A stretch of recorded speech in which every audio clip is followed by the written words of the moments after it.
click here.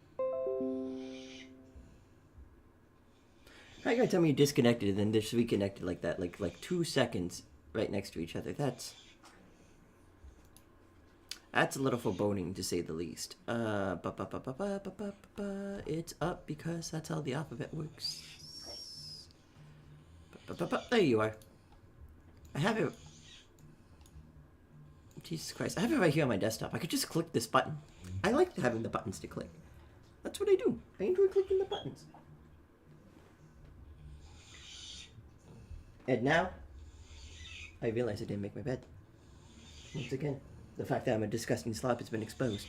Of course, I'm a streamer, so, you know, that kind of comes with the territory. But anyway.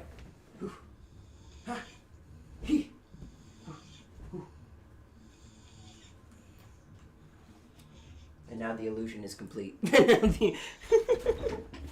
What's up, boy? What's up? What's up? You seem like you have a sad face. Are you okay, boy? I hope you're okay. Make sure I'm giving you the love you deserve. Yes, yes, yes.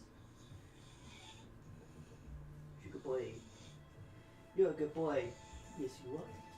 Yes, you are. Sure. You're a good boy. Continue where we left off.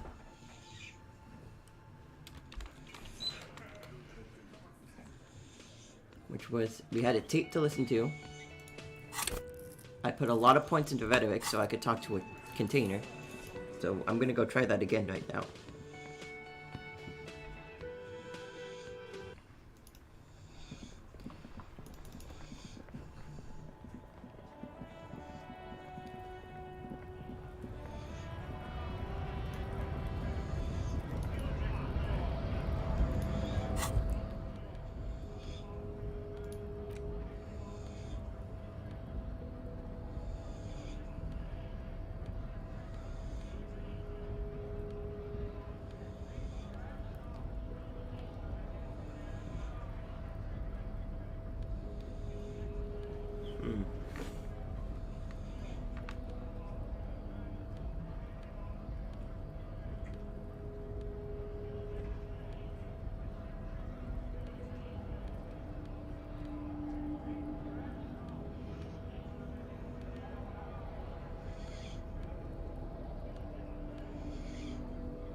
Let's go back up here and go talk to this container, shall we? Hey, Coco, how are you?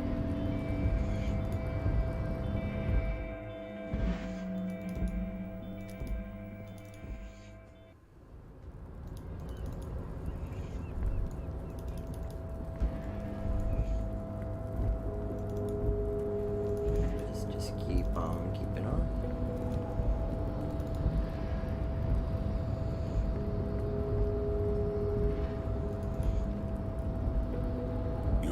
Before the cargo container.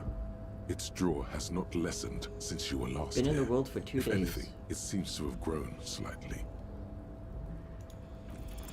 And as it's always been, it's impossible to open a container with the rhetoric. Maybe you're losing your mind.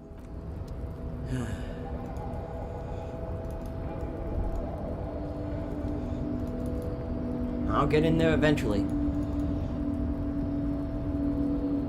I'll just keep buffing up my rhetoric and eventually it'll crack.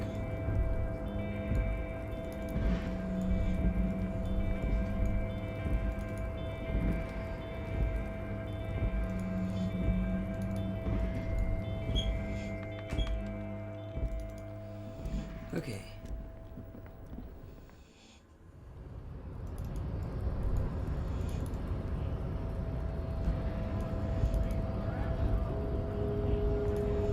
By the way, today's Wednesday, right? Yep, today's Wednesday.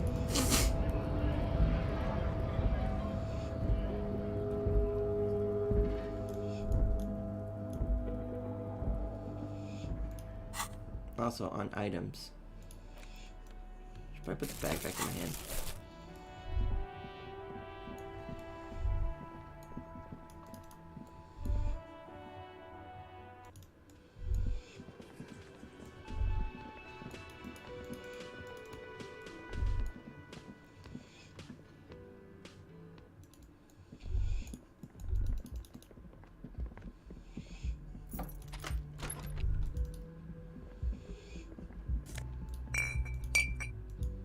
Yes?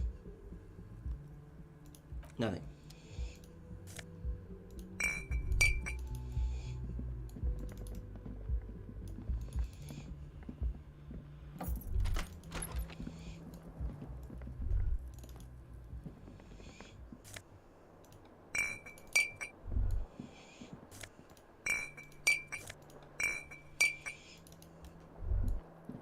The compact tape player is still and silent. Seems it has completely broken down now. The machine was made in Revachol by a company called Elysium. Their logo depicts the triple-towered Delta skyline. It was supposedly built to last. There's no fixing this one. This would have been very helpful with the Megamix, but it isn't anymore. Yeah, any ideas? My kinema only comes with radio. Let's try to find a new tape player. Perhaps we should talk to Roy at the pawn shop. He has stuff. You tries not to look at your broken down bathroom door. Yes? Sorry, cop. Wait. I need to up my logic too. Seem to be falling. Excuse me? Nothing, just an You observation. have a distinctive way of walking. If I were to walk in front of you, we would surely collide. What do you mean I distinctive? hope you don't take this the wrong way. It's just a collegial observation. In the 57th, we call it the Jamrock Shuffle. Officers from Jamrock's 41st Precinct tend to move a bit erratically. How's that? They say it's a scene-clearing technique developed by one of your lieutenants for gathering evidence. It's erratic, yet thorough. Prioritizes containers. Yes, but containers contain things. Shiny things. They're interesting. That's racist. I don't prioritize containers. You kidding me? Why containers? I don't know. Containers contain, I guess. I'm making assumptions. We should move on. What about me? Tell me sick about yourself. No. Ask Your again. brain sends the signal to your lips, but they refuse the order. Something is paralyzing them. You're pretty sure it has something to do with the lieutenant's eyebrow. It's like you're locked down. What's happening Something to the me? matter, detective? This guy's got authority off the charts. With just the flick of his eyebrow, he's able to make you his thrall. So what can I do about Nothing. it? You better hope he doesn't abuse his authority. There's a lot of it. Silently scream for If help. the lieutenant were an evil man, who knows what sort of havoc he could wreak. Fortunately, he is a committed officer of the RCM. He'll only use his powers for the good of the investigation. The lieutenant relaxes his eyebrow, and you seem to regain control of yourself. Good.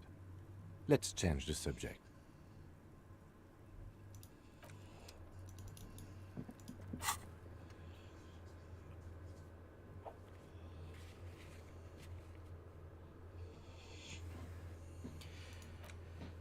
I should have told you she couldn't talk about him now, but need more specifics.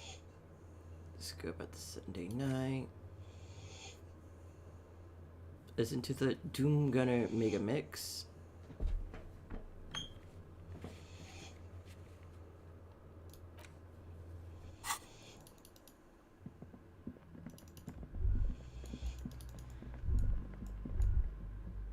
Okay. I haven't talked to you today, have I? Oh, hello, dear. There you are again. I don't have any pointed suggestion. Do we have milk? I do not know if we have milk. Hey, Coco, would you like to check if we had milk, please? I would greatly appreciate it. Snow covers the white on blue police livery of the motor carriage. The white colors nearly meld together. Wait, why am I even thinking about this? Wasn't I Do supposed something important? Something murder related? There's always something important. Doesn't mean you can't take a moment to admire this piece of machinery. This is a Caprice Kinema.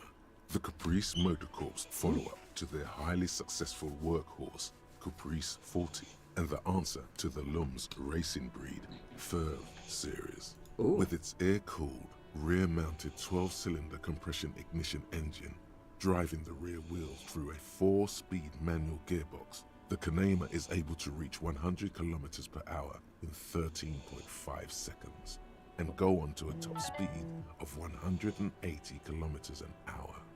Won't it roll over in the first sharp corner? The high center of balance is offset by a large battery bank mounted at the bottom of the cabin, feeding all the auxiliary systems and making the Kanema effectively a mobile power plant. Seems to be me the right way here.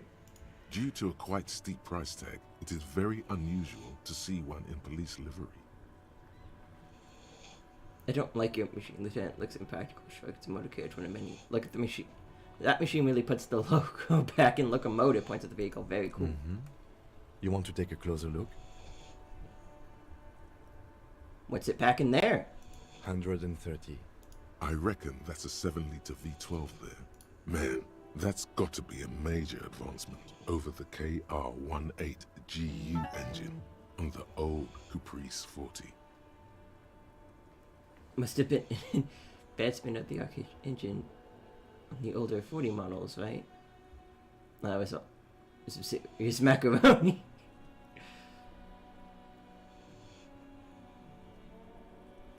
Yeah, you know it?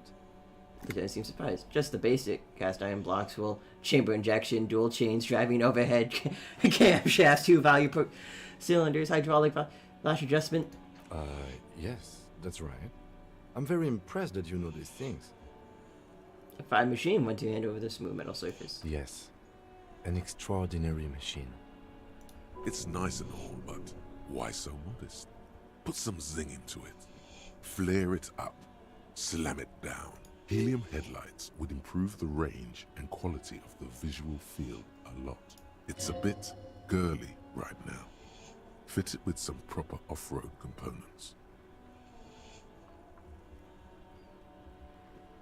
Thought about switching the headlights.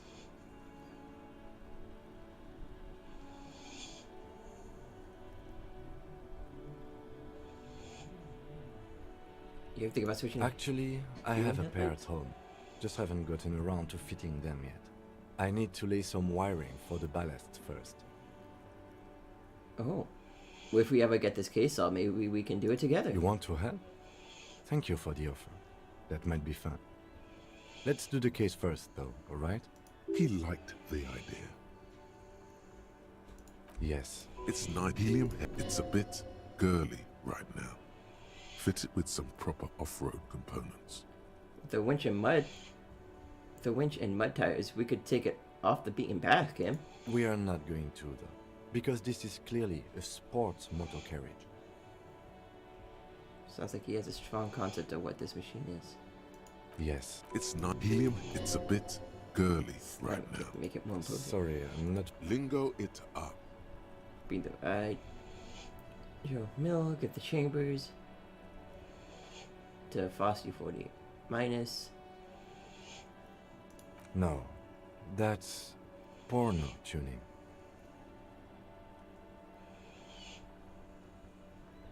Wait, what about the spinners then, huh? Those spinners were elegant, sleek, radiant even. What you're suggesting is porno. It's what? Porno. That's short for pornography. The sole purpose of pornography is to stimulate one's visual sense to evoke sexual arousal. The same is true with the modifications you're proposing. Alright, I guess I did get a bit I'm pointy. sincerely relieved I don't have to try and convince you of that. Back to work. Okay.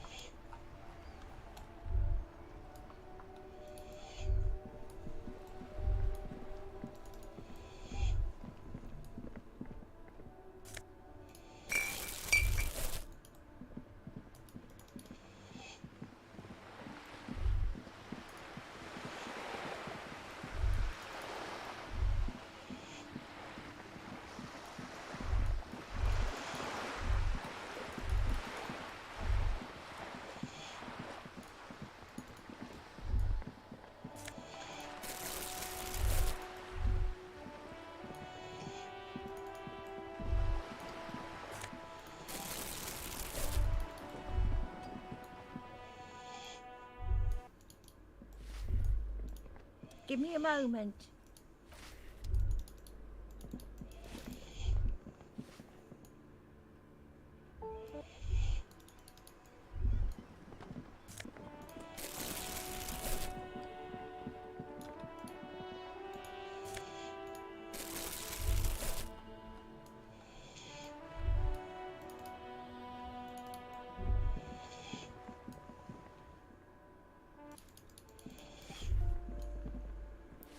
Let's get on out of here.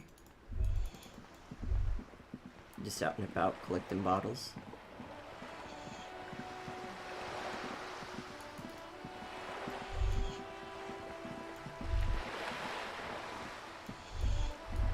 Trying to get my money up by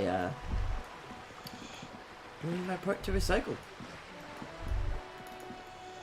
Also, today is Wednesday, so we can close that gate now.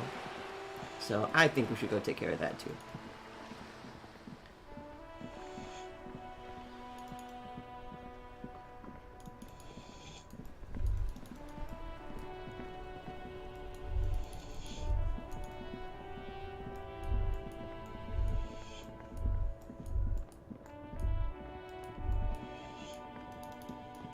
Oh, hi.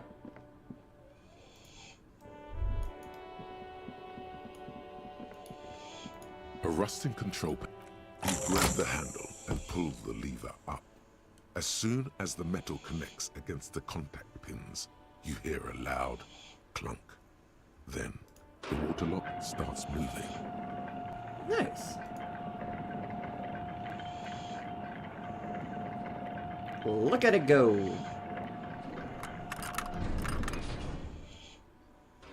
And now we have a nice connected path. Okay, if we ever need to get to the coast, then this is the way. But please, contain your wanderlust for now. I don't want us to get sidetracked, not with everything that's going on. Focus on one thing. Achieve it, then the next, he thinks. That's the task chain.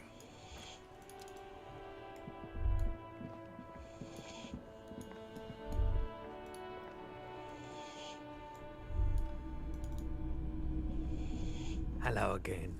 How can I help you? For police Yeah, business. we still have those boom boxes on the shelves.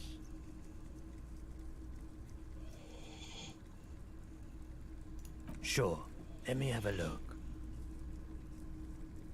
I'll check that out. Anything else you're thinking of selling?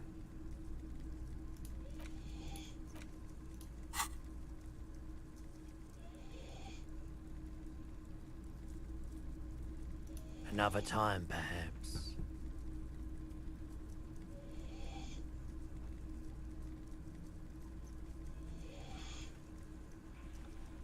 I doubt it, but I can try and answer any questions you may The have. Wild Pines representative that's in town. Can't say I'm a huge admirer of wild pines, and I can't say I trust any silver-tongued spokesperson of theirs.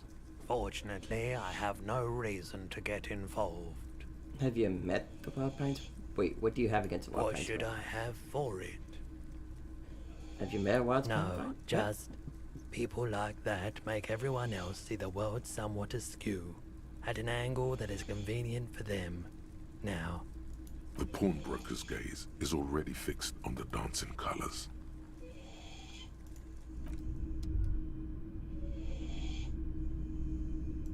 The boomboxes wait on the shelves, and your boombox, that gold and amber Harmon Waushi, stares at you longingly with its tape reel eyes. Can I play a tape on one of the boomboxes real quick? sorry man, I can't be giving out freebies. Never have, won't now. Can I get a discount on the boombox? A police A discount? discount?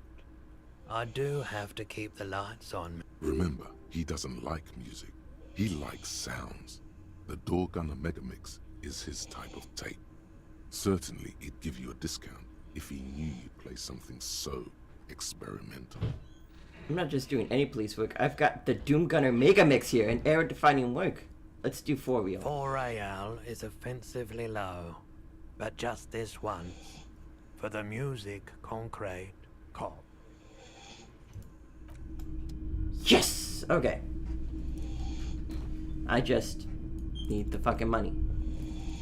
You see rows of toy soldiers guarding the rest of the trinkets displayed on the table.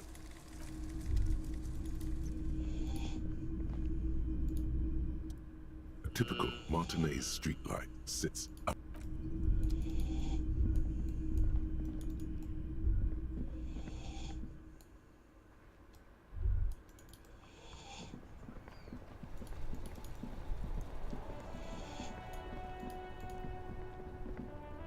Everything's still cool here, officer. No need to dress this one up. Just tell him what you want. 83%! An 83% chance to get money out of that man, and I rolled like fucking dog shit. That's so far. Oh.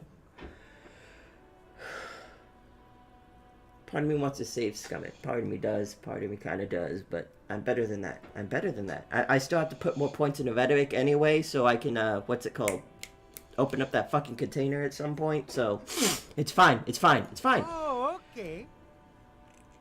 But Are you trying to ask for a bribe? Sorry, detective.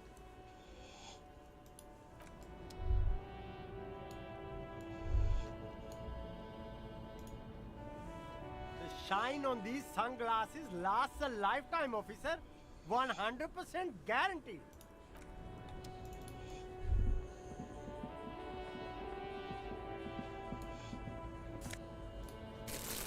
No, Q, I'm not asking for a bribe. I'm trying to make rent.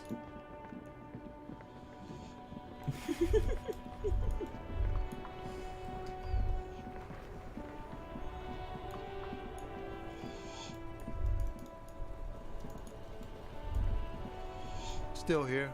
Stuck in this damn jam, my man. Need to raise empathy for him. Okay, let's see if I can't get the $4 I need.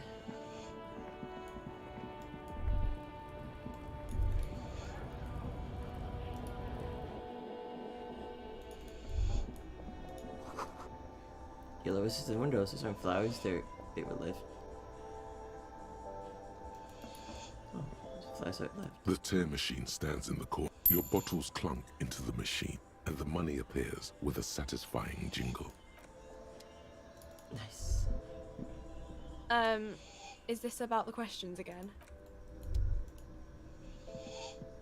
You see several packaged raincoats fill a low shelf beneath a display of croissants and juice bottles. The raincoats are transparent.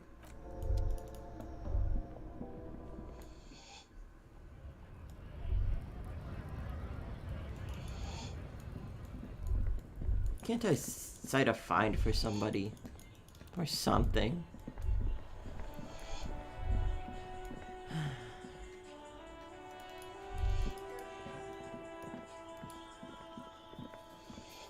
You see a set of tire tracks in a brown slush.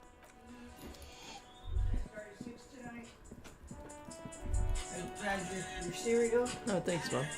Jamming. Bye, Mom. But as you were saying, to make your offer got cereal? Kuno? Oh, alright.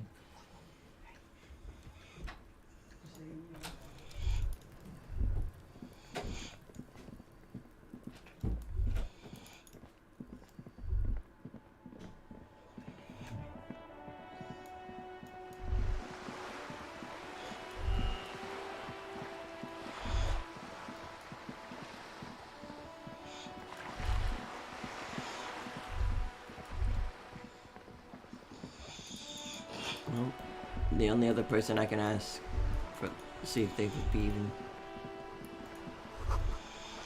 in the world isn't much bigger than this slot. This is worth more than you'll ever earn in all your life. Let's talk to you. A striking woman leans against the cabin top of her sailing boat, smiling as you approach. Her green raincoat glistens with droplets. A silk scarf is tied around her throat. Good morning, officers. I'm Joyce. Since your hand ingredient. Joyce L. Messier. I represent the board of Wild Pines, the owners of the harbor. You gentlemen must be from the RCM. She steps closer and holds a hand out over the railing. Joyce L. What does the L stand for? Baton, my maiden name. Her bounty hand dangles from the sleeve of her oversized raincoat. Shake her hand. I'm glad to see you here. Her grip is tight and cold. Like steel. There is strength there. If she wanted, she could sink her nails deep into your skin. I was dispatched to handle a strike, not a lynching. Anything I can do to assist the RCM in this matter, I will, gladly. That is good to hear, madame. My colleague will take the lead on this interview.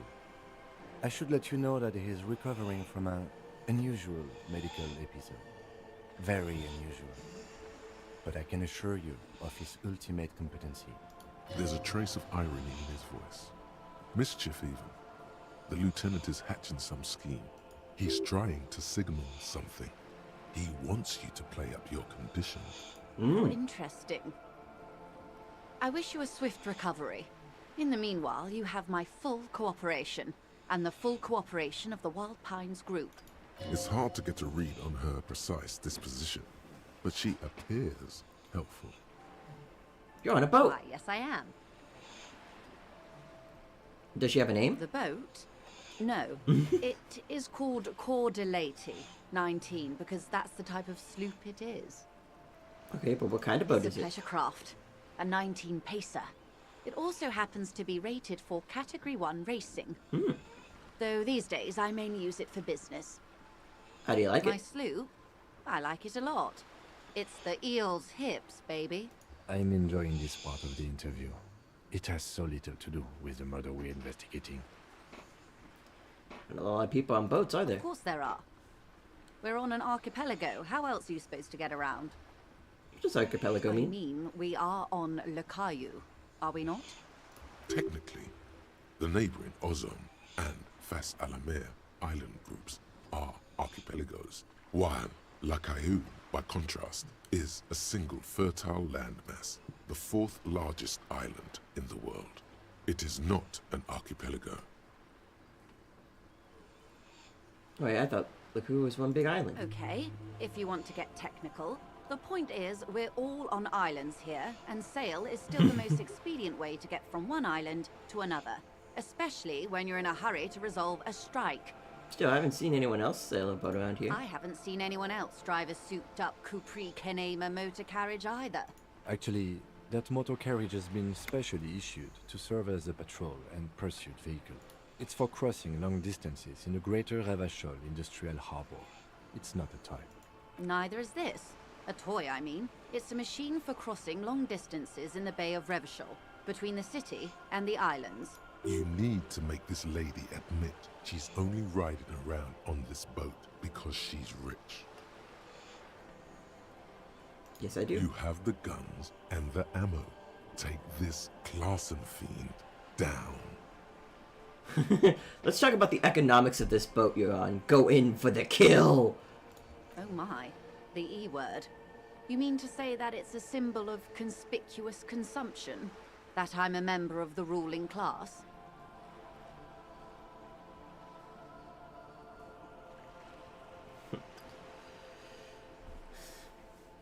Preciso Mundo class 4 time, baby! No, it's a symbol of our subjugation to a foreign capital. The bad kind of capital. Yes, exactly. Detective, may I remind you that Mrs. Messier is a professional negotiator. Doesn't look like he thinks you'll beat her in single Then combat. what does that say? She points at the placard. Does it say, docking reserved for residents of Rue de Saint-Ghislain, 33A? 33A? This old proletarian haunt here. As I said, plenty of people drive boats, of all social strata. Ooh, come on! Your synapses flash. Yes! This house was built before the revolution. Funny, I don't see any other eel's heels around. There doesn't seem to be much space left with the sloop docked here. You mean eel's hips. But point taken. I am a bourgeois woman, and this is my fast, light, interminably bourgeois boat. There is no shame in her voice. A touch of sadness, yes, but no shame. Do you have a license for the Officer, boat? I assure you, I'm a highly qualified pleasure craft operator. Just get into an argument over a boat now. The crowns of her teeth are porcelain, white as the boat's hull as she smiles. Her nonchalance might be related to something called the Wayfarer Act, a law that says she doesn't need a license. Sly fox, you're not aggressive enough to harass her further on this. Fair enough. Think I have a hand on the boat thing? Good.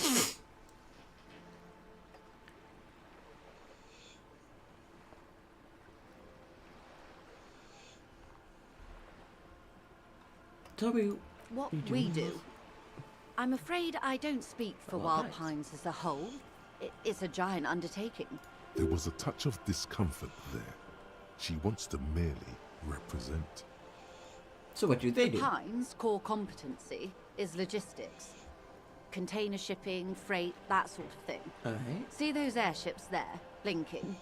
Those are the shipping side of things, and that is the terminal. Another subdivision deals with energy, oil and gas exploration, offshore platforms. The Wild Pines Group is one of the original Revacholian Indo-tribes. Companies awarded royal monopolies by the king, the suzerain himself, centuries ago. The king is long gone, but several of the Indo-tribes remain. Who are the other Indo tribes? Son Baptiste, Elysium, an unknown entity known as Brightest Star. You're in good company, it seems. Why, thank you. She does not register the real meaning of the remark. Much money does Wild Pine have? I'm not at liberty to discuss the company balance sheet, but I can tell you that last year, the company booked more than 20 billion real in revenue. That it? I thought Wild Pines was supposed to be big time. And to think, there are years when the group books losses in the billions. We've hit the sloop. Grabs the street for balance. Wild Pines employs 72,000 people, all of whom have families that depend on their salaries. It is a tremendous responsibility. Where does Wild Pines get all the They billions? started as an exploration and cargo fleet conducting trade between the Samaran and Insulindian Isolas 250 years ago, when pine ships explored the South Seminese and charted Lomantang on behalf of the suzerain. Centuries of care, deliberation, and madness have gone into this endeavor. Vessels pass through the great unrest to re-emerge with apricots in tow. The logic of the system is totalizing. It's taken everything from its employees to build it. Probably helps to start out with a royal monopoly. You know more than you let on. Certainly it helped, but most of the original Indo tribes have failed, or been absorbed. To survive, Wild Pines had to grow and adapt. No suzerain did that. What does such a huge system want with a place like this? You mean aside from being the terminal's legal owners? Who are responsible for moving 8% of the world's cargo?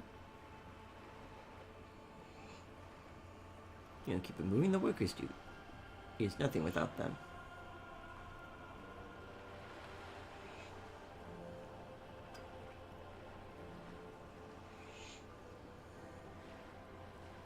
True. We built this district. Jesus calmly. We. There it is. She owns up to it. All the best parts of it. Rue de Saint-Ghislain, with its bastions. The plazas Meteor and Mosaic. Even some of the old street lamps have been put back thanks to the investments from the WP. She points behind you with a seawall rises. Before Martinez was swallowed by the industrial harbour, even before it was part of Revachol, long before Terminal B was erected here, the Pines built it as a resort for its Revacholian employees. A company getaway, for a weekend or a summer holiday. Then came the revolution. But that's another matter. She takes a I'm sip. here to make sure the Pines can fulfill their responsibilities to the place they built. With your help, hopefully, says her warm tone. What can you tell me about this strike? Everything. Right up to, but not including, trade secrets. Wait, what if I want to hear about the trade secrets? First, you'd have to repeal the Emergencies Act of Trade in Elements. That gives me the right to silence. It's quite the octopus. An octopus? I will slay it. Good luck is only kept in place by the vested interests of half the civilized world. including your own. What the ma'am means is that the Emergencies Act and the RCM both get their authority from the coalition government. But I am derailing us. You wanted to know about the strike. What is your role in this precisely? I believe the official title is Senior Labor Negotiator. In practice, I'm a grocery clerk. I relay the union's demands to Wild Pines and return with Wild Pines' counteroffer. And how are the talks going? They're not.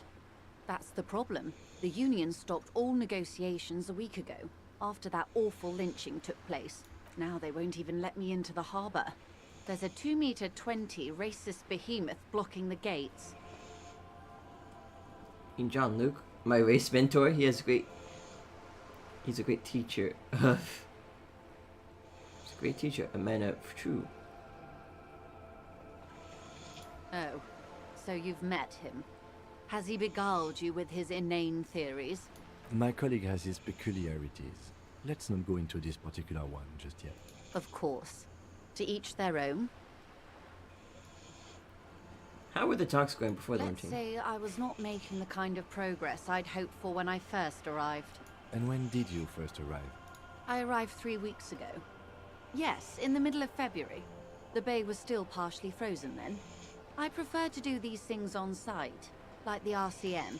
But the strike began in December. He looks at his notes. I wasn't the original negotiator here. I took over after Mr. Gaumont hit a wall with Mr. Clare, the union boss. Mr. Clare refused to speak with Gaumont despite concessions he'd granted the union in prior negotiations. This isn't the first time the union has gone on strike. Heavens no. There have been 2 prior strikes. Both times the union won significant concessions, including overtime pay and a medical plan.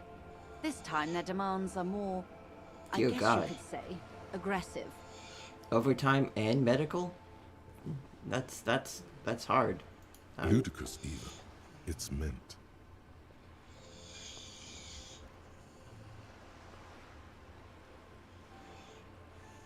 What are their There are demands? leaflets everywhere, and banners. What did they say again? Oh yes, every worker, a member of the board. I like it. I don't know what to think about it. Over aggressive posturing seems no about business. Forget it. It's about the strike.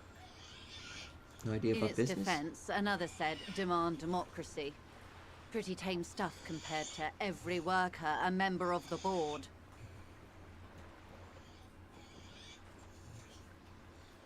What does that even mean? It's quite simple, you see. Every time the Wild Pines group makes a decision, about what? About anything really, it needs the signature of each of the 2,200 workers in its Martinez terminal. Just so you understand, this is but one of 22 terminals owned by Wild Pines. Essentially, not only are they kings of the company, they are also kings of the 72,000 employees of Wild Pines Group. An opening gambit, surely. It's pretty funny, I have to admit. And all of the workers. Sounds like an opening gambit. So I hoped. But this type of opening is usually followed by a more reasonable offer. I've yet to hear one. Just the same nonsensical slogan repeated over and over again. And now, people are getting lynched, I hear. Behind the whirling in rags. A disastrous situation if there ever was one. Excuse me, from whom did you hear about this lynching? I first heard it from the boyer at the gates. The one whose very name advertises his aversion to work. I think he said it was, "Call me mañana." This checks out. At the gate, did you put them there? The scabs? You mean the huddled masses of Jamrock, come to plead for work where the union refuses to? If they were organized by Wild Pines or its affiliates, then it would be a company secret. I could not share it with you. Not right now, at least. It's implied. She's open to discussing this matter with you at a later occasion. What do you think of Everett? Everett Clare is a man of the utmost integrity. If you can say one thing about him, it's that he always puts the interests of the workers first. She's being sarcastic. Don't take her performance literally. That's not what you really think, right? Of course not. Everett is fantastically corrupt. I imagine he has a thick, viscous goo where you and I have blood. If you were to prick it with something sharp, you could see it oozing out. A knife, maybe? No, a rapier. You sound like you're about to take a rapier to him. Oh, heavens no. We get along just fine. Yet, now that you mention it, I can't stop imagining that black treacle just dribbling down his double chin. That's Everett, He alright. is the most corrupt individual I have ever seen, and I deal with men like him for a living. If there is anyone more venal, more irredeemably nepotistic, then it's his twin brother, Edgar. I'm hearing something about this Edgar. Have you seen him? No. Edgar looks exactly like his brother, except for that lazy eye. He also talks exactly like Everard does. And when one's term as foreman is up, the other takes over. It's how they circumvent the term limits, you see, with a funny little switcheroo. While in office, they've embezzled God knows how much of their workers' dues. What about the union itself, outside of the brothers? Eh? The Débardeurs Union was once a perfectly normal institution. 20 years ago, anyway. It must not have been easy to establish under the Emergency Act, but they did it. I can respect that. Organized labor at its best, as they say. Then something happened in the local chapter elections. The brothers Clare came and transformed it into a... how do you say? A mob. The Débardeurs are a crime syndicate. Sad as it may be, we are forced to cooperate with them. Refreshingly honest, officer. The company has tried appeasing in the past, but I'm afraid our concessions have only emboldened Everard and his brother. Sounds And sweet. your opinion, detective, if I may ask? I'm a curious and talkative person, you see. Would you say the Débardeurs Union is... An effective advocate for the rights of local working, each sucking life out of them. Basically a socialist mom, I prefer.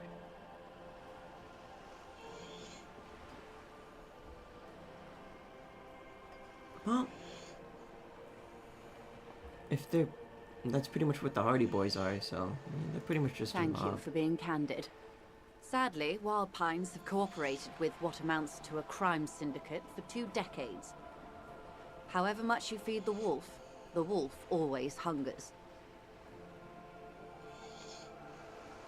What about this, Grandma? Mr. Clare told him to... how did he put it? Fuck off, midget. Gaumont is short of stature, you see. Not cool. Keep in mind, this is a negotiator Mr. Clare has worked with before, and who was more than fair with him and the Union. Sounds like usual aggressive posturing. One more thing, you said something happened in the special elections? I'm glad you asked. There was a woman, the the election. previous forewoman of the Union. She disappeared. Disappeared? Yes. On the last day of the local chapter elections, her daughter phoned in and said she wasn't running anymore. Or coming to work. Ever. End of story. Kind of extortion, probably. Indeed. The company suspects foul play, but there's nothing they could do. It was a Union matter. The point of the presentation is, these kinds of things happen around the Clares. Watch out when you're dealing with him. Thank you for your concern, ma'am. We'll be just fine. That's all I need to hear. Change Of the topic. course. How else can I help? By the way, I've talked to Everett Clare. You have. And how did you like Mr. Clare?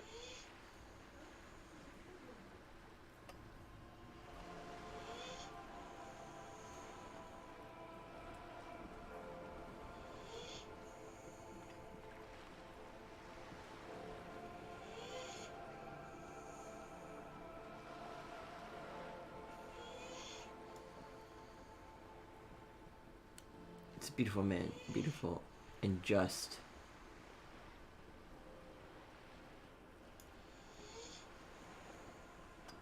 I didn't. Oh, come on now. He has his uses. How else would he have stayed in power all these years? Or wait, actually, She answers her own question. corruption. That's how he's done it. Fantastic, Verm-like corruption, reaching into the bowels of the earth. She looks at the ground and nods. The position of my unusual colleague does not reflect official policy. I hope you understand. The RCM does not pick sides. Of course. And I don't expect you to share anything he told you with me. I'm not a corrupt verm myself. However, if you felt like discussing something, how could I stop you? Are we not human? Are we not curious to hear another person's take? It's only natural. We would only be gossiping. Intellectually speaking, it would be quite interesting to hear what she has to say about these things.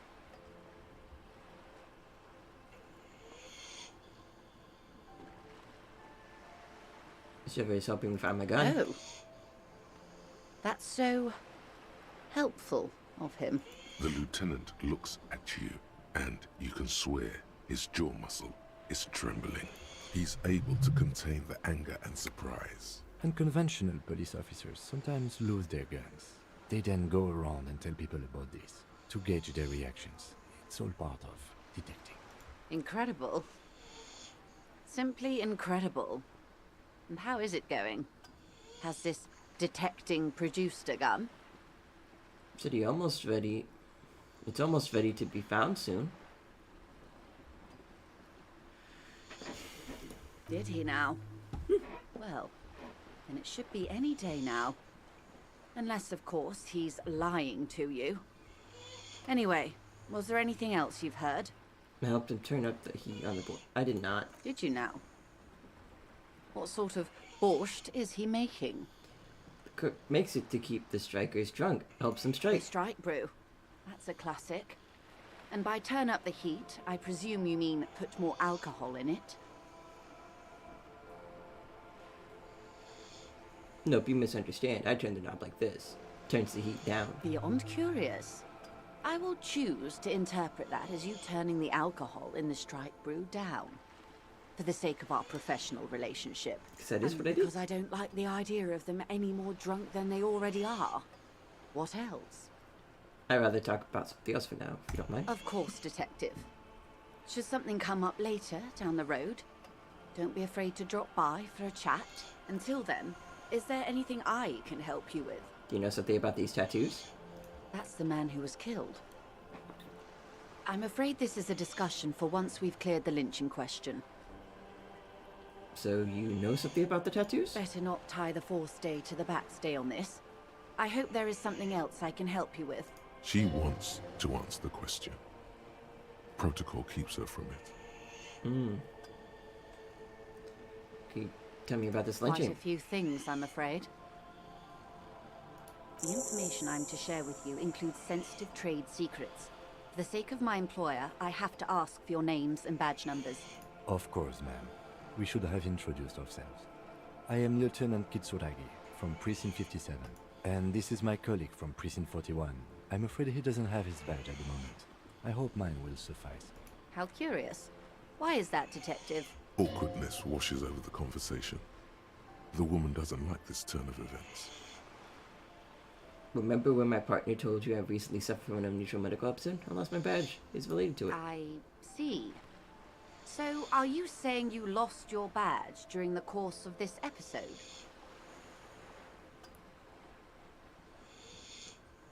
It's possible after a night of heavy drinking I lost all my memory of my life and the world. Oh dear. Some kind of encephalopathic amnesia. I don't even know how to respond. I do believe you, naive as that may sound. I simply can't imagine what you gain by faking such a condition. As I said, ma'am, his technique may be very unconventional, but he is an officer of the RCM. Of course, I sympathize, but I'm afraid I simply can't share anything more until I've seen... Hang on. She's a professional negotiator. She should be open to some sort of mutually beneficial arrangement. Come on, suggestion. She's a negotiator. Yes! Just float a favor at her. Insinuates. Surely there's something, other ways to demonstrate our law enforcement I will credentials. be frank with you. If I'm going to break protocol, I need to be able to justify it to my superiors. They're going to want to see something very tangible. You're in, but expect her to drive a hard bargain. Like what? Reports from inside Terminal B suggest it's a hub for the local drug trade. This is an open secret in Martinez. The Union controls the terminal, so it goes to reason. They're profiting from this trade. The company has tried looking into this matter before, to no avail. Perhaps someone with your authority and resources might turn over the right stones. Or you can recover your badge. Though if I may be blunt with you, it sounds like that may be a lost cause. Detective, a word in private before we continue. Okay. Well, but This is not going quite as I hoped it would, Detective. a job will go. Honestly, I was expecting you to use your unorthodox technique to keep her off balance, and not volunteer us to be her henchman. Really, I thought it was going well. This woman is running circles around us. She might have known about your misplaced badge all along, or she's simply an adept improviser. Either way, we've played straight into her hands. He doesn't let it show, but there is a limit to how much the consequences of your unprofessional behavior can cost the investigation.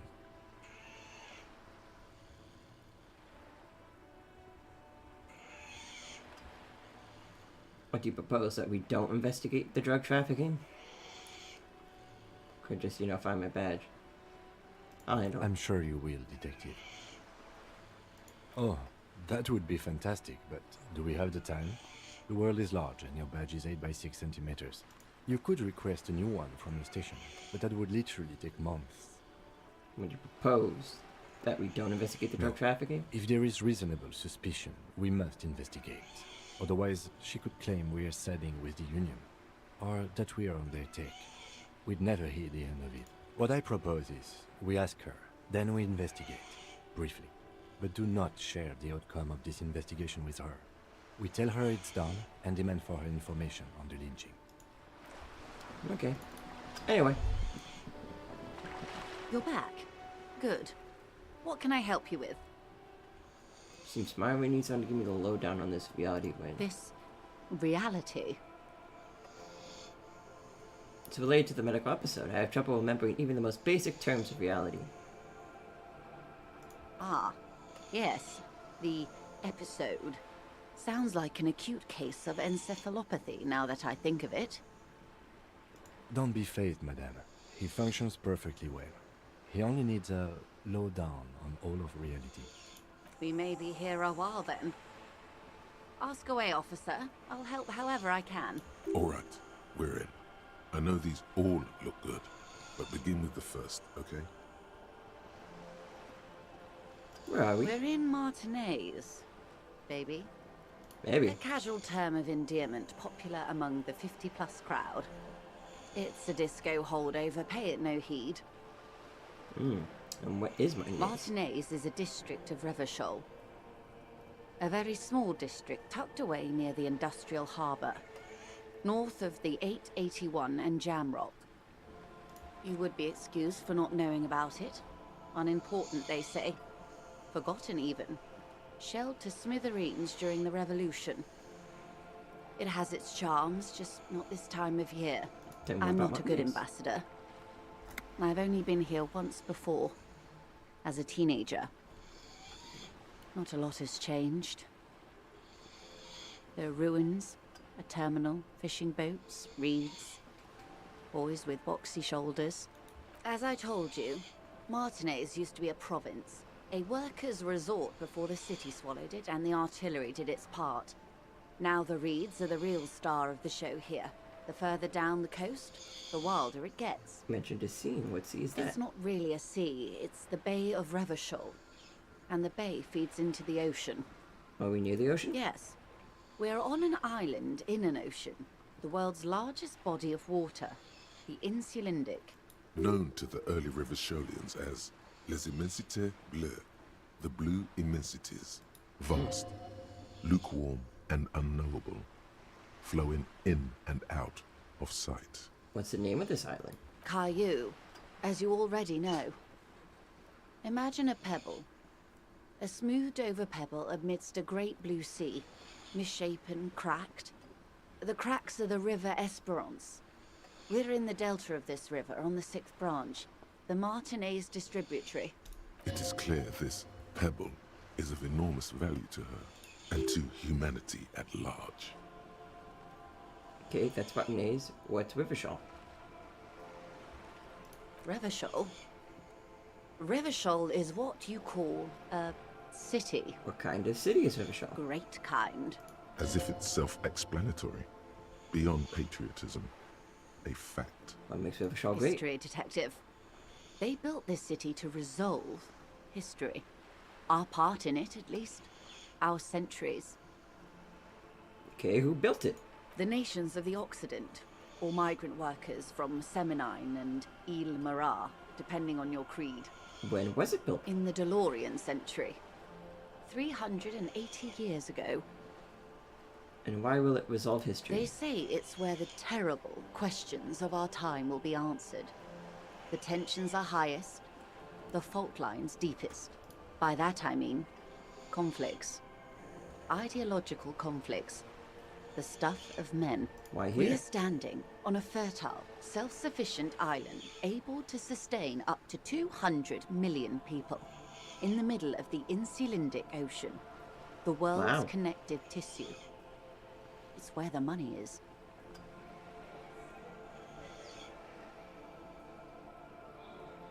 So we're pretty much at the center of the world. Oh, we're quite a way off. About She points across the water where the skyscraper rises. 22 kilometers from the center of the world. That soldering iron is the bank of the world building. The bottom floors are Insiacom. Coalition government, Insulindian Mission Command. Look to the sea. Silence. She lowers her hand. The water, the light. It's as though you're seeing it for the first time. There is no recognition, only the immensity of the sea and the cold radiating from it.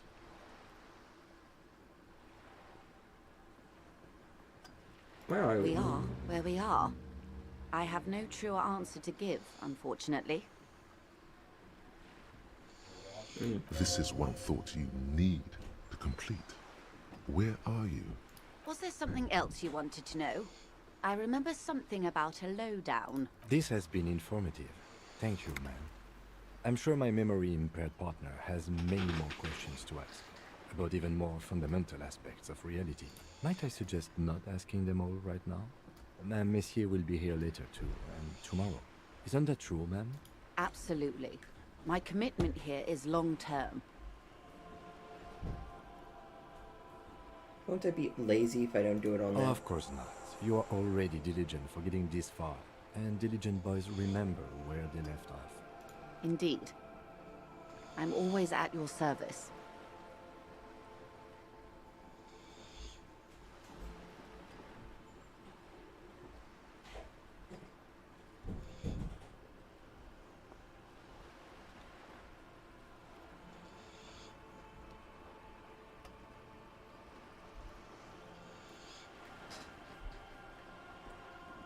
What is this? Acute encephalopathy? It's a neurological disorder caused by a lack of vitamin B in the brain. Symptoms include a retrograde amnesia. It's quite serious. You should get yourself checked out. She conveys it in short, cold bursts, trying not to invest too deeply in the condition of this doomed detective, in case he goes down later, souring the entire portfolio. Got a lot riding on me, I won't let you down. What causes it? Well, it's either bariatric surgery or long-term alcohol use. It's definitely the She drinking. nods slowly. What times are these? These are unimportant times, Detective. You and I were born after the dust had settled. 1,000th of a second too late. Too late for what? For the big time. My eyes light up. There's a flash of what's the big The time? revolution. Ah! And what is this revolution I keep hearing about? It's quite easy. Every 100 years or so, our species gets together to decide what's next. Who gets shot in the head, and who gets the mineral rights. It's a real kerfuffle.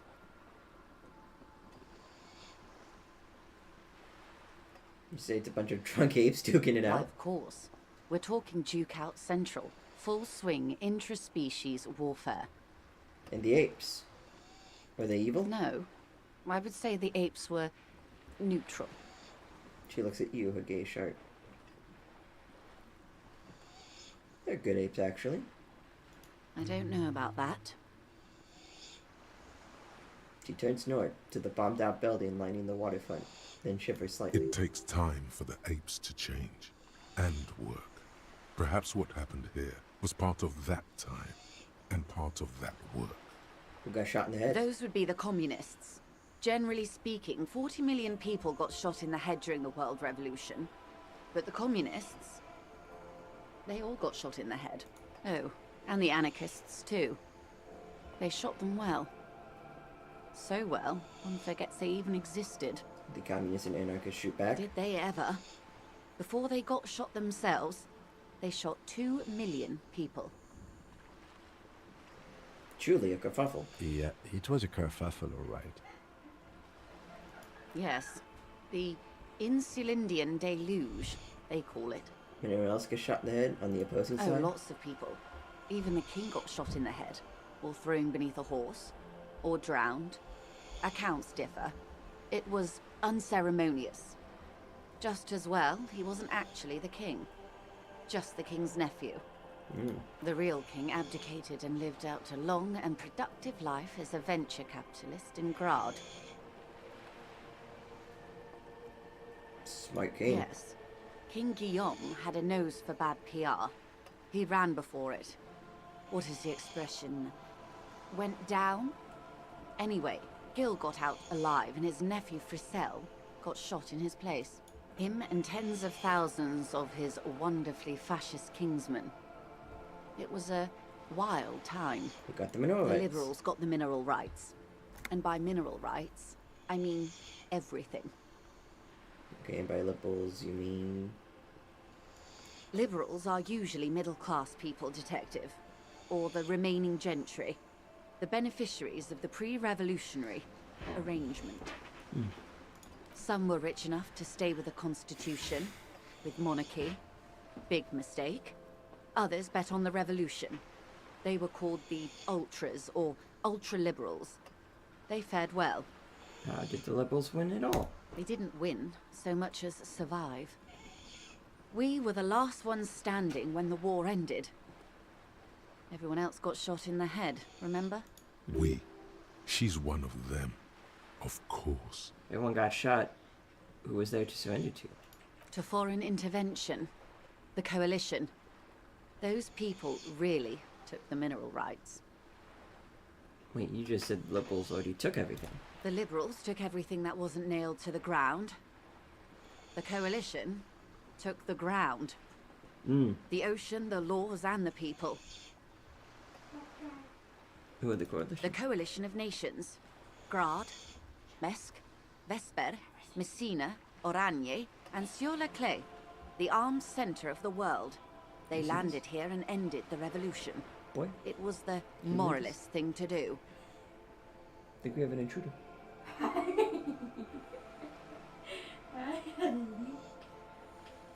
Whispering his name. You want to serve me a bowl of cereal? That'd be very cool. Absolutely not. It's on Lame. the other side of town. Huh? It's on the other side of town. It's in the kitchen. Okay.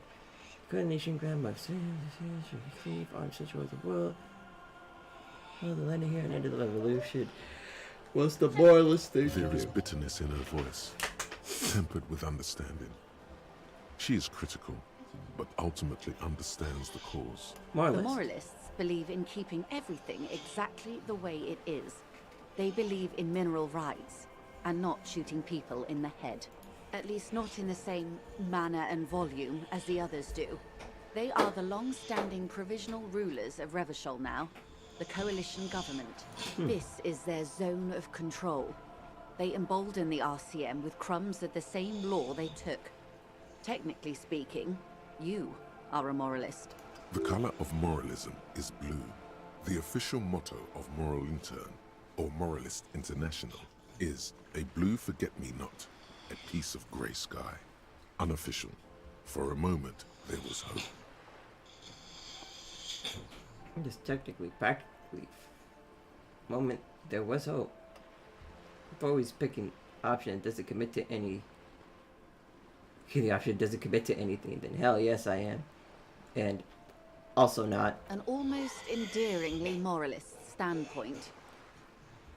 It must be hard to take a moderate approach to head shooting in your line of work. When was this kerfuffle? Turn of the century revolution? Don't answer it. It's a trick question. The revolution began in '02 on the Isla of Grad, though by the end, nearly the whole world had gotten involved. Who started It it? wasn't a who, but a what. A pandemic of Zarat, a particularly virulent prion disease, which the authorities in Grad proved unable to contain. Then Marzolf came along and overthrew the government. What does Zaraf do? It made people overthrow their governments. Wow, really? Of course not. It was a highly infectious microorganism that destroyed brain tissue. The actual causes of the revolution were material. The pandemic only provided the spark. It was a funny time in history. They discovered transistors and rock music, but they didn't know anything about prions. Nobody did. When did it spread from there? From Revachol and Grad? Not far. The world managed to cauterize itself. Marzolf's government was overthrown in '08, and the coalition crushed the Revachol commune 2 years later. It was the end. What came next? Why? You and I, officer. Our lives in the zone of control. Something tells you her life and yours are not that similar. Maybe it's because she has a boat and you have that necktie? A pair of pants? Those are very different from each No other. doubt. But we share the same time and position on the planet's crust. That counts for more than you think. What is the zone of control? A city-state divided into free market zones under the everlasting interregnum of the Coalition of Nations. And you, of course, the citizens' militia. The zone of control is the third incarnation of Revachol, after the failure of the suzerain and the commune. What happened in the rest of the world? Modernity. They developed the marvels of the inter-eastlery communication. Telematic milieus, radiation, colored plastics. Meanwhile, in Revachol West, the aftermath continues for the 5th decade. It's been like this for how long exactly? 43 years. Hard to fathom, I know. What have we been doing all this The time? 20s saw a decade of urban war, west of the river leveled, offshore platforms in flames. Still, it's regarded as an improvement on what came before. '08 to '19 was simply hell. And after The that? 30s? Things settled down in the 30s. Revachol East transformed itself into the world's largest tax haven, with the international community's blessing. For the first time in a long time, it seemed like things were going somewhere. That's when they discovered disco. Yes, and quantitative easing. It was a market mirage, unfortunately. The 40s dispelled it. An Isla-wide hangover, you might say. So, Boy, here we are. Welcome to reality, baby. what would you have done differently? Good question. What would you have done differently? I would have sought medical solutions. Sounds like those people are mad. So a quarter of humanity simply lost their minds. And how would you stop a prion, a complex folding protein, unlife, with a technology 50 years ago?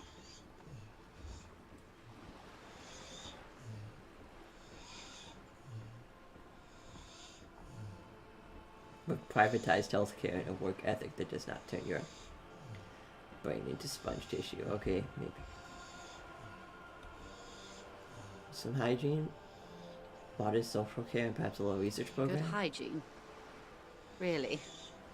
A very moderate solution to an extreme problem. It's those sort of half measures that doomed the authorities in Grad. When they failed to step up, Marzolf and his party stepped in. In this particular case, maybe a more robust state response might have been appropriate. Opinions expressed here do not reflect the official position of the RCM. And what is your official position, Lieutenant? My position, ma'am?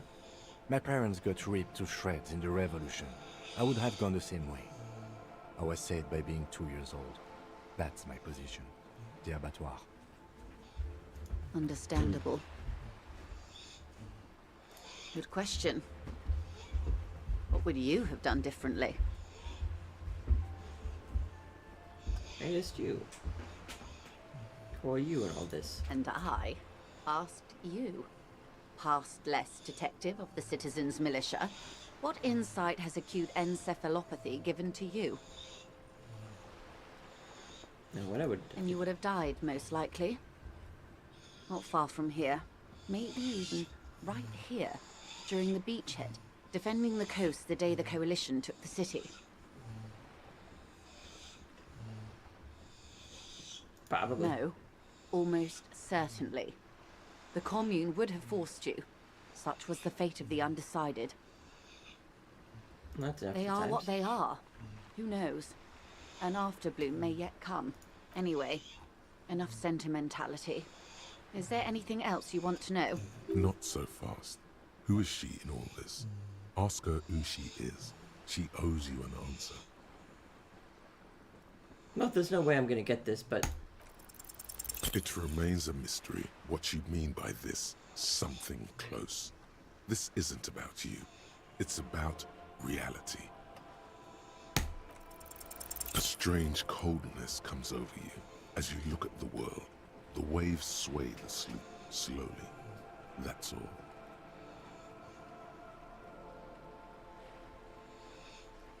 I know it says impossible. I'm a little mad about it. Because I rolled the best roll I could get without hitting double sixes. I rolled a 5 and a 6, and I still couldn't get this. I'm a little mad that I wasted a good roll on that. Anyway. It's on the tip of your tongue. A doubt of sorts already in your head. But it's not fully formed yet. You have to wait and return. Glad to have been of assistance. Okay, tell me It's about quite the straightforward. Someone is using Terminal B to smuggle raw ingredients from the Samar and Isola into Revachol with the Union's blessing. Wild Pines has suspected it for years.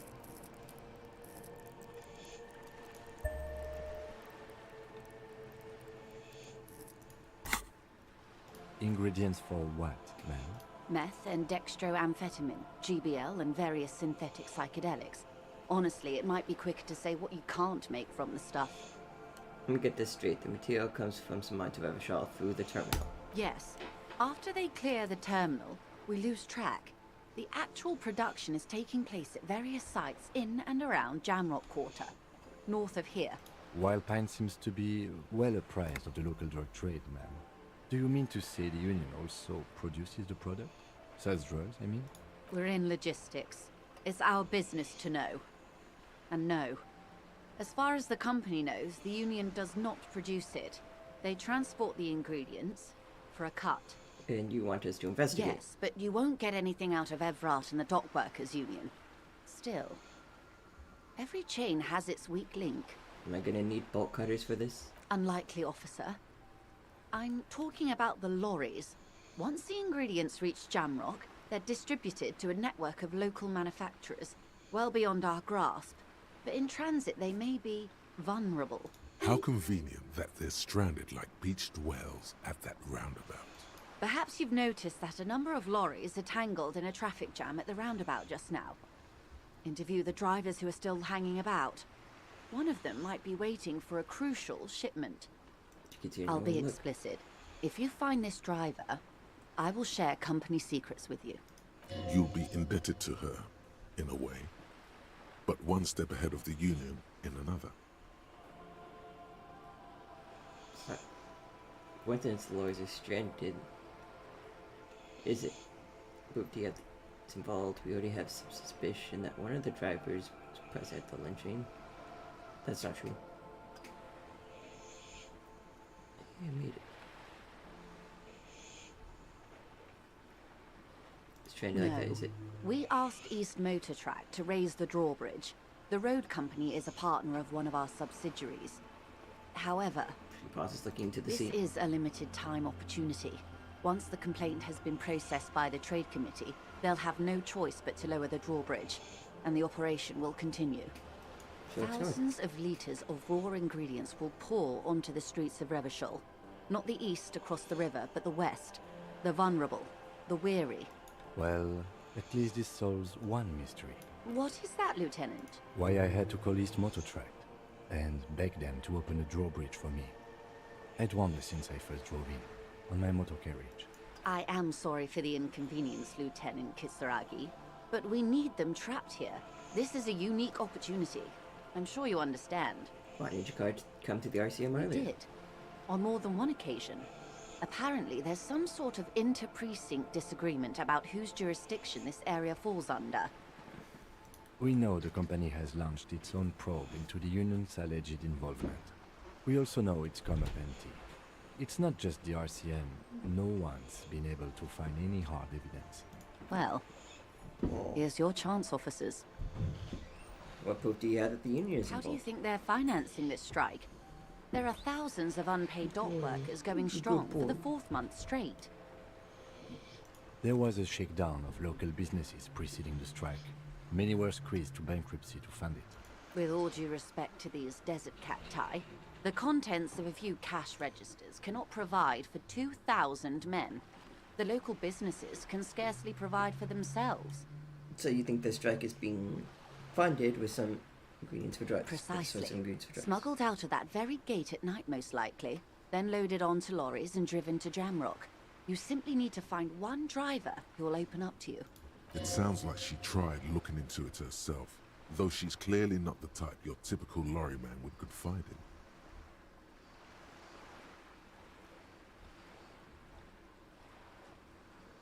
Okay, I made up my mind about the smuggling investigation. Yes? Explode drive and see what it Excellent. yields. According to my reports, there are at least 3 lorry drivers lingering near the roundabout. Hopefully one of them will know something. It may come to nothing, or it may just blow the case wide open. I can keep the drawbridge up for a few more days at least. You should have the time you need.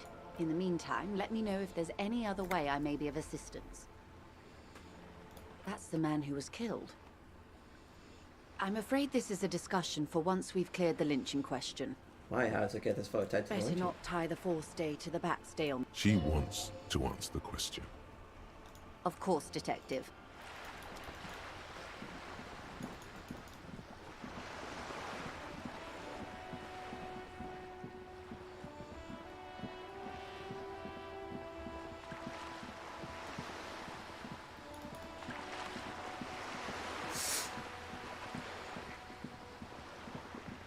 Okay, if I manage to get another level up point, I gotta put a point into empathy, definitely. In hopes of talking to this one guy who's like all super sad. But first, I upped my rhetoric, so. You, friend. Everything's still cool here, officer. I swear to God! Start with a little compliment, then work your way up from there. Would you like to This put a is member of the about local business. police force? Remember, Oh, okay. But why, officer? Think of it as an An investment. investment? What kind of investment? So you spend an investment in the good relations with the RCM, an investment in your customer base. Gotta prime the pump, man. It's an investment in me, a highly experimental human being. My risk-reward ratio is insane. I guess it can't be any riskier than speculating in exotic derivatives. How much are we talking about here? 10 10 real. real is a bargain for that kind of investment. You got it, my man. Let's go! A million real is too fucking crazy. Watch him actually have given me like a million real. Like I just didn't have the balls to ask for it. Or he gave me like 25 or something.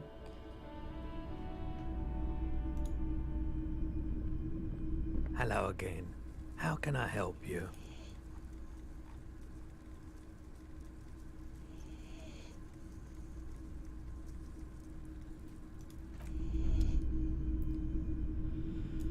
the boomboxes wait on. And here you are. I got the Boombox I needed. Let's go. You know, I'm feeling good. Let's see if we can smooth talk a fucking door.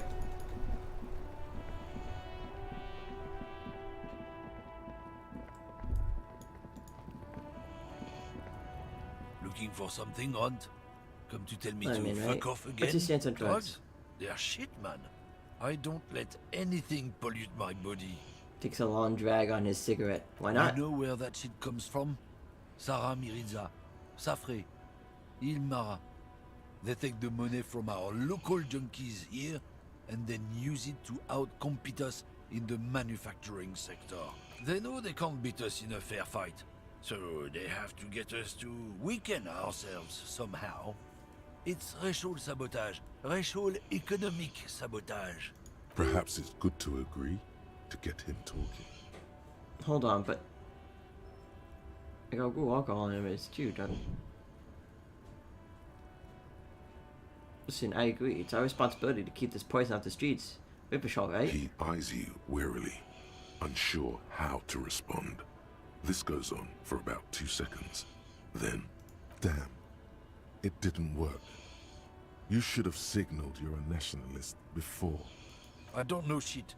And if I did, I wouldn't tell you. What are you around here for? Where's it What left? do you think? I can't leave the lorry unguarded. Stuff's been getting looted lately. It's those little kips sneaking around at night. If they touch my stuff, the bosses will be on my ass like ass cancer. There was a bunch of spilled boxes in the back of a big lorry nearby. I did see one lorry with the trailer door open on the way here. Did you know what happened? Yeah, I knew that guy. He was an honest driver who loved this country.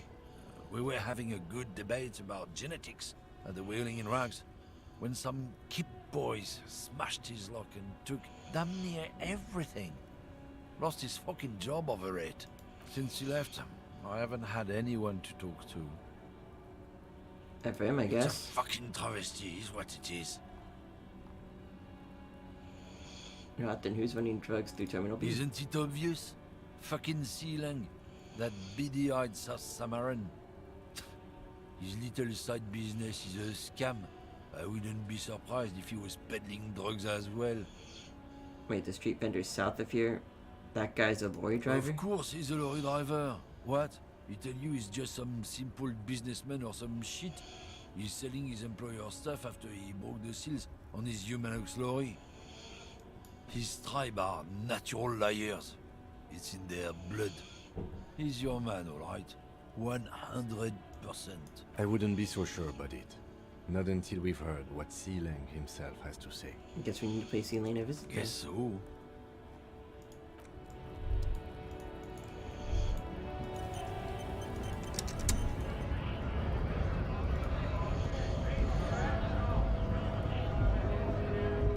Right, 2, 1.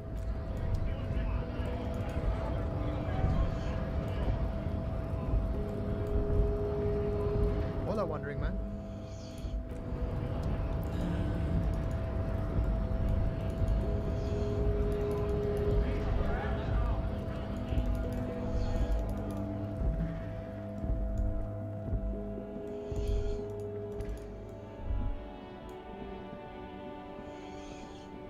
Still here, stuck in this damn jam, my man.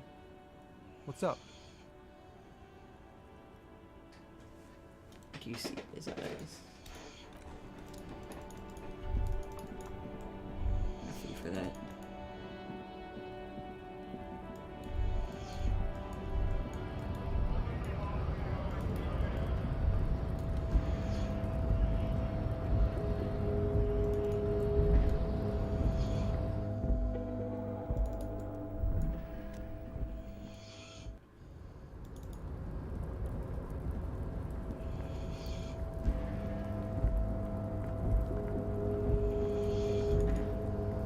Now it's time to attempt, once again, to smooth talk this container. You're back before the cargo container. There's a Its jaw chance. has not lessened since you Erratic last yet here. thorough. If anything, it seems to have grown slightly. Despite the dark that's a Yeah! beacon of light emerges from deep within you. Hello! Is there anybody in there? The door stands silent. Satisfied, detective? Try again. There's someone in there. I'd like to talk to you. Just like that, you hear a click, then a rattle. Some mechanism unlocks itself inside the door.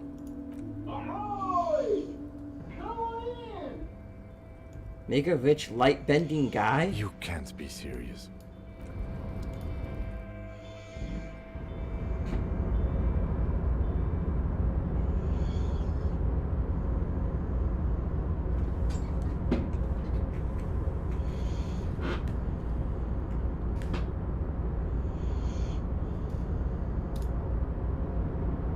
The man stands at the far end of the shipping container.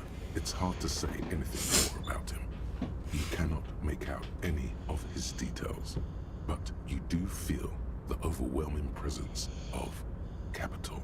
The feeling causes all the hairs on your body to stand at attention, like soldiers preparing for review. Squint. Something's amiss. The light beams bend around his face and scatter in 1,000 directions. It seems the laws of physics do not apply here. They are suspended, distorted, and echo. Trying Dear to God, he's visualize so the rich. physics at play is liable to give you an aneurysm. Don't think about it too hard. In the general stillness, only your tongue moves, flickering as you utter. What's going on here? Welcome, welcome. Not too much actually. Just pleasantly surprised to have company today. You can't hear him exactly, yet you're able to understand every word he says. It is very strange. An overwhelming hum covers everything. Voice doesn't escape from him. Now, what can I do for you, gentlemen?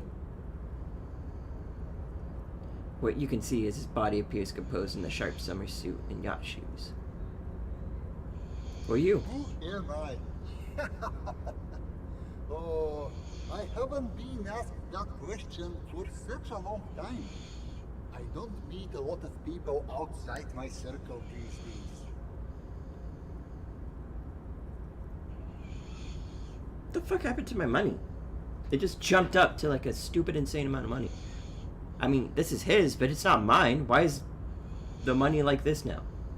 Anyhow, my name is Rustam Theodore, investor, license holder, and extremely high net worth individual. And you are?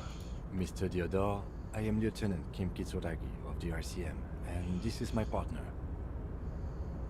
My name is Harry, and I'm an alcoholic detective. Pleasure to meet you, Harry.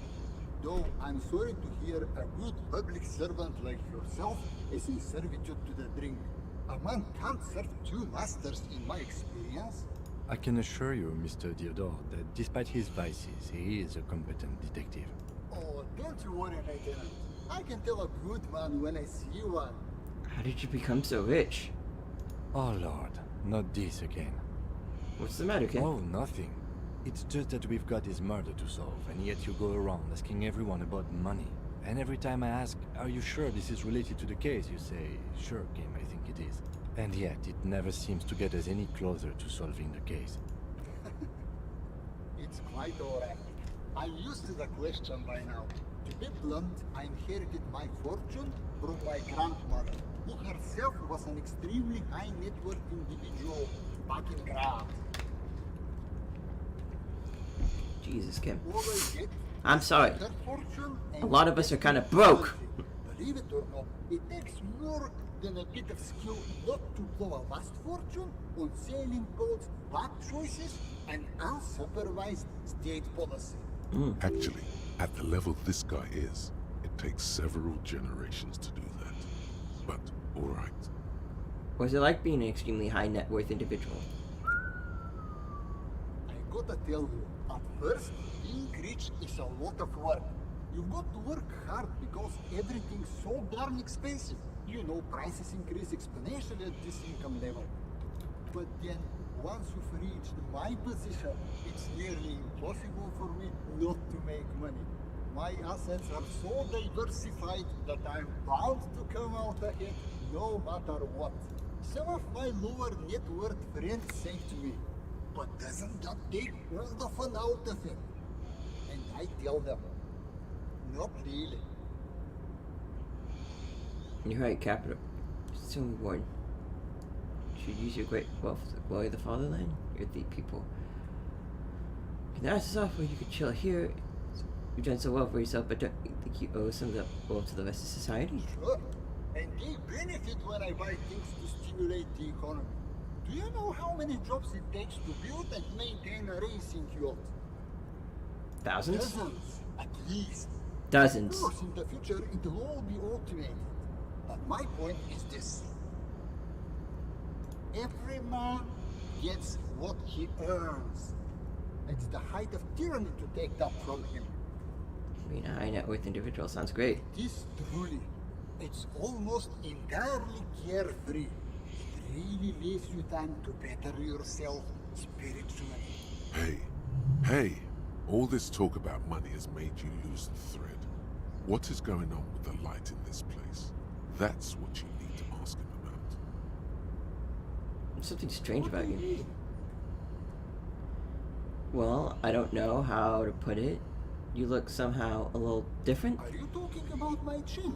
No, I mean, I can't see you. It's as if something is happening to the light. Oh, that's what you mean. Yes, I've heard of this effect, though I've never witnessed it myself, of course. It has something to do with our Weiss-Wiesemann coefficient. The Weiss-Wiesemann coefficient is a ratio designed to reflect the difference in net worth between individuals. When the coefficient is close to 1, or 100%, it means one person possesses all the net worth. Among that group of individuals, it's been observed that when the Weiss-Wiesemann coefficient reaches about 0.96 or so, the laws of physics begin to bend around the high net worth individual. Tell me that you are so rich that light literally bends around your face. Among other things. But calm down. I'm but a lowly single-digit billionaire. Really? No, not really. There are actually quite many digits.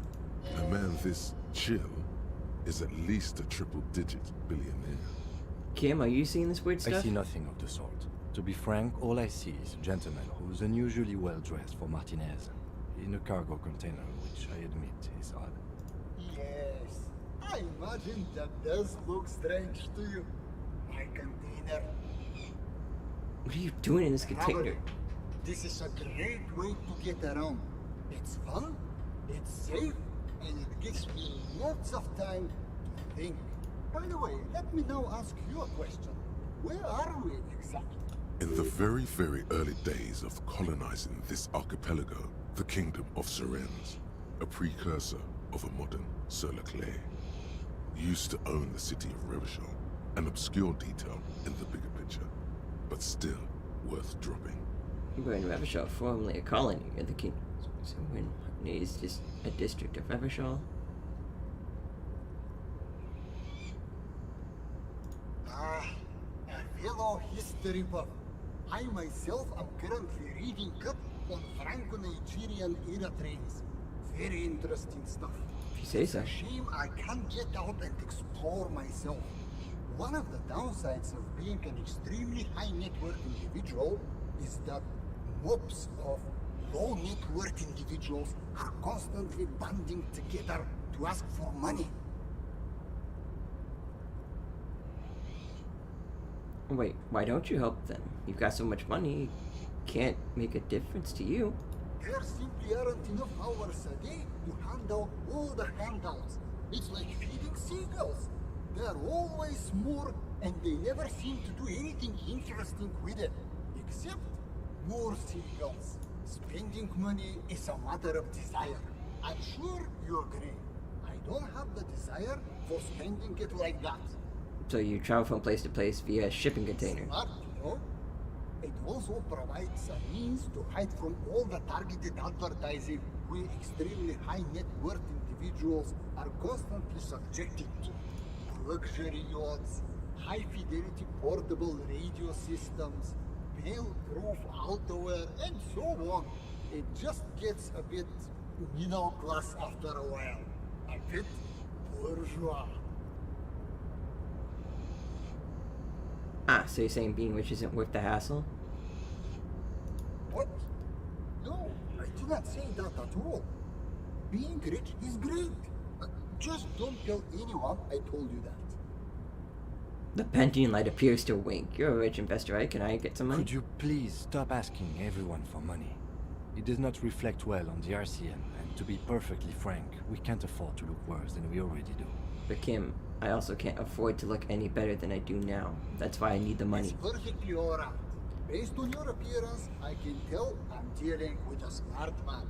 As you may know, us high net worth individuals do not have a lot of cash on hand. Investments and liquidity are enemies of one another. I think they only have coins for coffee machines. Here is 3 real. How much can you get for this?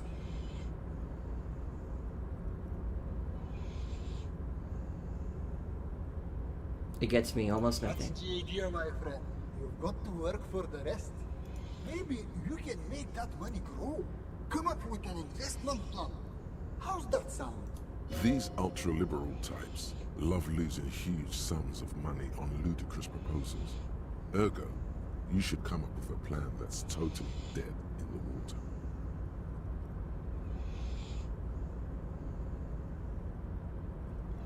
Plan that is sure to fail. With an 8% chance.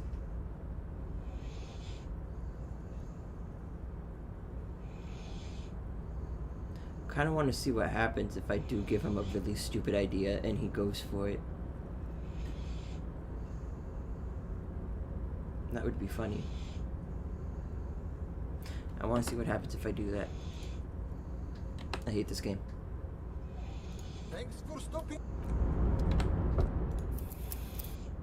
I want to see what happens. Welcome back, gentlemen. What can I do for you? Congratulations. You've somehow managed to fail at failing, which means, in a strange way, that you've succeeded. You should invest in a youth A center. youth center, huh? What kind of youth center? A place to teach them practical skills, like teamwork and self-discipline. Come on, tell him what he wants to hear. One dedicated steering liberal economic values to the children of the lower net worth families. One to inspire the future leaders of tomorrow into public service. You know, a regular youth center with basketball courts and stuff to teach teamwork and other emotional skills. Brilliant. Without children, who'll be there to buy Baddest stuff hustler in the future? neoliberalhood. Yes. Doesn't work out, you could always repurpose the center as a shopping mall, a private When equity life firm. closes a door, it opens a window, yes? What's the expected return on this? Human beings, there's always a risk associated, which is why we've got to hold onto the center itself as a You're fallback. deep into ultra-liberal territory now. Good work. Very impressive. Just talking as he would. A natural eye for unusual investment opportunities. I know. Don't normally do this without a formal pitch deck, but to hell with it. What's the point of being rich if you have to follow all the rules? Here's a round of seed funding. This should be enough to prove out the concept. And get Yes! it off the I ground. fucked up in the best way possible, boy. I know, I'm super excited too. Woohoo! I made $100 today by just giving a stupid guy a great idea. Isn't that great, boy? You should agree. I fucked up in the best way possible. Thank you for placing your unwavering trust in me. Remember, it's not a handout. It's an investment. And I expect to see returns. The lieutenant stands there, dumbfounded. His mouth opens slightly, then closes again. What do you think, Kim? Not bad, I'm huh? not unimpressed. Let's leave it at that.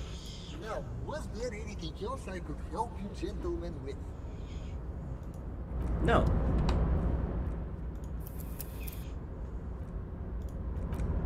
I'm going to save my game. But now I want to see what happens if I give him an actually good bad idea. Because I feel like that would be funny. I just want to see what the outcome is to giving him a good bad idea. Welcome back, gentlemen. What can I do? Congratulations. God damn it.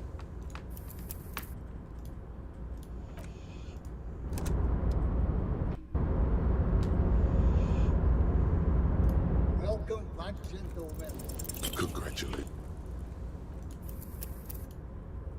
I know I'm pretty much rolling for like double sixes at this point, but like... Welcome back, gentlemen. Congratulations. You've It's a 6-2. What do I need? So I have 5 plus 8 from dice rolls. Actually, wait, look, game. Do I have anything that ups my conceptualization?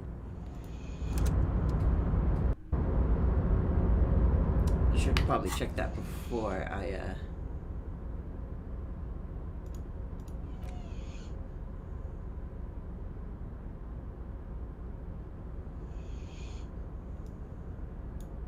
This shirt does, plus this shirt.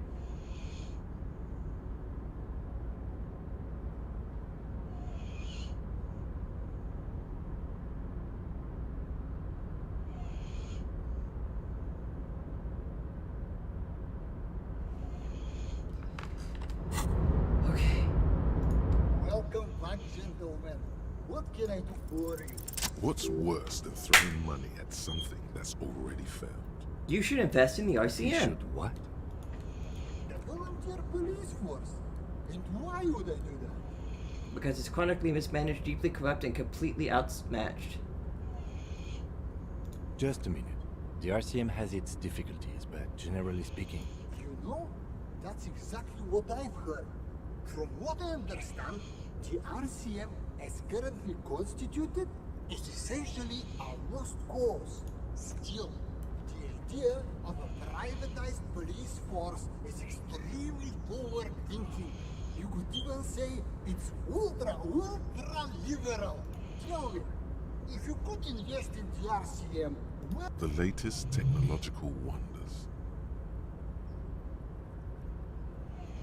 Radio computers for every precinct. the RCM's problems aren't the kind you can solve with if I could interject, the RCM's problems are mainly structural. We are hamstrung by a lack of clear lines of authority, and our system of performance reviews strongly disincentivizes inter-precinct cooperation. I think the lieutenant's right. Your problems run much deeper than equipment or funding. The entire org structure of the RCM needs to be redefined. You need a unified chain of command. New metrics for measuring performance that reward real police work. Does that sound right? Yes, yes, that's precisely what we need. So you do it? Hell no! Can you imagine how much work that would take? Why would I do that when I can just speculate on exotic financial derivatives from the comfort of this shipping container? The thing about investing is that the less work you have to do, the better. Don't overthink. That's what return on investment means. The lieutenant's disappointment is palpable. Now, was there anything else I could help you gentlemen with? Please invest in us, the police. Okay, now what happens if we give them a good idea and like fuck that up? Welcome back, gentlemen. What can If business planning were really your strength, You should invest in the RCM! What? the volunteer police force? And Just a minute. you know, still tell me, the latest technological wonder. New logo and tagline. a tried and true strategy for increasing the perception of value without improving the underlying asset. Not bad, but still, If I could interject, the R... I think Yes, yes, that's precisely what Does we... it go over? precisely. Think about it. The lieutenant. Now, was there anything else I could help you? I like how if you try to give them a good idea, it goes to the RCM. If you try to give them a bad idea and succeed, it goes to the RCM. I like that. I like how that is like perfectly connected to one another. Wait, does that mean if I think of a good idea, Welcome it's gonna go back to the other one? What can I do for you? If business planning were Because that would be hilarious if it loops back around to like these two options were perfectly connected. And I need to get myself the shirt again.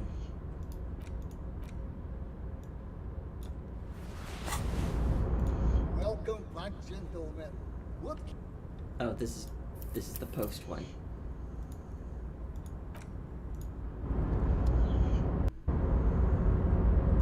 Welcome back, gentlemen.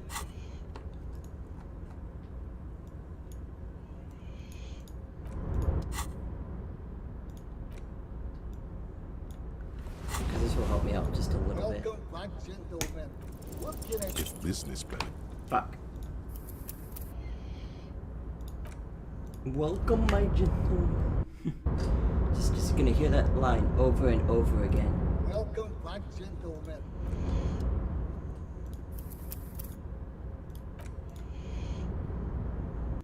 This isn't gonna get on my nerves at all.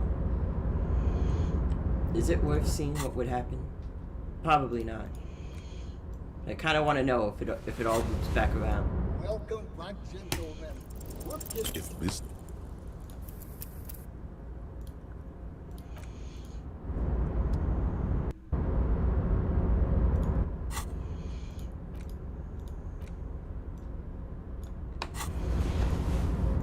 Welcome back, gentlemen.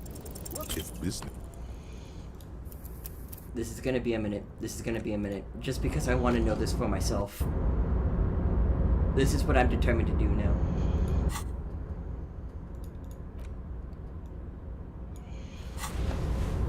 Welcome back, gentlemen. What if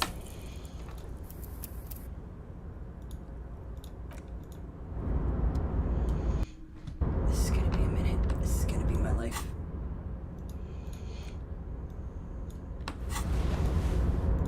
Welcome back, gentlemen. What if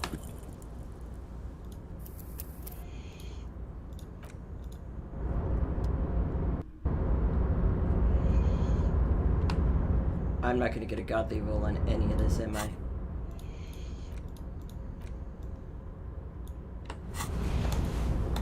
Welcome back, gentlemen. What can I do for you? if business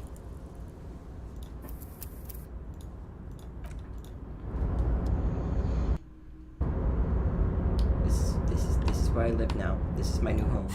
Until I get this. I need to know. I need to know. Welcome back, gentlemen. What if The second that +1 shows up, I know I fucked up.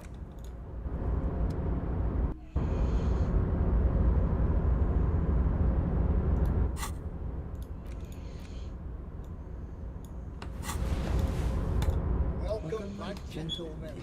What can I do for if business planning were really your strong suit.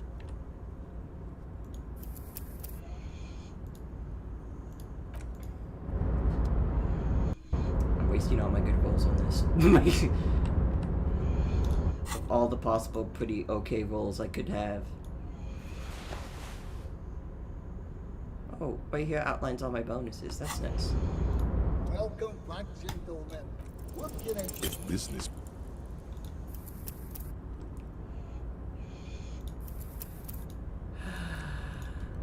I hate it here. I absolutely hate it here.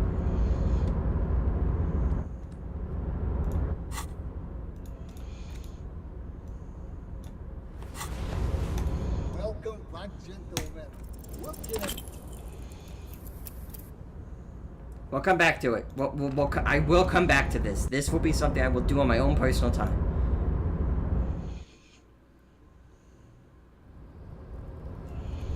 Look at that. Look at that. Look at that. $100 in my pocket. I don't have to worry about not having a place to sleep for a good long while.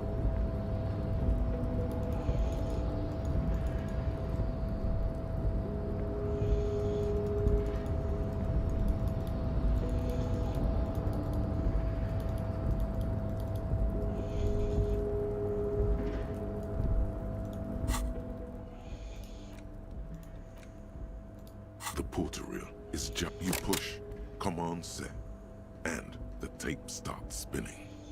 Violent static and machine sounds fill the air. This isn't Revachol. This is a fucking village. I can almost see the elephants. The harbor. That's the son of a Kvalsund crane. When this shit is done, I'm gonna tear that place up. Soldier of the apocalypse style. Kill shit. Dogs and chickens too. Gonna run a room, Cordy. A real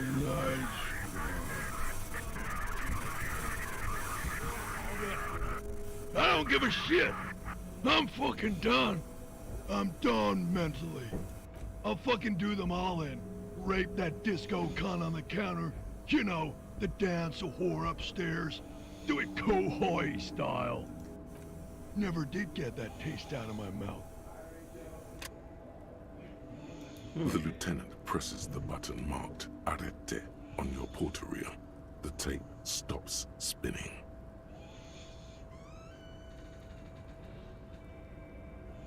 What was that at the very end? Silence? End of recording. What do you think? It seemed authentic enough. Probably recorded off the shortwave, then edited to seem more incriminating. He sounded like he was on patrol around the harbor walls. He did say he was gonna do it. You can't edit words into something. Great, he also sounded inebriated. Still, Then it looks at the tape, you are familiar with that look now. It's his look of suspicion. Who is this recording? one of the other mercenaries, I think. The one he was talking to. A friend of his. Let's go A high. village on the Samaran Isola, in South Safre. Grad committed war crimes there, the kind of thing he talks about. The South Safre conflict is an ongoing proxy war between Grad and Safre. It has been hot for 12 years, with the atrocities piling on, mostly committed by the Grad. You think he was Who there? knows? Maybe the tattoos would have an answer. Or maybe Kohoi is just merc talk for atrocity, slaughter. A symbol of soldier of the apocalypse style conduct in a civil environment. Okay, then what now? I think we've got a few more questions for class here, don't you? This seems to contradict her testimony, at least to some degree. Okay.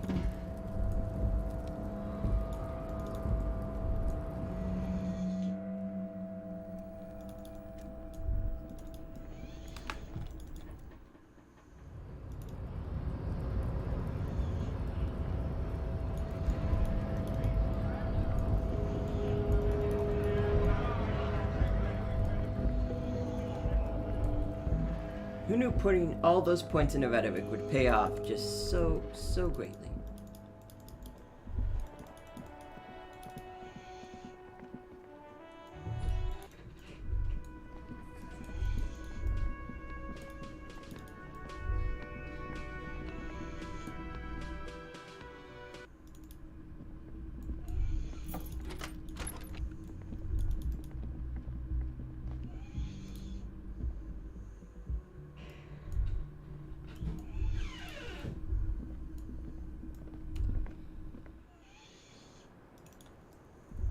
Officer, it's a fine day for questions.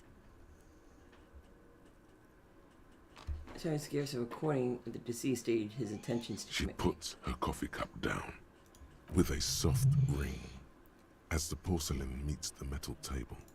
Did he? I never said he was a good man, or that he had good intentions. Only that he was never bad to me. She doesn't care. If anything, she sounds amused. On this tape, he specifically identifies you as a target. Where did they get this recording exactly? It's intercepted radio chatter of the deceased, recorded via a de-encryption station. It's authentic enough. Does he say he's gonna do it Soldier of the Apocalypse style? Those are the exact words he used. Yeah. That was practically his pickup line. Did he say whores a lot? Was he pretty much on the verge of doing it Kohoi style? Yes, the word whore He was liked used. the way it sounded when he said it. As to Kohoi, The young woman lit a new cigarette and... Oh he my. wasn't actually there. He didn't do a tour, or at least didn't tell me he did. Would have been overkill anyway. He lived his own little Kohoi. It wasn't his everything. I say things like that. Machismo? Yes, was he bragging? Oh no, I'm pretty sure he did all those things. Then integrated them into his idea of normalcy. To keep on living. Until they just sort of turn into his, What's the word I'm looking for?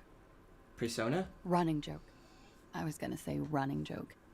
And it sounds like you didn't even get the good bits. Lely's punchlines got way, way funkier than that.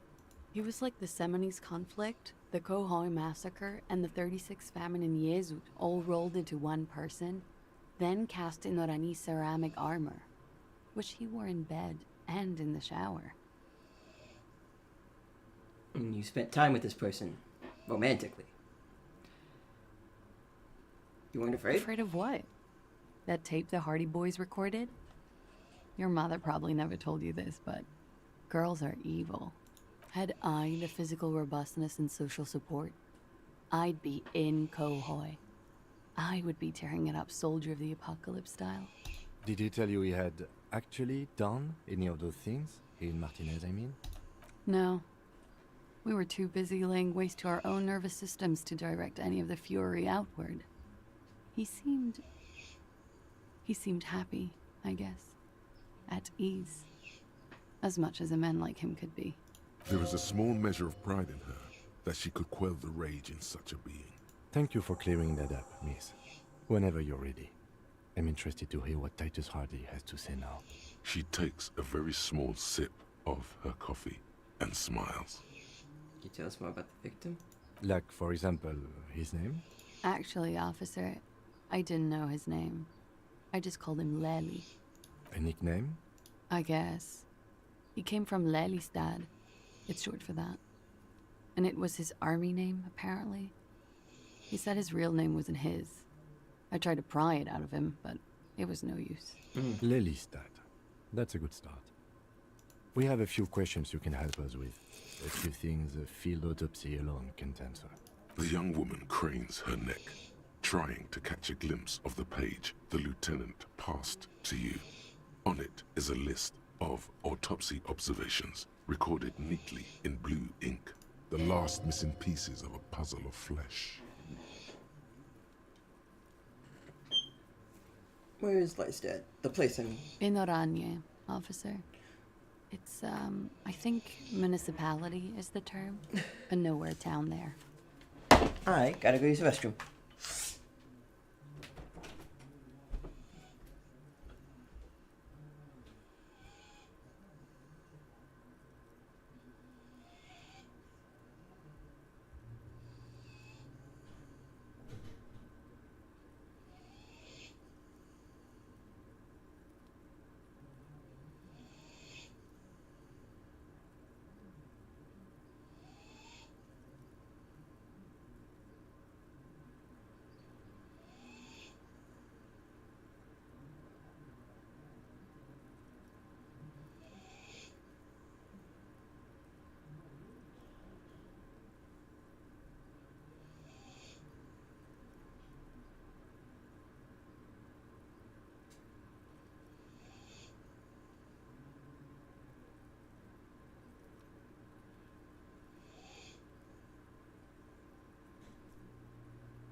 Hey there, boy.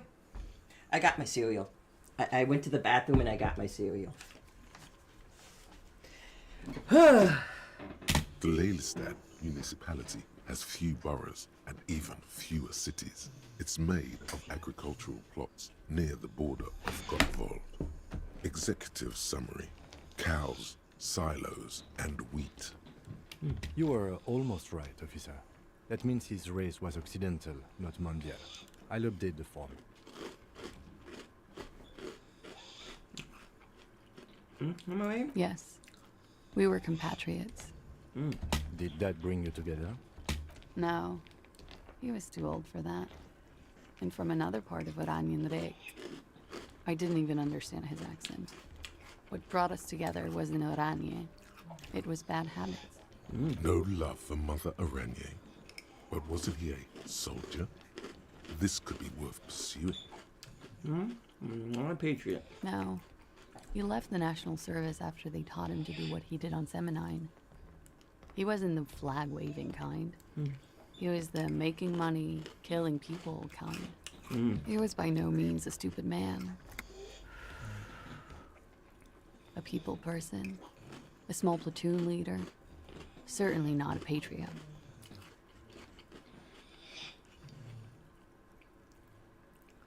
You don't seem much like a patriot yourself? There is nothing on Muindi. The old world is dead, and we both knew it. Maybe Oranje did bring us together. In loathing. I love Revachol, though. I hope she loves me, too.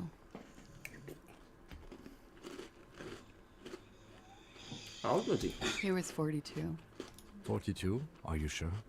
I would have had him above 50. He had many scars that made him appear older. But no. We even celebrated his birthday, like, some weeks ago. It was a funny 2 days. He had little reason to lie to me. Looks like you were right, officer.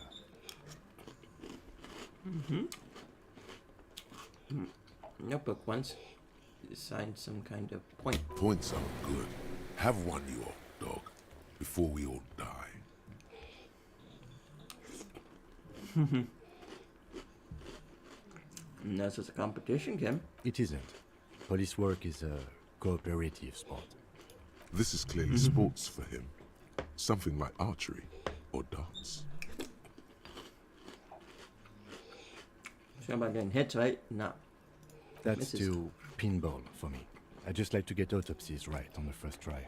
Where were we?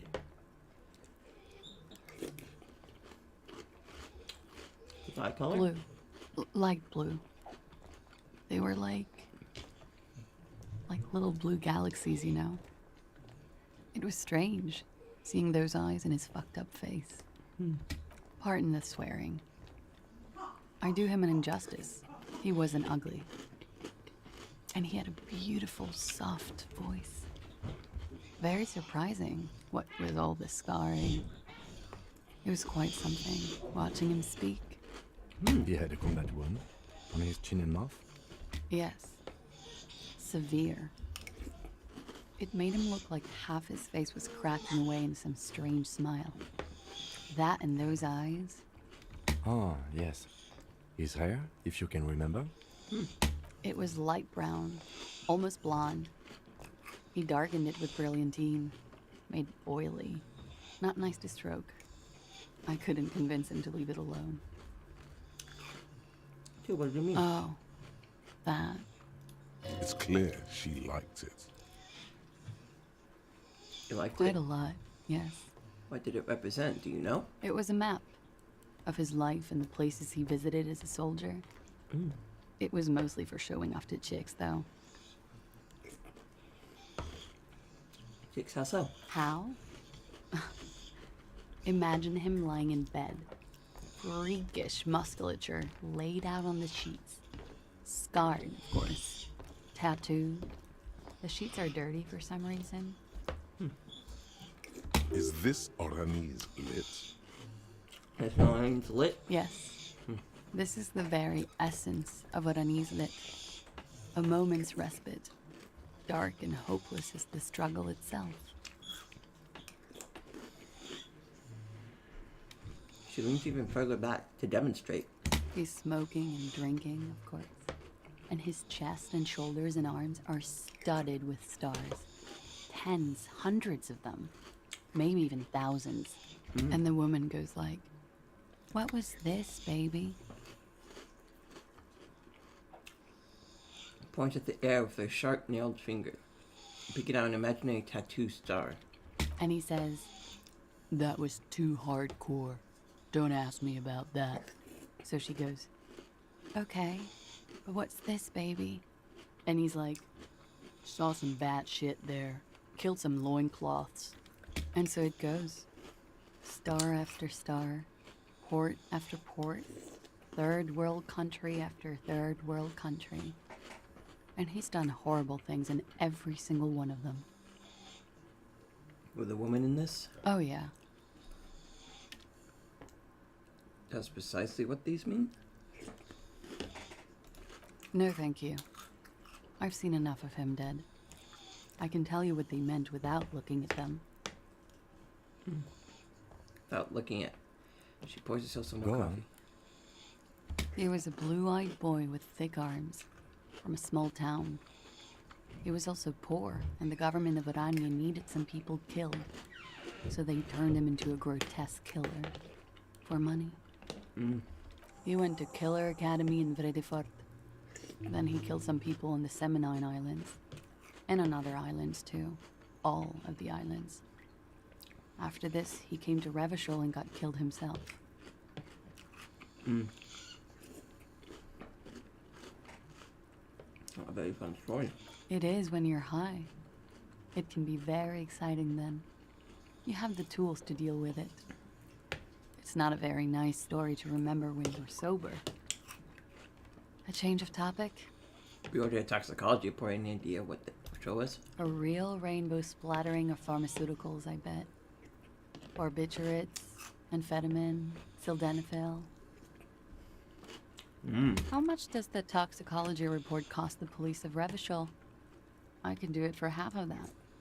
Save you some money, make some myself. It's quite expensive, miss. But we'll manage without your help for now.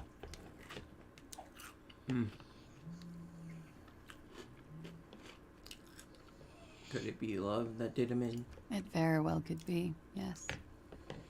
What do you mean? What do I mean? I have no idea. I don't even know what you mean. Love did him in? What does that mean? You told me love did him in. That's not funny, officer. I wasn't Her joking. voice is like a slash through the air. Her shoulders tense up.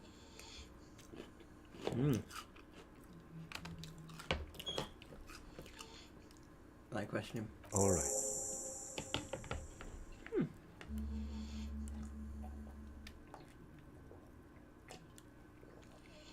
Let's just see him one for a moment. Coolly, gracefully, she pours herself more coffee.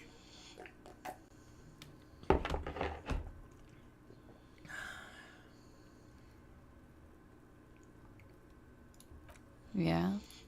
All right. Not my favorite topic, but okay. How about we, change... Wait, stop. That man, bloated beyond all recognition, was 42? That's what she said, yes. Below the damage, the weeks of decomposition, all the swollen indignity of mortality. He was 42 years old. Where's this going? How old are you? That's where this is going. 45,000 liters of raw alcohol has left its disfigurements. What lies beneath, you wonder? You could ask either one of them. Miss, how old do you think I am? Huh. How old do I think you are? She's buying time to formulate the best answer. I don't know. 1 million years old? 21? 17? How old are superstar police officers usually? I think I'm circa 35. You're not. Sure he is. Age is just a number. Yes, but for him that number is much larger than 35. Wait. This requires scientific measurements. I'm not afraid of the truth. To the laboratorium. Working thought data birth generator.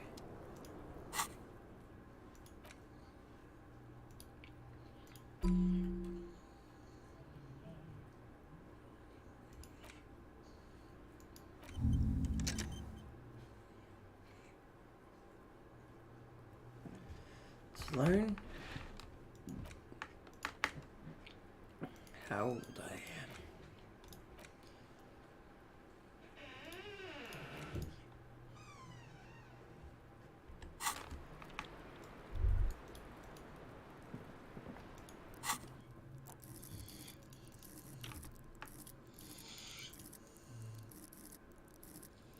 I probably should put another point to empathy so I could talk to that one guy.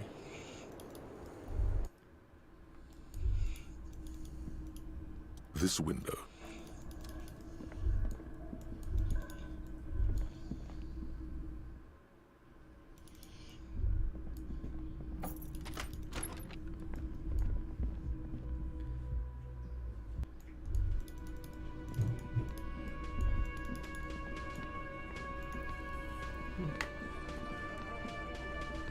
Behind the dockworkers, a ceiling height window.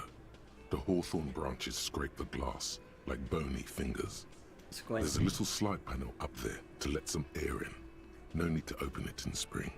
It's still too cold outside. Alright. There's a yellow ribbon tied to one of the branches. Light yellow, faded with time. Let's go. A tiny splash of color in the blackness of the thicket, hanging from it. I hit exactly Bronze 15. key. It's close enough to the latch up there. One can slide it open and just take it. Surely not a coincidence. Somebody hit a key in the bush. Oh.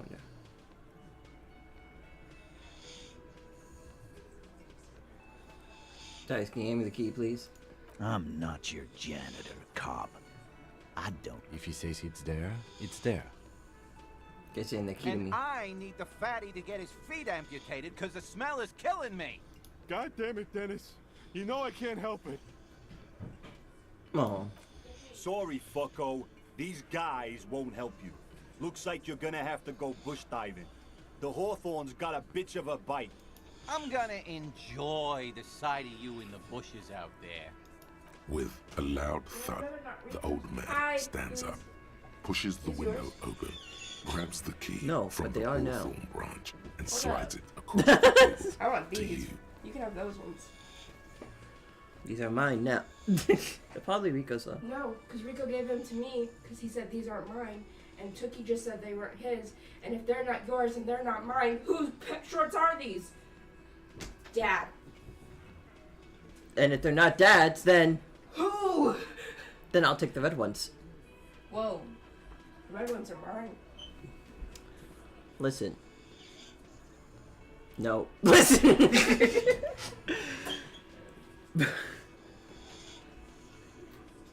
Pushes the window open, grabs the key from it.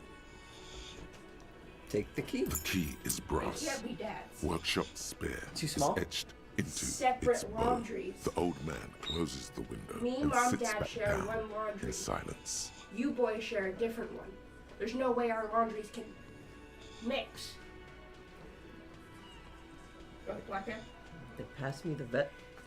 Red ones are mine, bro. How cool they are. Bro, that's exactly why I want to wear them. But You already have it. Look at yourself. You already have a red pair. You have a. I don't have a red pair. I need the red pair. Okay, that's a lie. I do have a pair of shirts with a little red streak down it, but I could use another red pair. But I like the red pair. But the red pair looks more breathable, and summer's coming up. Those are gonna be fine, right? You like black, navy, whatever color that is? I like colorful colors too. Yes, so do I. That's why I'm wearing this shirt. That's why you're wearing the Goosebumps shirt. Boy, can you believe this? Can you believe this, boy? I deserve the red shorts, right? No, boy. I deserve the red ones, right? Come on. Come on. Who do you think deserves the red one more? Is it me? I think he's just confused. Is it me? Or is it him? Me? Her? Her? Me? Who deserves the shirts more? I think I deserve them. Finders, keepers, losers, weavers. First off, I didn't even know there was stuff to be found, and now that I found them, I think I need to keep them, okay? So, Whoa, buckaroo. I found them just as much as you found them. We worked together on this. We cracked the case together on the case of the missing pants that are now ours. It's fair and square. Boy. Get her. Sick her. Attack. Look at how She ain't great these are gonna look with me. Give me those pants. They're mine. Give me the pants. You non-pant sharer. You have the I got these. This is second place pants that I'm holding. This is participation pants. Participation pants. These aren't the pants I want. These aren't the pants I need. I need the red ones. They'll complete the fit. I like the red ones. I need it for the fit. For what fit? A fit. You own nothing red. I could get red stuff. And honestly, That's neither not true. do I have a red shirt. I have the Deadpool shirt. I have the Nintendo shirt. I have the D&D shirt that's also red. I got red shirts. I need the pants for the fit. But this red is like my blood red. So it's mine. Do you think I have different blood than you? Do you think I have blue blood? You definitely got dark black, navy blue blood. How dare you?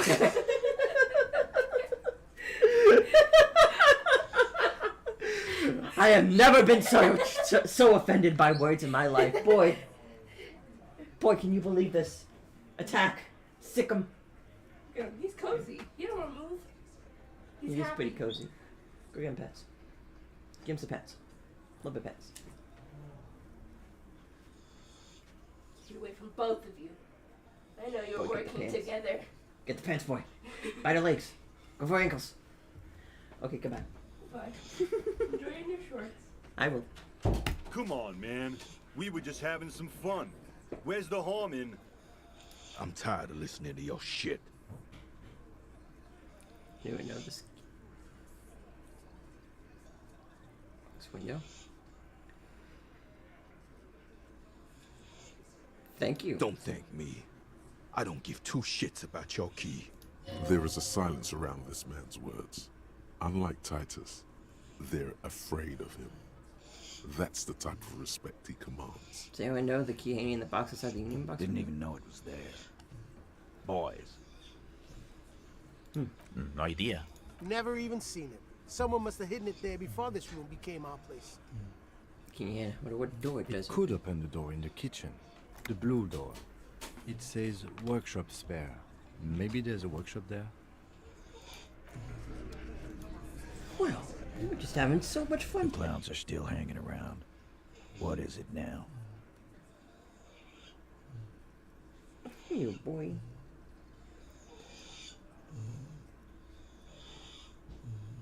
So, Dr. Khalid is about to take. Man. And nothing. She stands by what she said. That fucking fucker. You're the worst cops in Revachol. I gave you gold on that tape. That fucker wasn't aimed at you. It was at her. Stark stuff, but it didn't prove anything. Yeah, it was bad, honestly. I expect to have more effect. Gold, it was just locker room talk. It's not evidence. Locker room talk. What are you, fucking brain dead? I've been to plenty of locker rooms. They don't plan rapes there. What did she have to say then? Fine by her? This is what people are supposed to be like? Fucking whoop-de-doo.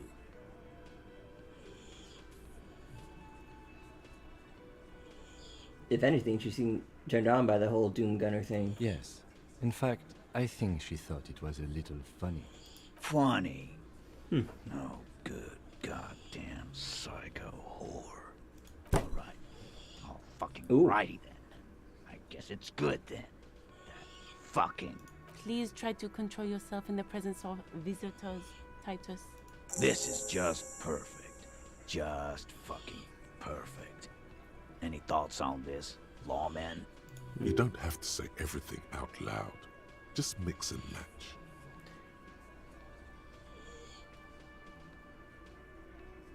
Titus? Who you thought she was? Yeah, I know her. She's just a girl. In over her head.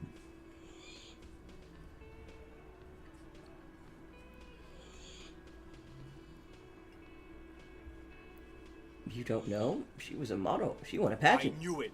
Titus, I knew she was professionally trained by her walk. I told you she was a beauty queen. But yes, Glenn. I know she's a beauty queen. Everyone can see that. Sorry. Nah, I know her. She's just a girl. In over her head. Handled him. Well enough. She got into some stupid shit with that guy. Yes, we heard all about it, and the fact still stands. You were more disturbed by the tape than her. Save me, Titus. What really happened? I already told you. We fucking hanged him. There's less gusto in his voice now. His men, too, are growing increasingly silent. Come on, Titus. It's been a long day. I'm tired of running back and forth between you. I can see you're tired, too. Why don't you just... You know what? I am tired. I'm tired of you and the whore upstairs. Next time you see her, tell her Titus said, "Fuck off!" That's his big can. That lying, scamming. We're done. This is over. You understand? Your little investigation is over. Yeah. There's a science in the room. I'll start saying something, then thinks it's best. What is this quiet funeral shit? All we need is some beers in us. Bartender, 20 beers for the Dock Workers Union. Why do we make it 40, huh? Why do we make it 100 beers? You're not loud enough. 100 beers? Now we're talking. Hoppity hop over here, cafeteria manager.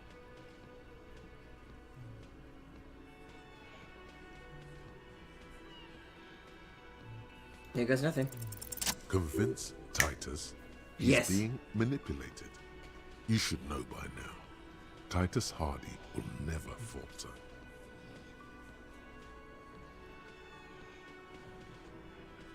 Wonder if his boys will. Just remember, it's about more than Glasia. It's about these men and Martinez. Their district. Their responsibility. That's it then. Case closed. Look around. We're going home, Kim. He'll get it. Go on. Write it down, Kim and Martinez. They just kill you because they don't like you. Got it.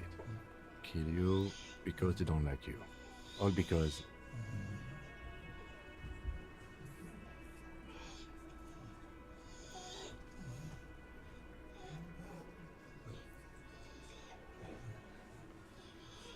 Because you work for the wrong people. Because of some chick. Bring that up one more time, and you won't get to write that report. Yes, I understand, Alain. That's your name, right, Alain? You'll kill us. That's what they do in the Wild North. They just hang you. Like the Dark Ages. It makes a display of your corpse. It wasn't that. It wasn't... We just couldn't get him down, okay? That's it. That's the weak one. You flushed him out. Now go in for the... Officer, you will be next if you don't shut up. The old man reaches for his belt, but his voice is Fire very calm. a glass 08 or a 38 caliber pistol. Either is small enough for you to have missed. He's onto you. He knows what you're trying to do. Oh, what? You're gonna kill me? Treason to Theo. Keep talking. You're gonna kill me too in this bar for nothing? Look at Kim first.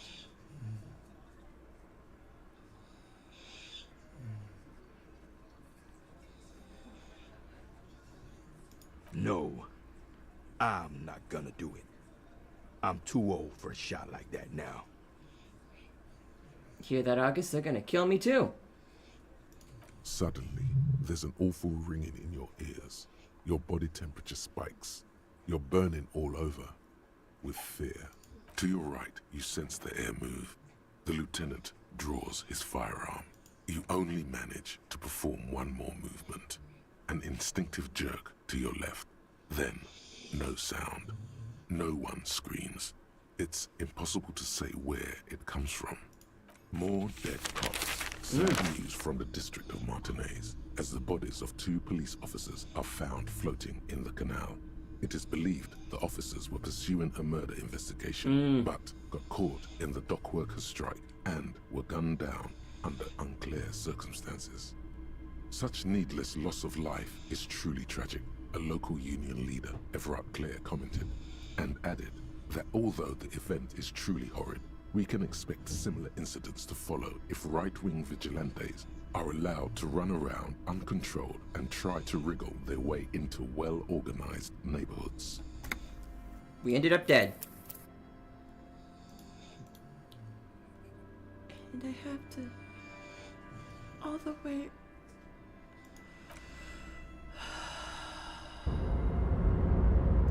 Welcome back.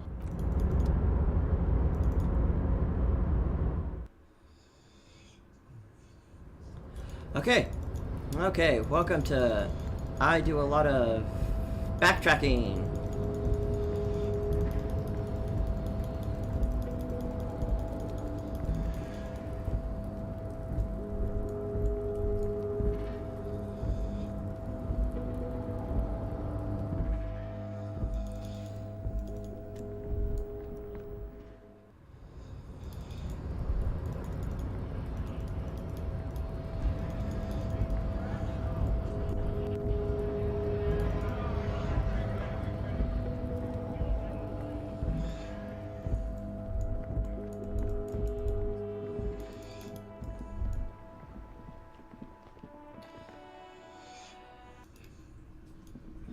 Oh my god, and I got a good roll on that fucking thing, so I had to do that again, which means I'm gonna have to reload checkpoint till I get that as well. Because I already did it once, and I'm not just gonna let RNG decide that I didn't get that. I let RNG decide the first time, so now I'm gonna have to constantly re-roll that till I get that one again, which is going to be so much fun.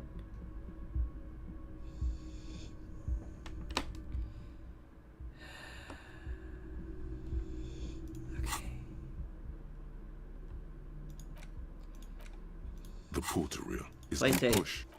The harbor. The lieutenant presses the button. End of recording. One of the other mercenaries. It seemed authentic enough. Probably recorded off their shortwave. Then, still, a village on the South Safrec. Who knows? A symbol of soul. I think we've got a few more questions for class.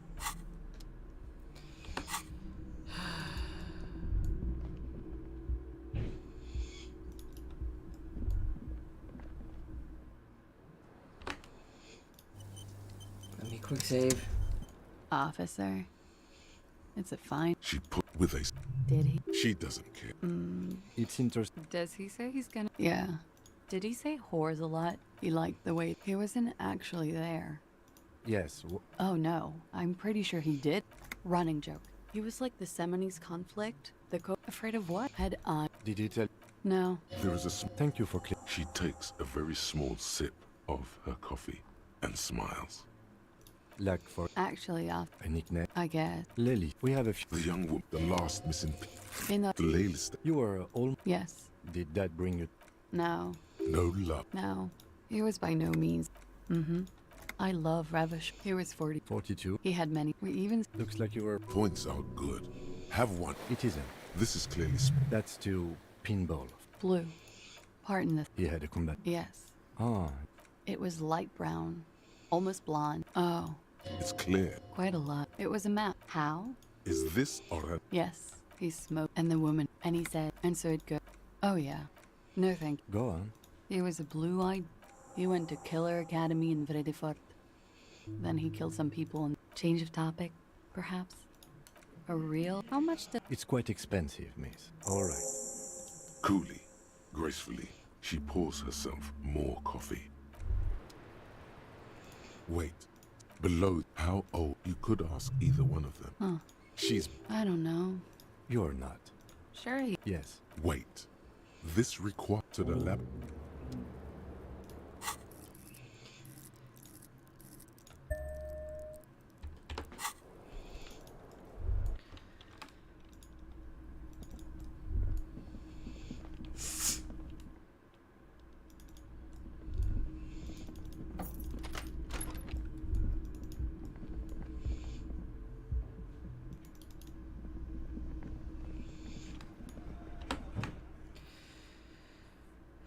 Save game. The whirling in rags.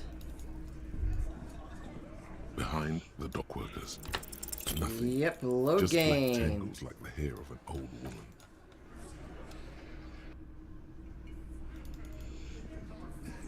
Behind the dock workers. There's a yellow. It's close enough. Huh? And I... God damn it. Sorry, fuck. I'm gonna in... With the key is. Come on. I'm tired of listening to your shit. Didn't even know it. Never even seen it. Don't think. There is a silence. It could open the door in the... Okay, now we save the game again. The clowns are still hanging around. What is it now?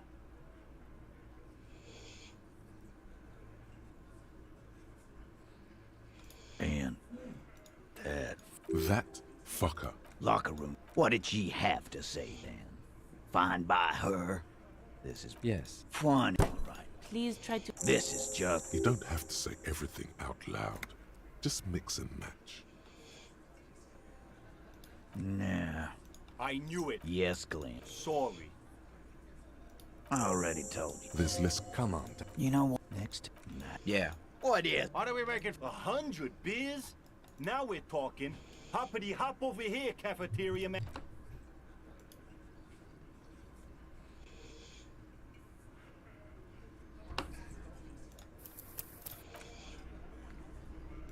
It's you again. What is it?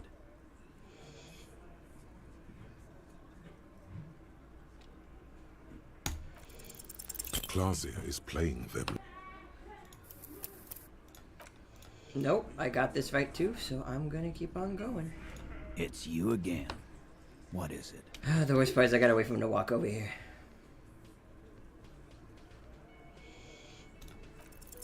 Clausia is. Okay, game. Whenever you wanna give me the W that I got last time. It's you again. What is it? Bye, Mom. Have fun at work. Oh, you bought your Switch. Clausia is playing. Jesus Christ. Okay, how many times am I gonna have to reload this fucking checkpoint? It's you again. What is it?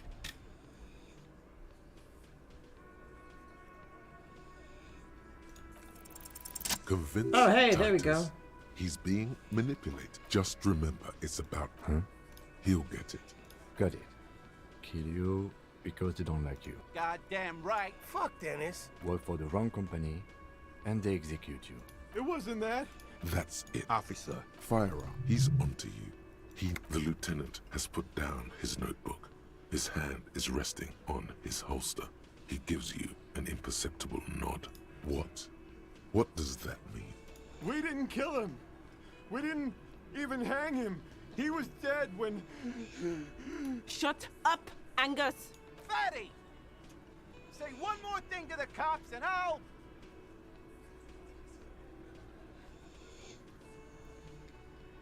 Dennis, stand down, or I'll beat your head in. Theo, take your hand off the belt. This isn't 31. I've got this under control.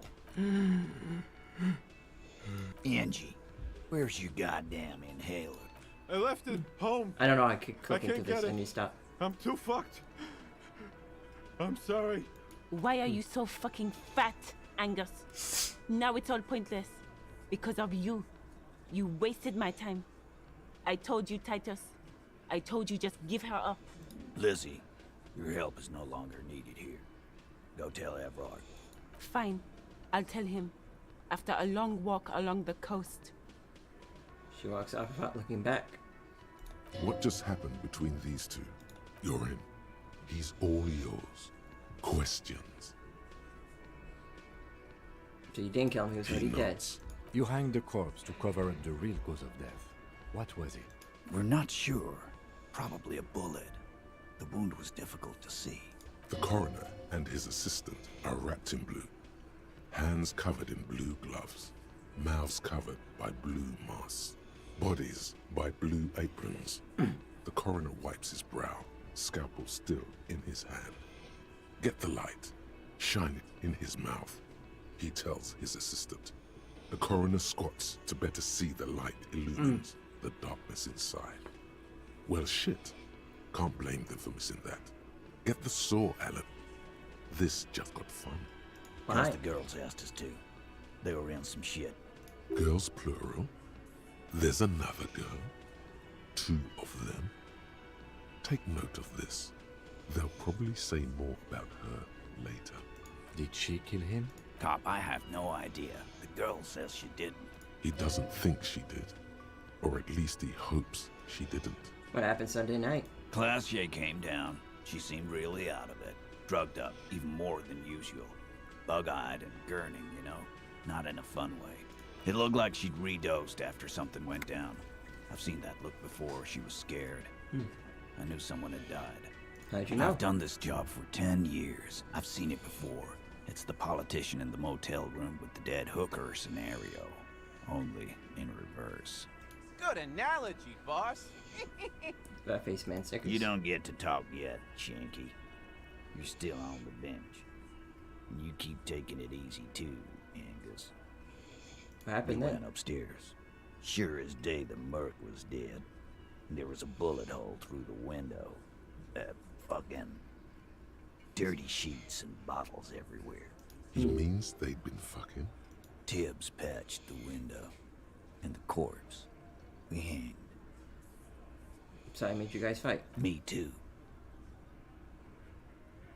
The lieutenant gives a smile only you can see. Who's Tibbs? Dave Hardy? Nah, he's my brother. He's in the window replacement business. Right now, he's grateful he hasn't gotten his brother into this mess. Why the cover-up? Fuck you. Your mom's gay. Okay. Nice to see you too, Tookie. You may have noticed our girl's in some shit of her own.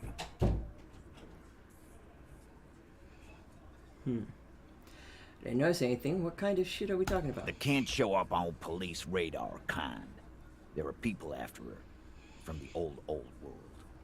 Where she came from. These people, who are they? They're powerful. Connected to the moral intern. She's clearly afraid for her life. Says if she showed up in your systems, she'd be ghosted away. And why would you help someone like that? By taking on a murder? Why would I? I guess we abide all sorts of runaways and losers here. It's a Martinez thing. So who killed the merc then? Any leads? Not yet. Just some ideas. She says the shot came from outside, behind the window somewhere. So that's a clue. What are you thinking? I'm thinking someone's past caught up with them. Either hers or his. Hers, you mean? I mean the people after Klausya. Maybe the shot missed. Maybe it was meant for her. I like that. Been thinking the same thing myself. And you had ideas about his past too? My dude. One of those mercenary buddies of his could have done it. They got guns. Training. Years of bad blood, probably. Or it could have been someone else from Crenell. Tell you what I'd do. Check out the coast for vantage points. Maybe consult with a ballistics buddy of mine. That's what I'd do. If I wasn't too busy doing this clown dance with you. Whose idea was it to hang him anyway? Hers? In a manner of speaking. Remember the 2 girls? He may be talking about the other one. Earlier you said the girls asked you for help. Was this the other girl? That's right. It was her idea to hang him. I liked it for political reasons. It sent a good message. Sure, isn't it? The missing 8th Hardy? That's the other girl? The big guy turns to Glenn, who's about to say something. The blonde shuts his mouth before a word escapes. I'll say it again. All the Hardy boys are right here, cop. That woman is just affiliated with the Hardy boys. You don't know her, anyway. You know it's okay for there to be a Hardy girl, Titus. We're Hardy boys. And that's it. Sure, but can you tell me anything about this affiliate, name, current location? Nope. You're not getting to her. It's Klausya you want to talk to. Thanks. You do that. Hey, cop. Before you go, She, Clausia, came to Martinez to hide. Many of us did. This is where you wash up when there's nowhere left to go. The Union takes you in. Now, she refused that protection. But you would still prefer if we didn't take her away. That's right. If we didn't take care of the people who end up here, this place would just be a couple of ruins and some cargo containers. We'll take that into account.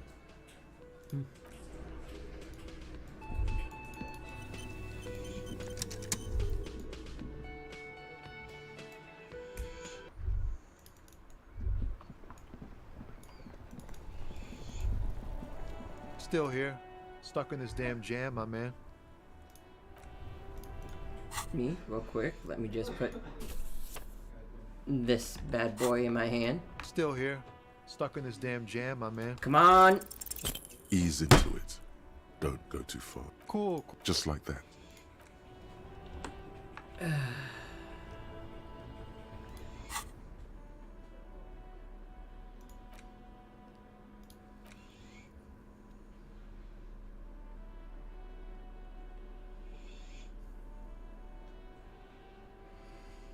Nothing that gives any more empathy, so yeah, I can go back there.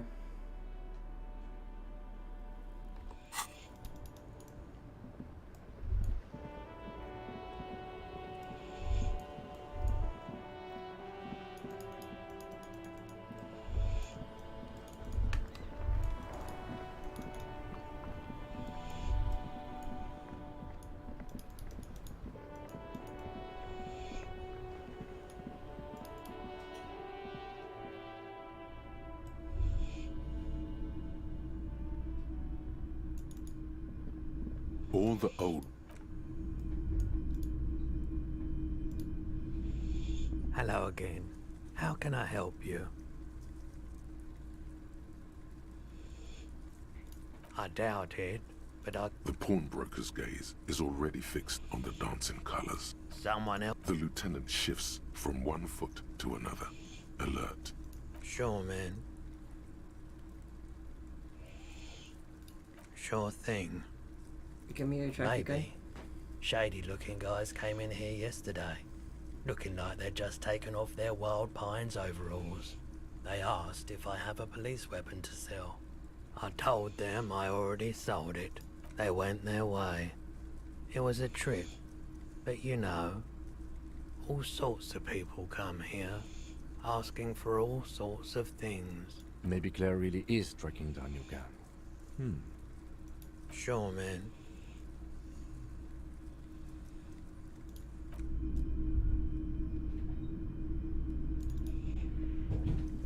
You see rows of toy soldiers, big men on Franco-Nigerian nights.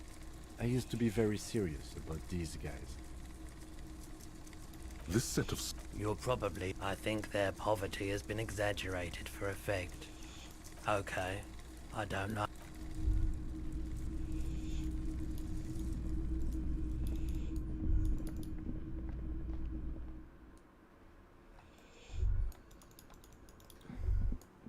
Well, let's go across town. Pounds of electricity.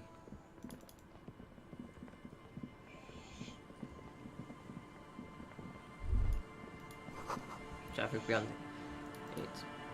Or enemy motors says no entry zones. That with an effort. Ooh.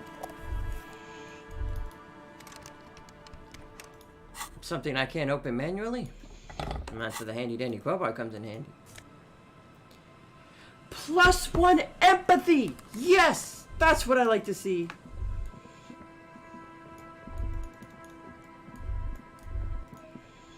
Oh, there's money right there.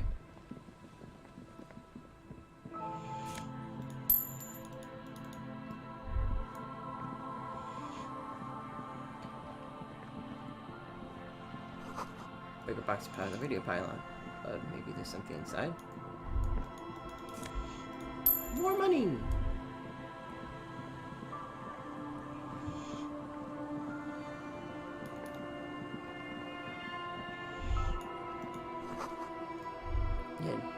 tracks? Right.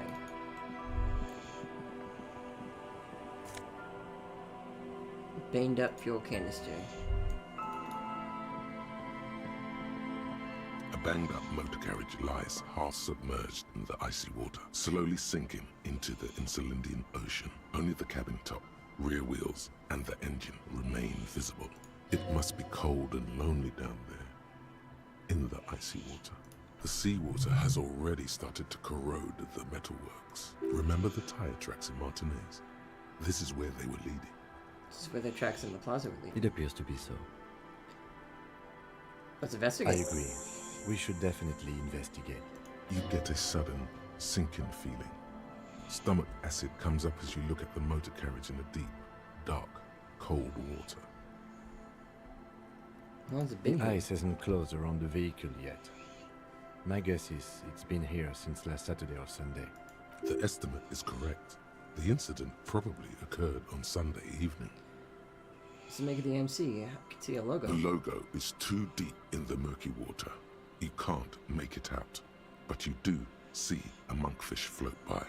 When you hand over the cold metal. The motor carriage is properly stuck in the ice. Getting it out would require a team of specialists. A single day in the salty seawater would ruin most vehicles, but this one looks worn even in places the salt water hasn't touched it. Should we Let's do? wait for the low tide and see what's inside. How will that take? I don't know. An hour or two, tops? Sit on the swing and wait for this tide to reset. As you sit down in the old, rusty playground, the world around you becomes very silent. Nothing but the sound of seagulls high above in the sky, echoing like distant laughter. Ice cracks around the blue motor carriage in the sea. The tune on your lips forms a strange yet undeniably beautiful contrast with the surrounding bleakness. The lieutenant gives you a quick glance, then, still looking straight ahead, he joins you with a higher-pitched and slightly more melodic trill. Two birds on a wire, whistling by the seaside, looking at the water and the sunken car. The clouds pass in the sky, and the shadow of the swing moves like the hour hand on a timepiece. 30 minutes have passed. Looks like this might take a while. Time to present a good topic for discussion.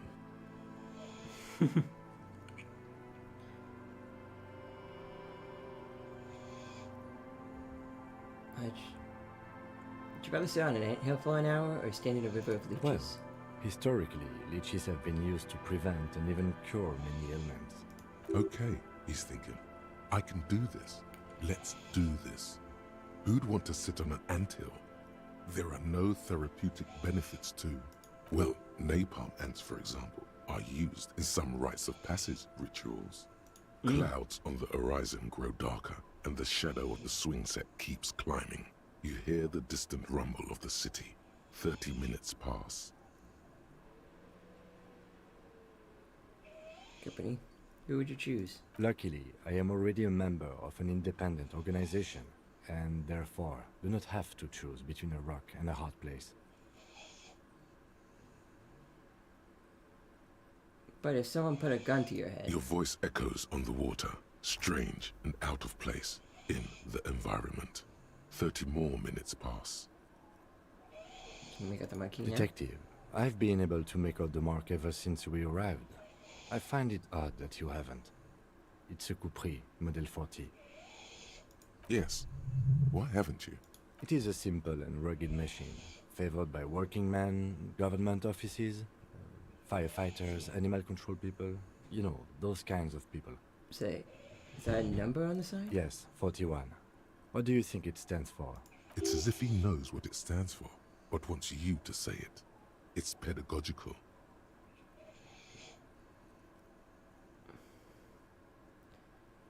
Host of FM 41.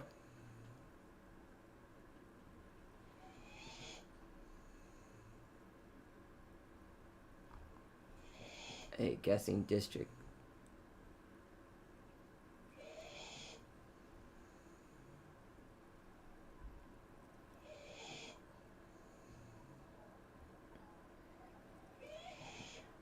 Oh God. I'm no. sorry, Harry. I'm so sorry. 41. Precinct 41. A massive pit opens up in your stomach, and the most terrible feeling comes over you. No. Just no. Say no to this, Harry.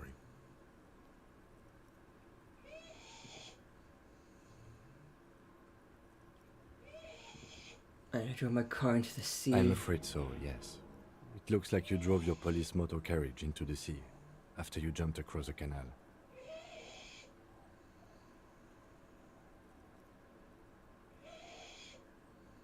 Badge, the gun, and now this. The lieutenant adjusts his glasses and doesn't say anything. There is also a fourth thing you've lost. Fourth More thing? precious than the gun, the badge, and the motor carriage combined. Lost forever into the deepest of seas. Things were going so well. We were just whistling merrily. You can still whistle. Besides, the night is always darkest before the dawn. How do we get it out? Detective, we don't. A rescue operation really isn't viable at this point.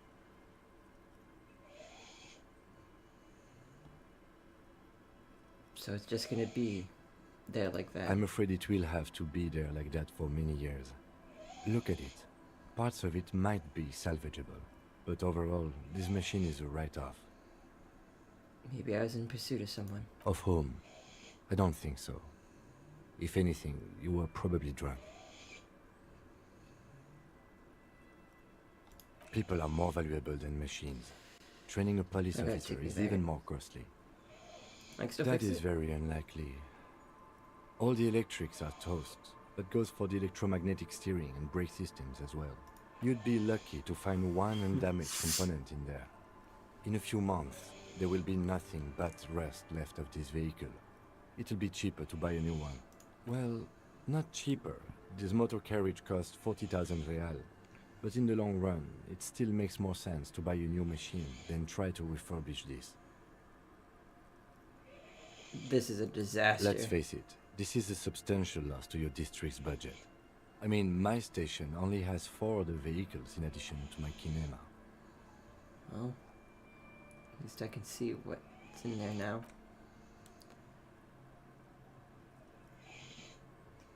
Yes, let's go take a look.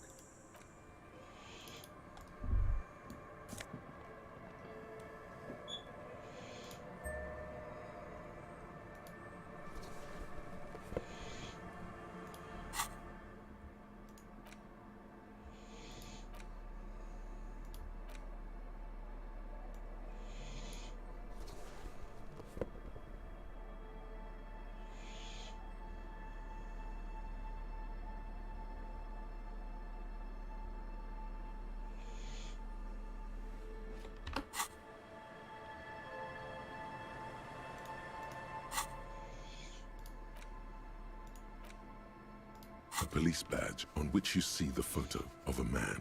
You. Some seaweed is stuck to the back. I found my At least badge! something good came out of all this. Study the Encased badge. between 2 durable plastic sheets is a bluish Upsides. card with lines of information and a watermark in the shape of the street grid of Revachol West. You see a photo, a name, a rank, a document number, the date of issue, and in the lower right corner, your precinct. Look at the The photo. man keeps winking at you with his green-grey eyes. The photo is old, no doubt about that. Good choice. A newer photo would look different. How old? 8, maybe 10 years. The guy in the picture is rather good-looking. He's got a nice haircut and is distinctly lacking in massive sideburns. And he's winking. Why? What do you think? His face is already contorted by the expression, although it looks less grotesque on him than it does on you now. The badge in your hand shines as you rotate it, catching light. You see lines of information on it, and a shining watermark. Name, Henry Dupin. Harrier. That's long for Harry. Harry. So you are Harry. Evrard was half right. Probably not a lot of people know your full name. Whoever told him you're Harry Dubois didn't. kind of name is Harrier? What kind of name is Harrier? It's a wartime name. Revolutionary. The kind mothers give their sons during troubled times. Like Undying or Boxer or Ironhide. A name like armor. Who Bard is then? Pleased to make your acquaintance, Harrier Dubois. He's not going to call you Harrier. He'll keep calling you officer when he's angry with you, and detective when he's not. The badge in your hands shines as you rotate it, catching light. You see lines of information. Lieutenant W. Freighter. What is lieutenant? What is a Lieutenant W. Freighter? A lieutenant is a rank above sergeant and below captain. It's the highest rank in the RCM that still does field work. I am a lieutenant. And W. The Freighter? title of Freighter is added to your rank when you decline a promotion to a higher rank. In your case, captain. You have declined twice, thus you're W. Freighter. Decline? There are many reasons one would do this. The rank above you in your precinct's décomptage might be taken, or sometimes promoted officers do not want to replace their superiors, out of respect. And sometimes they just prefer the type of police work available to their current rank, in your case, lieutenant. Heavy-duty case-solving machine. Is it decomptage? Décomptage is the hierarchical system employed by the Revachol citizens militia. It means counting down to twos. The countdown is modeled after the dual leadership system employed by the left during the revolution, which in turn was developed by last-century experimental psychologists in the University of Königstein. The lowest rank is junior officer, usually teenagers. Then there are the patrol officers, then sergeants, lieutenants, then a captain. That's basically it, except for a few kings. What kings? Kings like satellite officers and the additionally a freighter rank I already explained. The long and short of it is, you're his superior.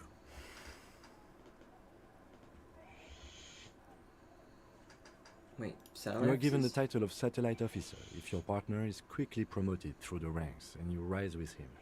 You don't seem to be a satellite. So you've been putting up with all of my bullshit because I'm your superior? No, I've been putting up with you because despite an unconventional approach, you are doing good police work. It matters more than driving your motor carriage into the sea. And now we've even found your badge. He trusts you, for now. Try not to spoil it. Nice. Thought my rank was drunk. Yes, apparently you've had a rather successful career in the past, and this leads me to believe maybe your current situation is only temporary.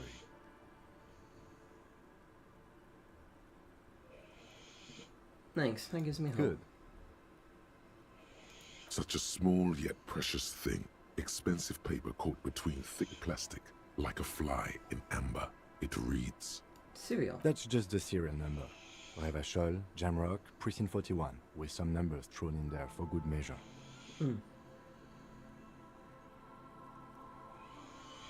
Date of issue? 4 months ago. I'm guessing that's when you were promoted to the rank of Lieutenant W. Freighter. A new badge usually comes with a new rank. You seem to have been doing well then. A lot can happen in 4 months, especially in winter. The winters are never easy on you. Of that you are sure. Precinct 41? Yes, it's the designation of your precinct. 41. Like mine says 57. The 57th is mostly industrial harbor. A lot of asphalt. The 41st is... He stops. What? It's a tough station to work in. You have all of Jamrock to cover. That district should have 3 precincts, but money is what it is. It's no wonder you are like you are, he thinks. But then again, it's a legendary district, and a hell of a station too. It must be an honor and a curse to work with people like Price, McCoy, Berdiayeva. Roberts, Feuerbach, Dimitri. Suddenly, names from your decomptage flash in your forebrain. And you? Is it an honor to work with you? Don't ask him, ask yourself. The badge in your hand shines as you rotate it, catching light. You see lines of information on it.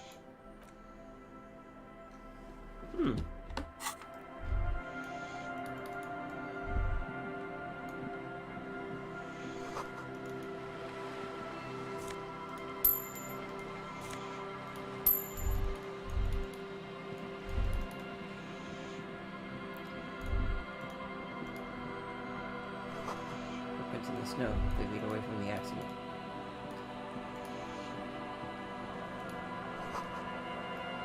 Oh, recently torched. Tucked away underneath. It's clean. What's in here?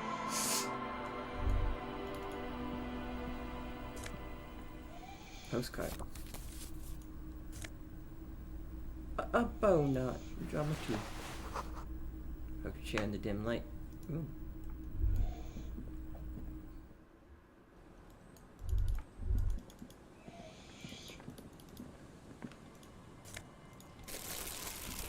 Well, at least we found our badge.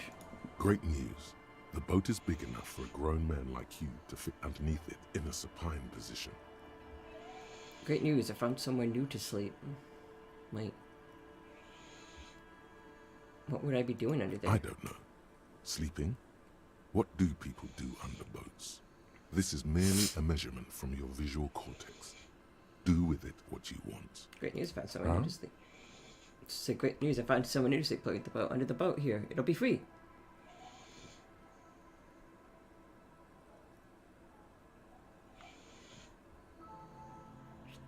I could pretty much finish the cage from under that boat there. It's dry, weatherproof, and free of charge. Sarcastic self-pity is not what we need at this moment, officer. I understand the situation looks grim, but we must continue with our investigation. But I could totally sleep under there.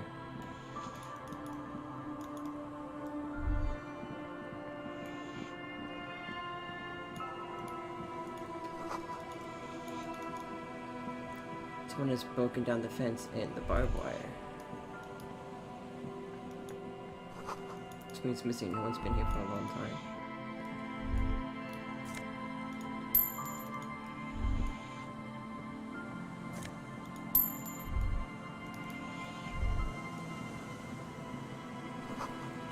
Boy, says the graffito to the ghosts of us.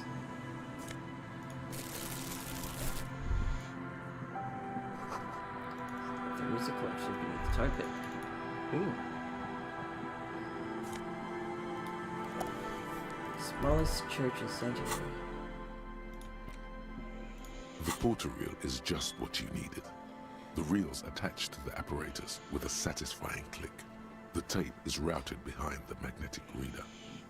Play. You press the large button marked Commencer, and the tape starts spinning. There's a small delay before the song starts playing. Play at a harmless distance and wait. Then the organ starts playing a simple, melancholic tune echoing in the hallway. A lone singing voice joins in, telling you about the tiniest church in Cessons, surrounded by even tinier yard. You almost feel the seaside mist on your skin. It's mega sad. Within seconds you know this is the one. The real shit you've been looking for. The one you trust your room to. This one tells it like it is. This is your tune. A click, then silence for a bit. Then the tape stops spinning.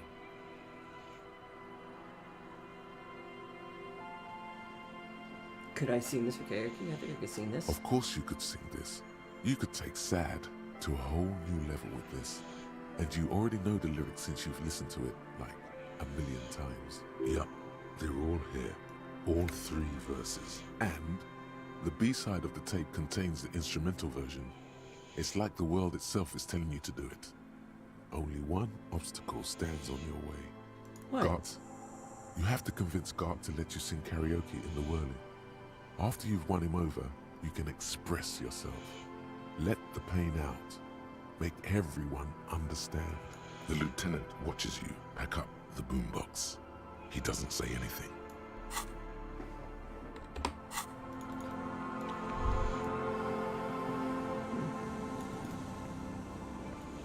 There's a lot of sentimental stuff kind of going on over here in this part of town.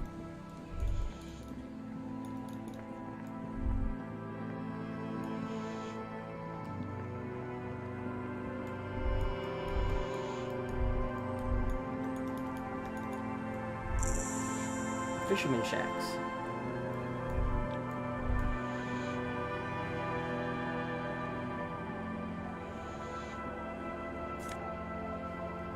The Kingdom.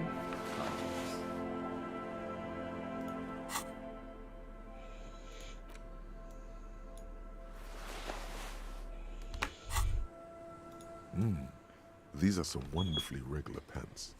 Not too tight, not too loose, moderate in every sense. You'll blend right in at some pleasant dinner party. Gotta go pee again, one more time.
Frogs.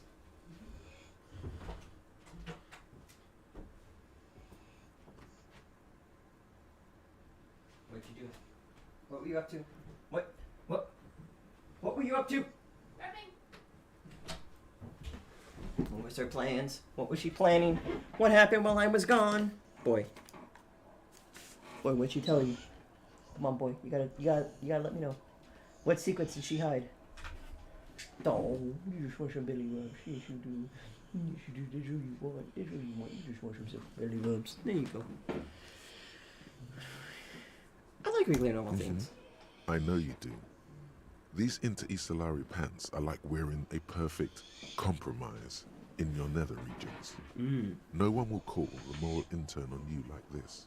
That's for sure. You're a little more moralist now, buddy. A little more normal. Even if you didn't want to be. Makes sense. This is what wearing boring office trousers does to you. Discover line.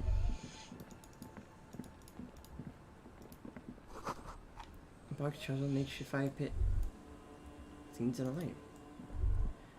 The worn and beaten wooden planks of the bench do not look overly comforting. We can sit on benches after we've solved. You can revisit the bench if you ever need to pass the time when Lieutenant Kitsuragi is gone. Okay. Too thick and thorny for you to pass.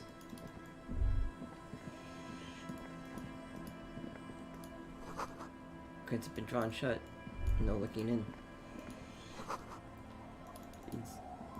Melting stone covered by rust. Structure 2. Whoever planned building this house left in a hurry.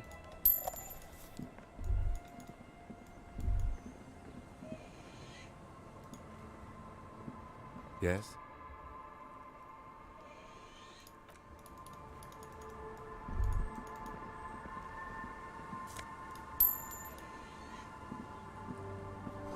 It's locked tight. Can't see the house from this angle.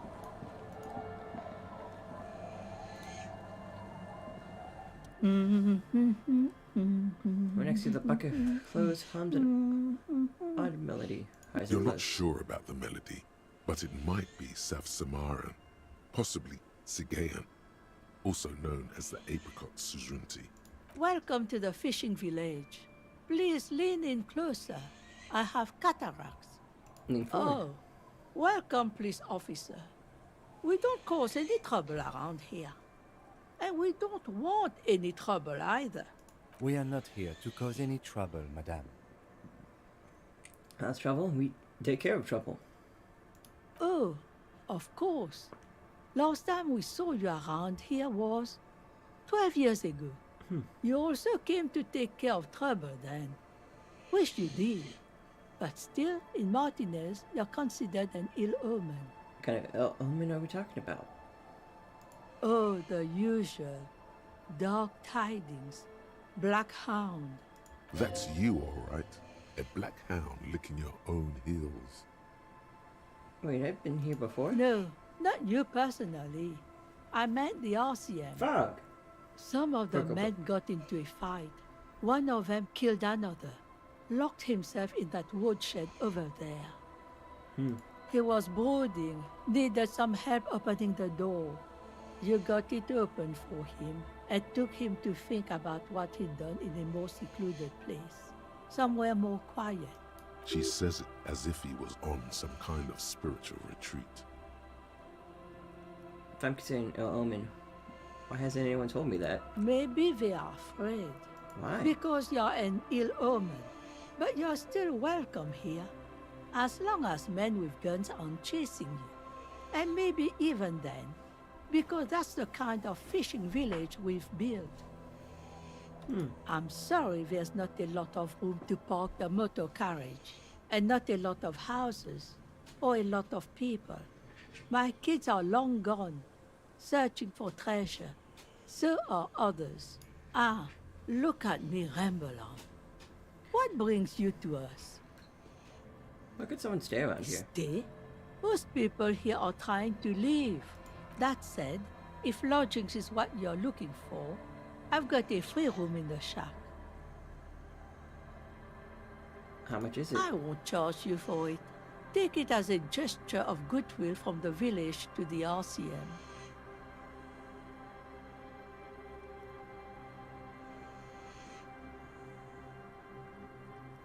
Wait, hold on, you're just giving it to me? No one is using it, and God knows it's not much anyway. You can stay there.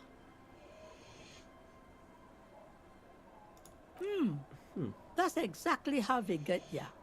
That's why we built our own cinder block houses on the seaside. So we don't have to give money to those crooks. We might not look like much, but they are ours. Wait, why isn't anyone using them? My kids grew up and left like they do. The house is long empty now. I live in the small side attachment. It's easier and cheaper to keep warm. One time I could just have the room. Aye. The room is pretty bare bones, but it's got a bed and roof over it. That's more than some folks have around here.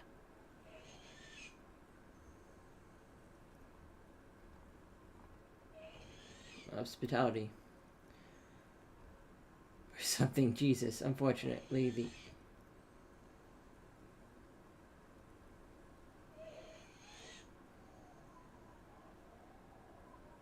This just sounds just An fine. uncomplicated man.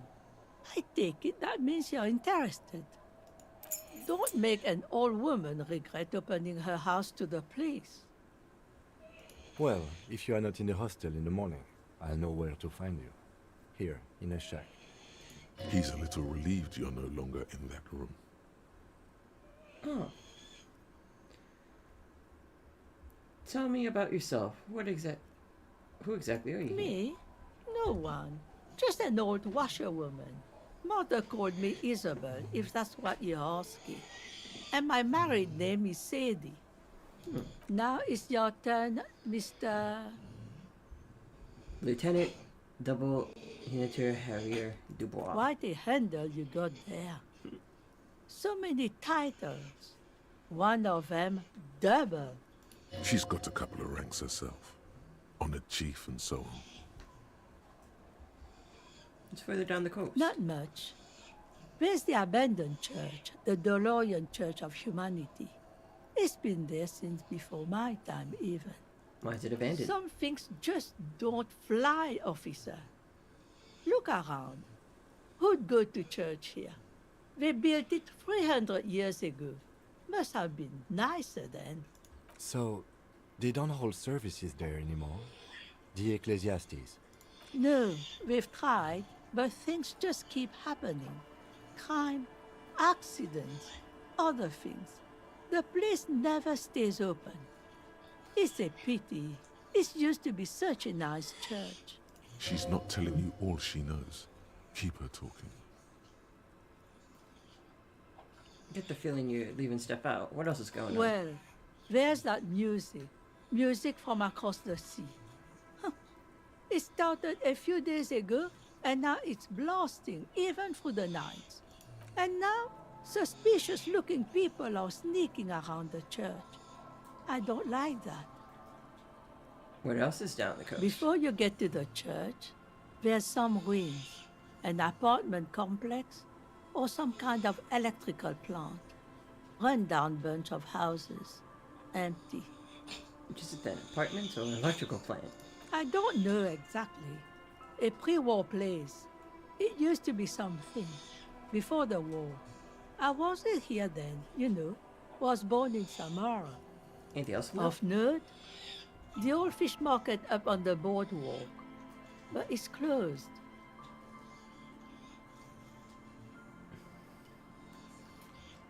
Who'd want to come to a fish market here? No one. That's why it's closed. It was once a bustling place, back when I was young, and so was everyone else. Now, what catch we do bring in goes straight into a lorry for the Delta or somewhere else.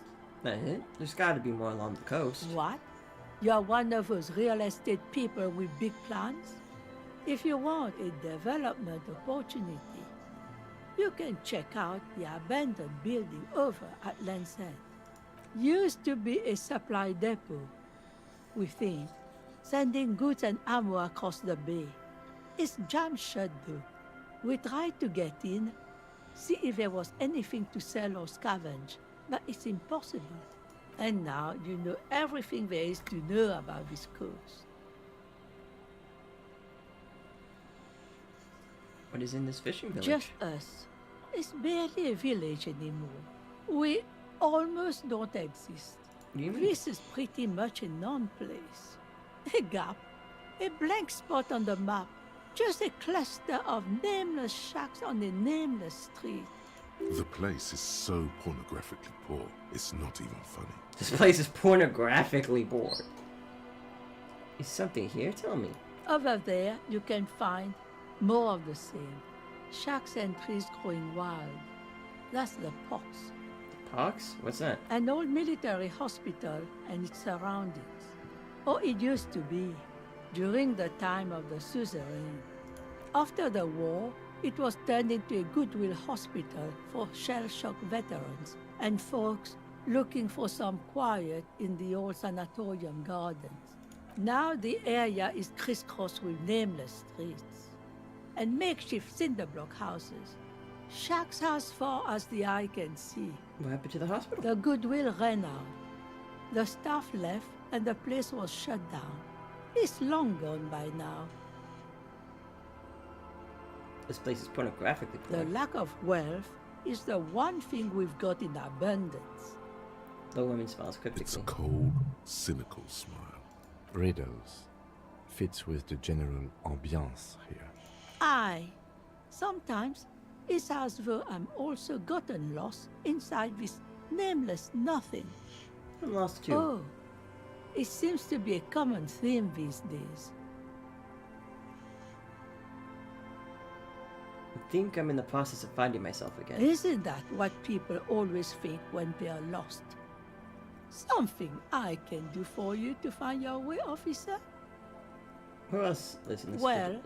there's Lillian and her kids. A few new folks live in the house to the east, but they're away right now. And then there's the drunks. Not a pretty sight, but there's little we can do about it. Home is home, even for them. Who? What drugs? Sooner or later, you'll see for yourself. Don't have to look long to find these guys. Is there any way to make money around here? Here? For you? No, officer. The only money we have here is some coins the drunks tried hiding from their women and then forgot about. Right, that type of She nods, rinsing another piece of cloth.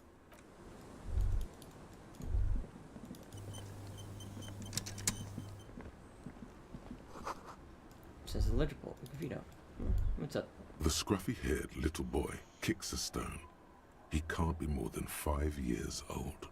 The other one looks indistinguishable from him. He watches his brother kick the stone with his tongue lolling out of his mouth. You guys look The identical. stone-kicking one becomes frantic all of a sudden, as if that's something to be scared of. The obvious fact that you just stated. He looks just like me. The other one said, yeah, I said that. The boy doesn't answer. His brother throws another rock. Both of their hair is covered in some kind of dirt. The rock kicker was just being shy, but now he's enthusiastic again. You're bad with kids.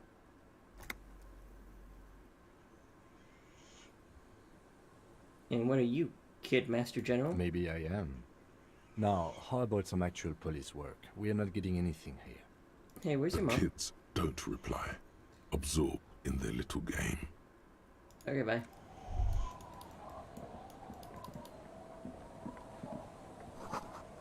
The details the color is welcome and cozy, though. Which but nothing really seems to go. Maybe in spring?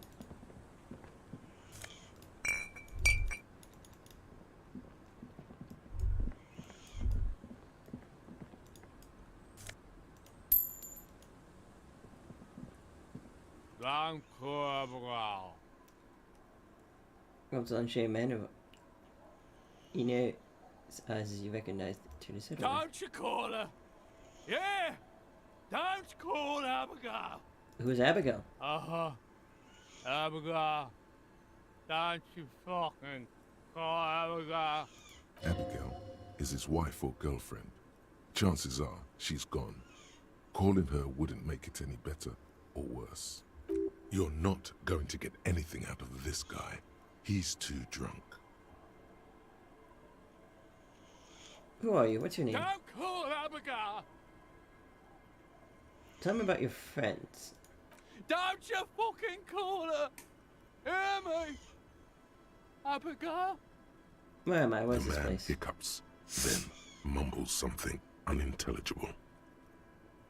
Like He Sherlock Holmes. snorts and beckons you to lean in close. Don't call Abigail. Don't call Abigail. Hey, I'm an important official investigation. I demand your answers to There's questions. no use in yelling at drunks. He's barely holding it together. The drunk man. Don't. There was little chance he'd be a reliable. Hey, tequila! Tell you something. Inclined two-piece car TM tracksuit puts down his inconsistency. Good to see you. How's business? How's the whole reality situation treating you? Shake his So hand. what's happening? Wait, tequila? Yeah, Tequila Sunset. How are the, high-concept, reality-based adventures proceeding? He says it like it's obviously your name. Like you call someone Billy Brunel or leader of the 4th Street Gang. Good. These people know your true name. Looks like it has preceded you, Mr. Sunset. More on that later. Do what? Losing streak. Reality? It's aggressively sad. I know, people tell me I'm a cop. I'm getting used to that. I've re-entered reality to conquer it. To bend it to my will. I am the law. That's the spirit. I used to shape reality into my image, long time ago. Those days are over now. Sadly, things aren't going that well in Idiot Doom Spiral Land. Haven't found those keys yet, haven't won that great piece of ass back. No word from my business buddies. Takes the first bit. This guy's your buddy. You feel it immediately. You belong to an organization, a fraternity of drunks. What is a tequila sunset you keep saying? It's you. You're Tequila Sunset. How do you know this? We've met before. Don't you remember? No, you sure don't. Nope. Aha. Do you want to know how Tequila Sunset came to be? Tequila Sunset. Something ominous there. You're foreboding. Maybe I shouldn't learn what it means? You think you feel bad now. Wait till you've heard the story. No. You need the wisdom. Go ahead. Let me take a sip to moisten up my chords. Takes a big sip. Tequila Sunset rolled into Martinez last Friday. And by Tequila Sunset, I mean you. The man, the myth. Wait, did we meet on Friday? Hey, let's not jump ahead of ourselves. This is your story. Stop interrupting. Okay. Takes nice. You got here on Friday to solve a case, hoping to be the early bird who gets the worm. And by the worm, I mean the buzz. Because as far as I know, all you did was get pissed drunk.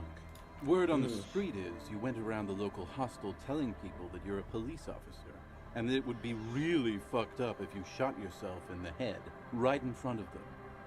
That's pretty high concept, if you ask me. The lieutenant's brow is furrowed. He's listening as casually as he can.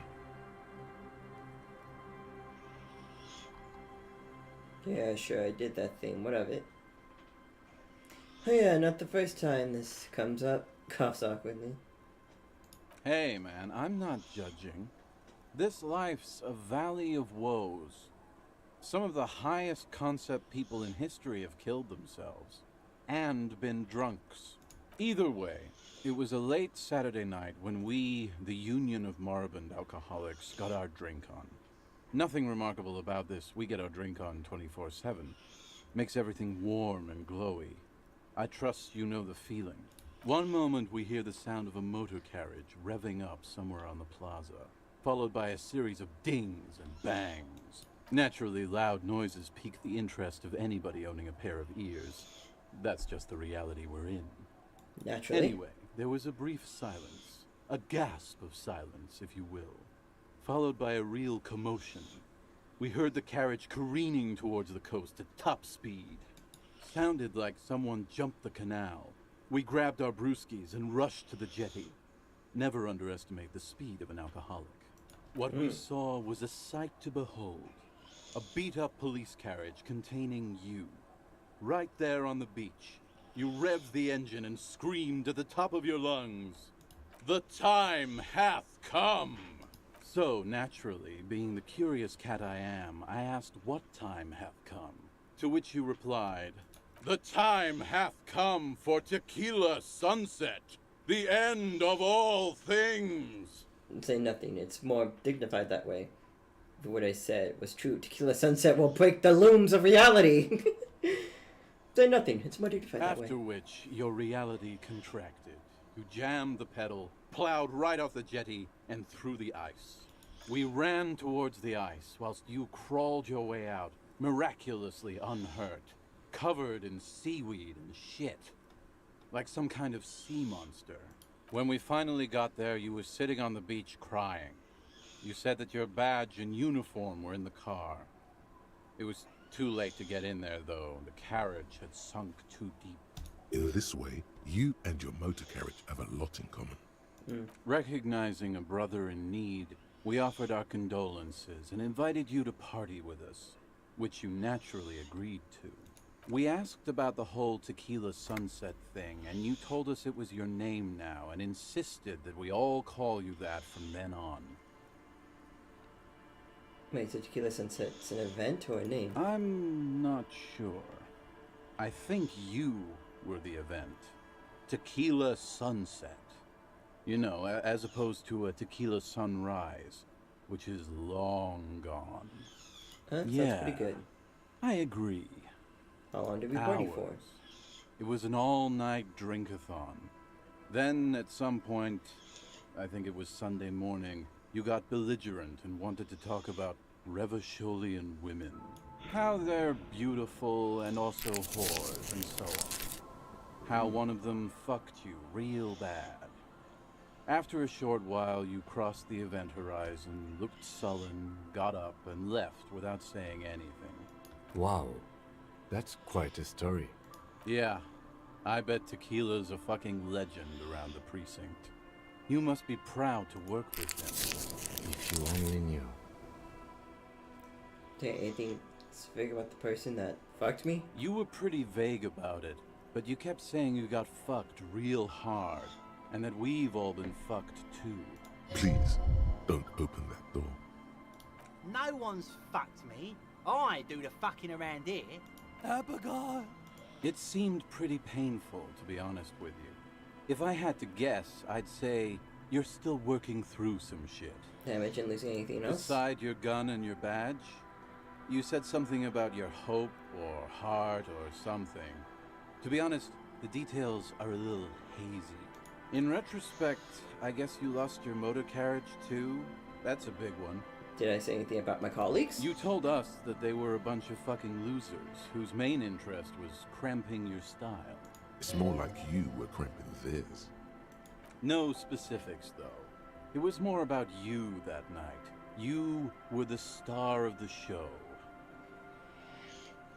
Did I say anything about the case? Yeah, you said it was no biggie and that you'd solve it in no time. And that you didn't need anyone to do it. You're doing it solo now. A lot of cops go solo and hermit once they reach that level of alcoholism. It's not meant as a joke. He's sorry for the hermit cop.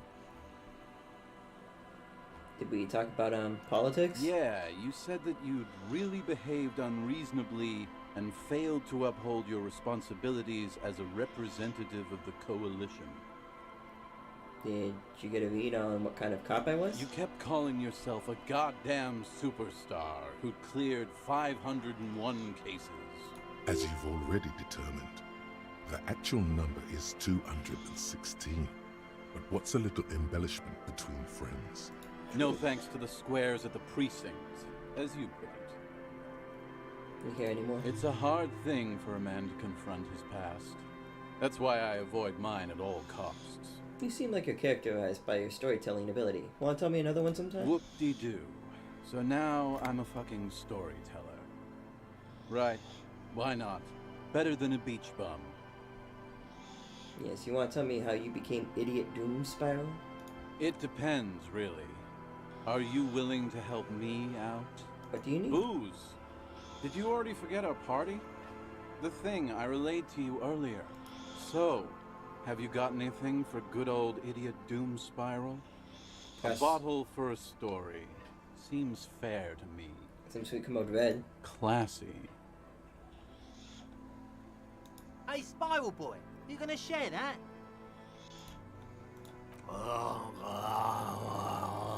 Shut up, guys. I'm telling a story here. Something happened to you. Something happened to me, too. My actual name is George. But around here, you already know. I was once a reasonably high net worth individual. A founder/junior partner at a high concept creative services agency. When my story begins, I had just landed a major contract with an insurance firm. Go on. I used the profits from my agency to finance what I called a cultural incubator. Abstract value generation, value per person, high concept stuff. I Okay. developed the paradigm, worked within the paradigm, but the burden of leadership weighed heavily on me. So I went jogging every so often to keep myself sane. Wait, how many people did you have working for you? 22 full-time employees, an all-star team, a potentially historical set of individuals. Worrying about them often kept me up well into the morning hours. Did the jogging help? It did. With my trusty Sansarique tracksuit, I felt like I could conquer the world. But now dreams are worn thin, much like my tracksuit.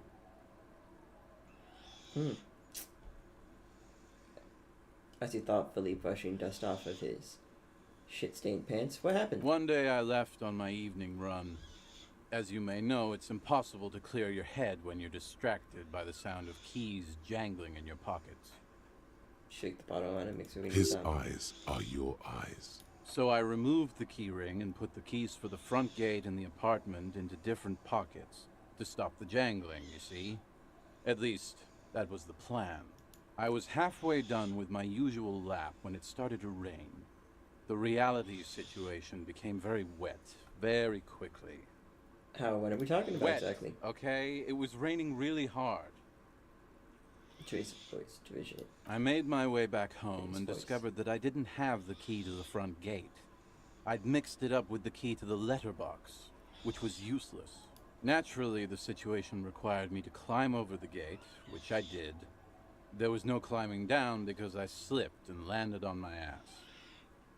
I gotta land on my feet. I got feline reflexes. No, you don't. Whatever. The point is, reality was looking rather grim just then. Me lying on my ass in a mud pit in the middle of a heavy shower.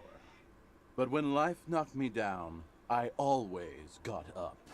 So I made my way across the yard. Standing in front of my apartment door, fumbling with my pockets, I realized that I'd also forgotten my apartment key. Oh, you've got to be shitting me. I wish I were, Tequila. I wish I were. Instead of my apartment key, I'd taken the key to the office. Okay, so what happened next? I rang my neighbor's buzzers. It was late, and most of them didn't even answer. Those who did assumed I was trying to sell them something and hung up before I could even explain the situation. People are naturally wary of ad men, you see. One moment someone chats you up, 5 minutes later you've bought a box of edible lingerie and a strap-on. I don't begrudge them, especially since I was known to be one of the best. He pauses, meaningful. Heavy is the head that wears the crown. Just then, I experienced a moment of clarity. I still had the key to my office. I could wait out the storm there. But when I reached my office, I remembered that I'd asked one of my producers to change the locks that day. And since I hired only the best, he'd already done it, and I couldn't get in. Anyway, long story short, life spiraled out of control. I haven't gotten into my apartment for years, and my girlfriend left me because she didn't want to date a homeless man. The company, well, you see where I'm going with this. So, now you've heard my tragic tale. What do you think? Like nothing you've ever heard, huh? Wait, is that it? I feel like there are some steps missing. Tequila, I've thought about this series of events for a long time. If there was anything else to it, I would have thought of it by now. Why didn't you go to the authorities? Well, at one point they came to me, but, you know, I didn't have any ID on me. So they tossed me in jail for 2 days. I can't say it increased my faith in the RCM. No offense, gentlemen. Look, on the bright side, you got one hell of a story. Yeah. Maybe I've exaggerated certain parts over the years. When you tell a story too often, it begins to take on a life of its own. But what matters is that it's true to my subjective experience. Anyway, that was all the story one bottle gets you. Almost empty, this one. Truly, he has the soul of an artist. Why do you keep losing all your Good stuff? fucking question, Tequila. If I knew the answer, you think I'd be hanging out on a beach in this formerly premium but now extremely dirty two-piece lycra tracksuit? I used to own my reality situation. My business buddies and I had our own creative services agency. I had a nice apartment, an even nicer piece of ass. But somehow it all got away from me. Now I can't hang on to anything. Just last week I stole this nice new jacket, but then I lost it too. The only things I haven't lost are these two drunks. You of all people should empathize with this. Perhaps this lost jacket is something you could help with?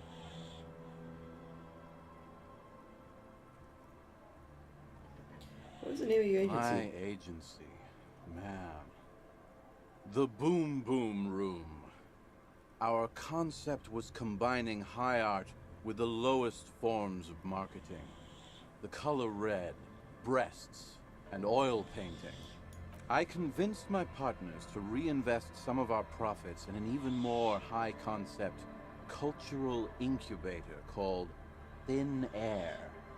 The artists were happy, the clients were happy.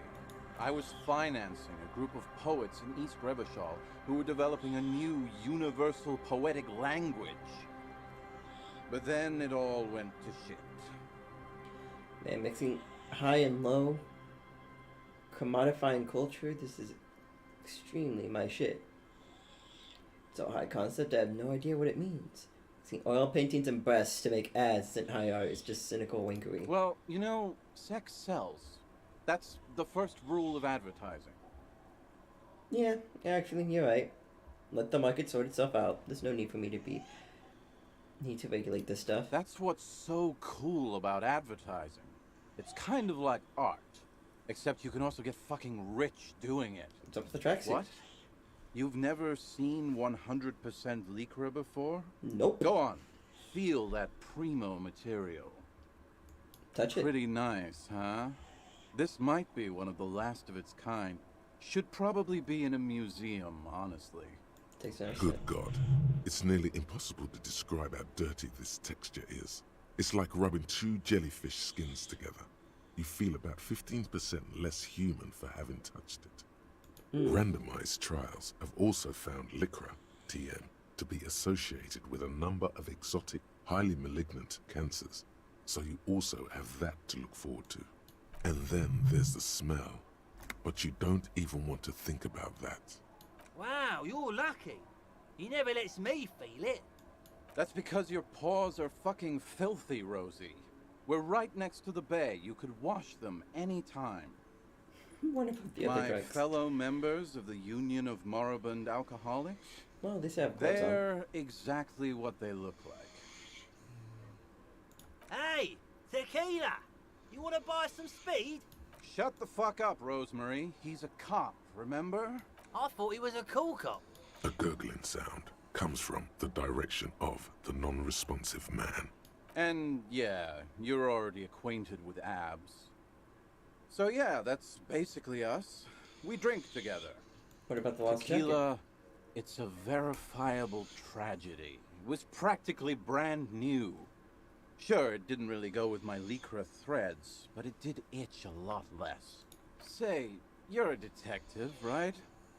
Maybe you can help old Doom Spiral out. Solve the case of the missing jacket. What do you say, Tequila? Wait, you're asking a police officer to help find a jacket you stole and then lost. Yeah, exactly. You're here to serve, right? Okay, sure. Where'd you lose If I it? knew where I lost it, don't you think I'd have it? I mean, maybe I was up by the boardwalk, or walking along the beach, or checking out the abandoned fish market. That's a lot of Somewhere places. north of here, that's for sure. You could ask around, see if anyone's seen it. I'm all ears, Tequila. What do you guys We do? are saving the world. Please! Please don't go. Fake cement in the pipe. Okay, we're drinking. We're drinking alcohol. That's what we're doing. I tried to save the world once, a long time ago, with enterprise, creativity, and willpower. And putting boobs on But billboards. that didn't work out. So now, it's a pirate's life for me. Any more I stories? do. But as you can see, my fuel tank is running quite low. If you catch my drift. I don't want to keep doing that. Then I can't keep on telling the stories. Hey, sorry for Buzzkill. I supply booze, you supply stories. You too, Tick. Good to see you, friend. Do I have deals set up for you, buddy boy? Good to see you too, friend. So what do you want? I got smokes. They're cheap. Very cheap. I got Pilsner. Great deal. You won't get a better deal on that piss. Spirits I can let go for 300 real. I also have speed. And by speed, I mean amphetamine.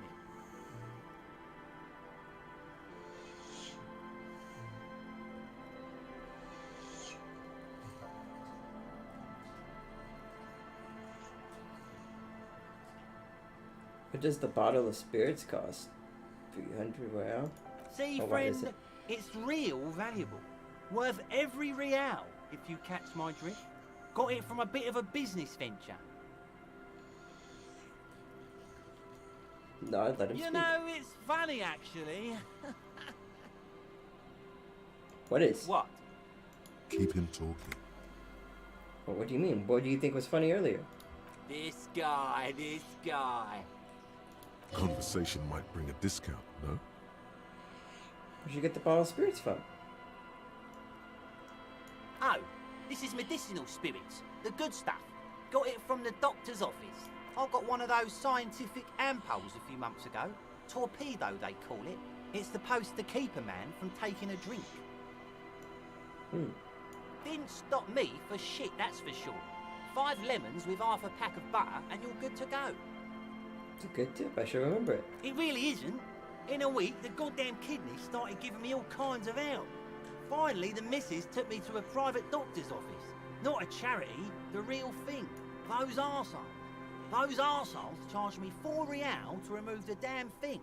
But I came out on top after all. Have they no shame taking money for a service they provide? Assholes. But the idiots left me alone in there. Now, I used to teach high school biology. I know what doctors use to preserve dead things. Kind of excited gleam in his eyes. Like 3 cans of this blue medicinal stuff from the back room. Threw the snakes out and voila! What's left is this beautiful blue stuff. 98.7% almost pure alcohol. 2 I already sold to these fine gentlemen here. But this last one is yours for 3 real, if you want it. Don't say it.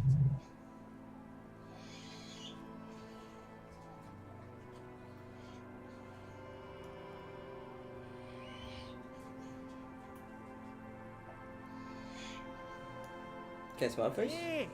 Be careful. It's extremely flammable. One spark and the entire... Feels like someone set a mustard field ablaze right inside your nose. Damn. Then drenched it in tear gas. Your nose is a singular source of pain. But at the same time, you don't remember the last time you felt so alive. So, what's the deal, friend? Want the spirits or not? I think I'll prove useful, yes. 3 real and it's yours, friend. Well done. You got it. Just make sure to enjoy that. Bought that for friend. 3 real. In the civilized world, it's a custom to tip the shopkeep, friend. But come back anyway.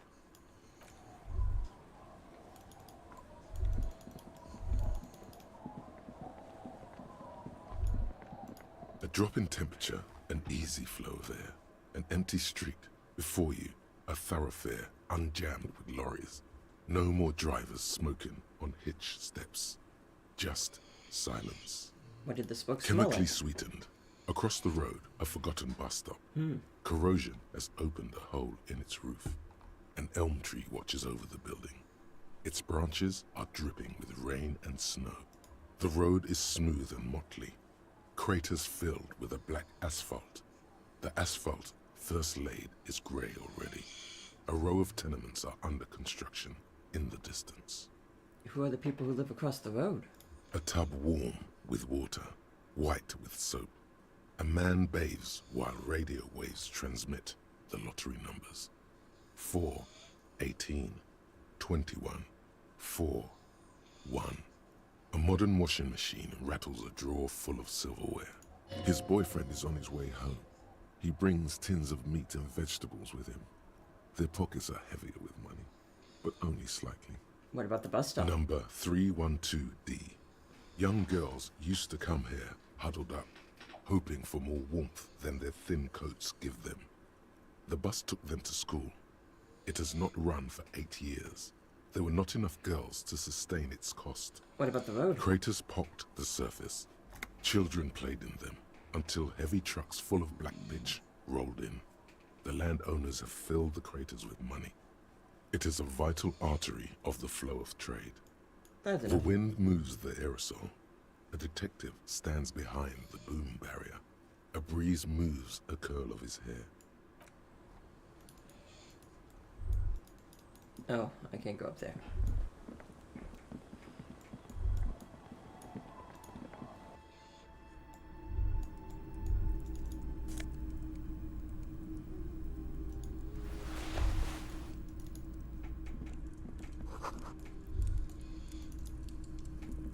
Hello, mister.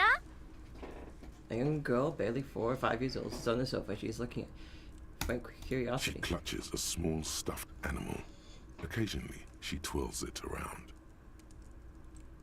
Are the twin brothers outside? Are the twins outside your brothers? Yes. They don't want to play with me. They're older and play outside. They look the same. Sometimes I can't tell them apart. They look identical, right? I said the same They thing. look identical. What's that? Shows this stuffed bird from the ceiling. What's this? It's a grouse. You might be able to get on God's good side if you replace the broken skewer you almost certainly broke. Can I have it? I know someone who really likes stuffed birds. Sure. I mean, you already took it. I don't like it anyway. It looks angry. Who are your My parents? mom's outside, and I don't really know about my dad. You bright smile, like it's a good thing. What's that thing you're holding? It's Lammy. He's my friend. Sort of.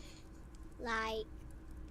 She holds the fuzzy beast up to demonstrate. Lambie is a stuffed lamb that, admittedly, has seen better days. One of the eye buttons is missing, and the fur is tattered in several parts. Well, pleasure to meet you, Lambie. Lammy usually doesn't like strangers. But you're also fuzzy, like Lammy. Bye!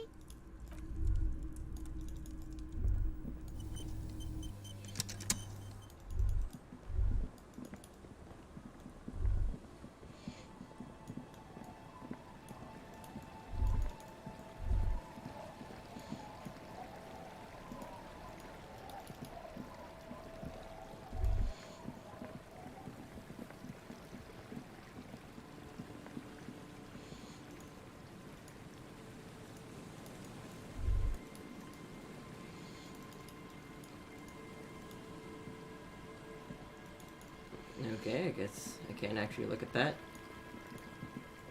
I see in letters read Mesert. Tower motor carriage adorns the leads. Quick travel unlocked. The church. A school of fish roll around the fence post and scattered into the dark. Before you drop it, you're going to be lowered from the other side.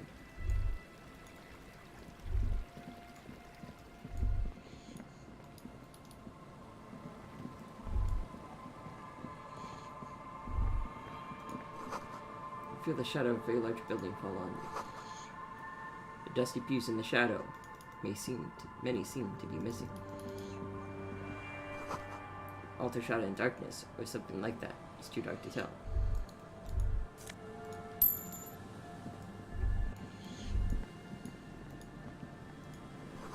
Sign reads St. June 1147.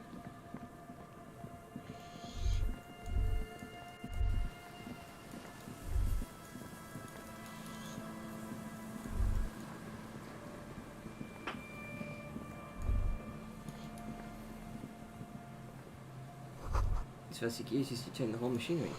This building before the house, the engine must have been a big one.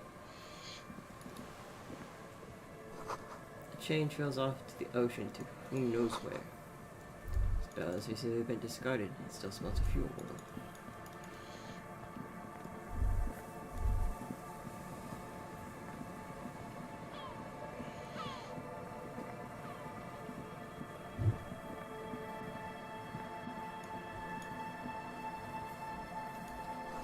Someone's made a campfire here a long time ago.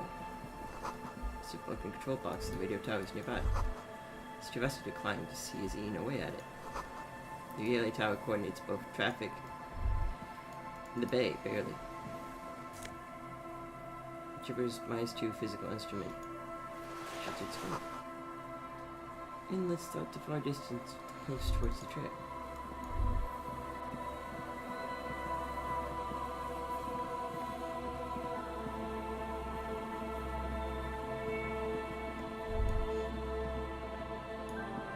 Hello, Seagull. Rock raises to your south and casts a long shadow over you.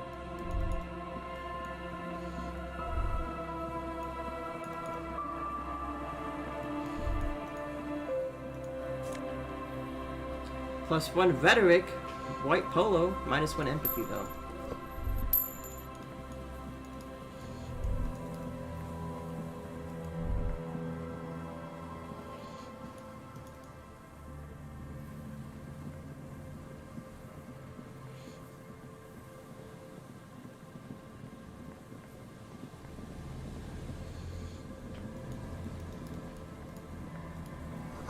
Dead phone. Smash receiver like someone hung up too hard. Someone must be. We're trying to smash A this metal plastic dome. payphone under a yellow plastic dome. You could use it to call someone, unless you Pick up the headset. hear the tone. The machine is inoperable. Pretend to dial a random number.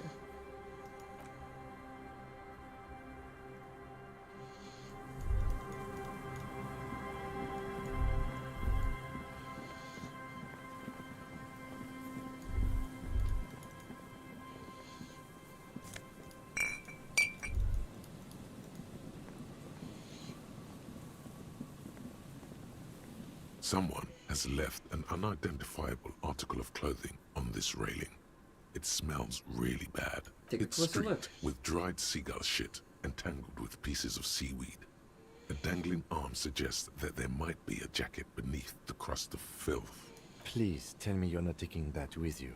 I think this is the jacket the idiot Doomspire guy wanted me to find. I'm sure he'll be thrilled to have it returned.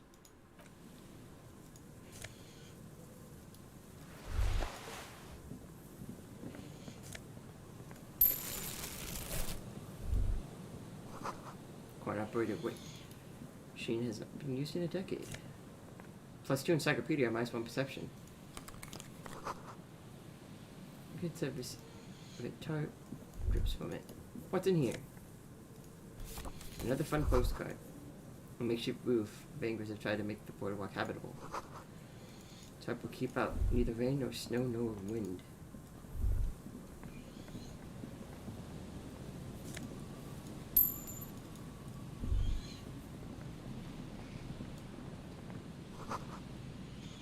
The big wine canister, it's open and empty.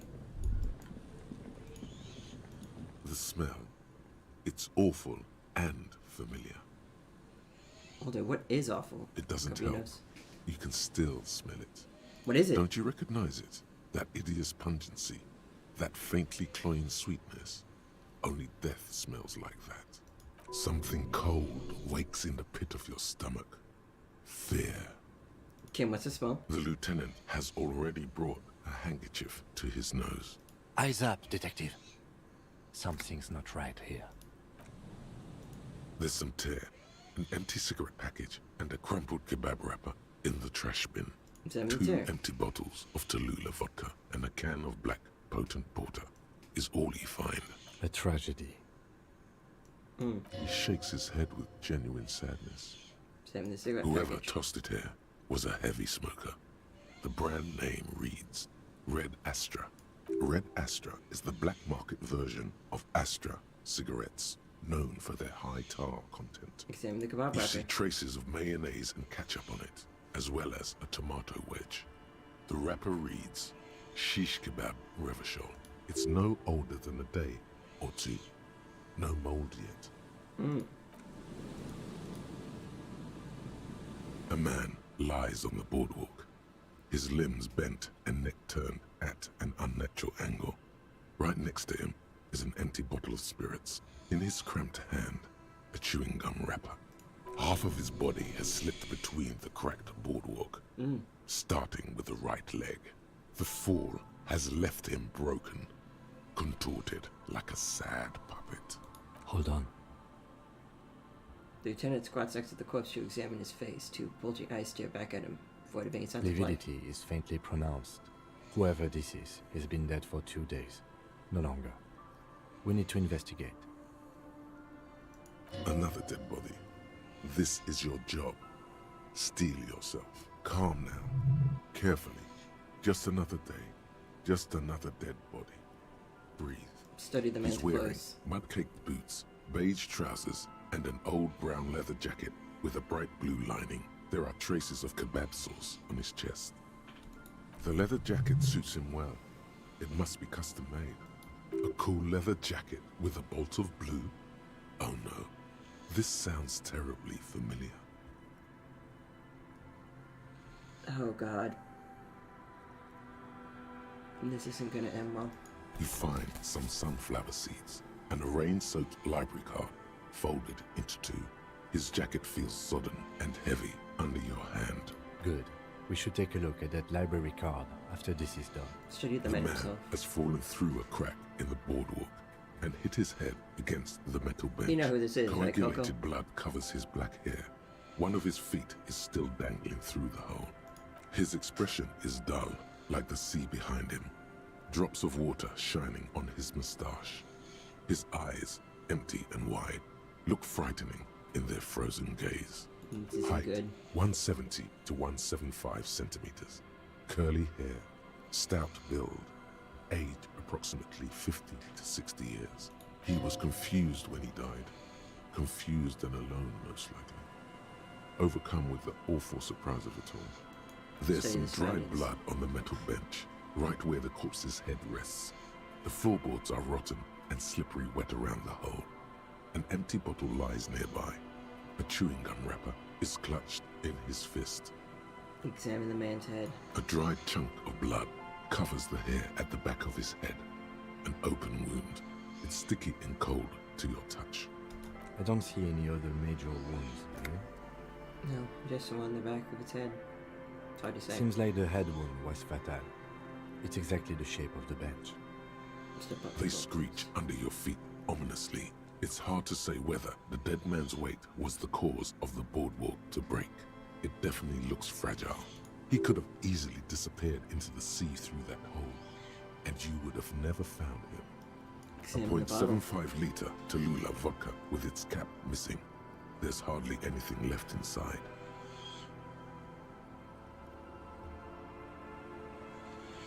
Tear all around us. Next at the other bottles near the coin-operated viewer. Then at your yellow plastic I'd bag. prefer if you didn't collect them this time. It's not proper. True. It feels disrespectful. Examine the chewing gum Lebowski wrapper. spearmint chewing gum. Green leaves on the cover. The man's mouth is half agape from the terror of the fall. Look The in. blackness of death. Stench. You think you see white chewing gum too. He ate the whole pack, right? It's to cover the smell of alcohol before going home. The worst thing is, I've seen it before. Almost the same scenario. Even the chewing gum. It's always the same. The entire boardwalk creaks in the wind as you take a step back. Who is Looks this like man? one of the locals. He'd have to know this spot to come here. You don't just walk over here. He looks south the way you But can. that's just a lazy assumption. What do you think? A dead working class man with a bottle in his hand? Don't deceive yourself. You know who this is. We know who this is. It's the working class woman's missing husband. Dead on the The boardwalk. woman you met at the book stand? Why do you think it's her husband? The leather jacket point to the clothes. It matches the description perfectly. The bright blue lining? Well, he's definitely someone's husband. What do you think Death happened by here? misadventure. He slipped and fell through the boardwalk. A truly unfortunate accident. If it wouldn't have been for that bench, he'd be alive.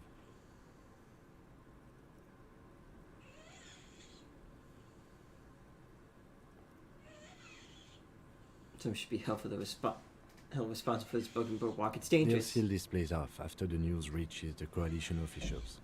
I doubt that they have enough resources to actually repair the boardwalk. Not that sealing it off would keep anyone away. All it does is keep the city council's hands clean. What about the kebab? What about it? The deceased ate some kebab. It's probably from a nearby place, maybe in the parks. Do you think it was Oh, yes. drunk? What about alcohol poisoning and liver failure? Some symptoms of acute alcohol poisoning could have definitely played a role here. Severe confusion, respiratory depression, unpredictable behavior. But I think that death arrived through head trauma, not liver failure. Could it be related to the lynching? No, I don't see anything that points in that direction.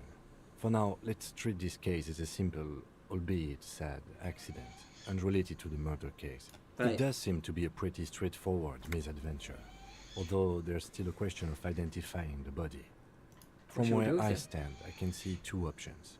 We either take the case and follow the leads to identify the body on our own, or we report back to the station and leave this for our colleagues to handle. Hold on, what about the field A autopsy? field autopsy isn't necessary if the cause of death doesn't appear to be criminal, and this looks like a simple accident to me. I'd say we should just write down head trauma in the autopsy report and leave it at that. It would save us at least 2 hours of unnecessary work. You're right. Yes, but isn't that kind of sloppy? Maybe, but we don't really have much time or resources to spare. The guys at processing will take care of the rest. We found him. We should finish All this right. case. We should first examine the library card you found. Then we can call the station from my kinema. Let them know we are taking the case.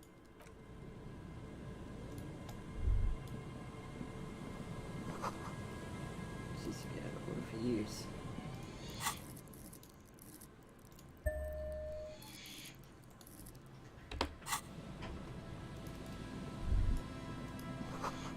Careful, these floorboards look rotten and rather weak. You don't say. Try pop. Smells like tasty fermentation.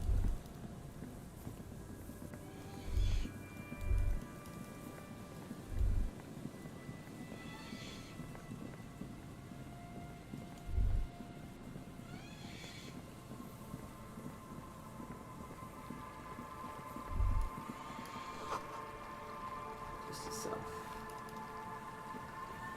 In the upstream.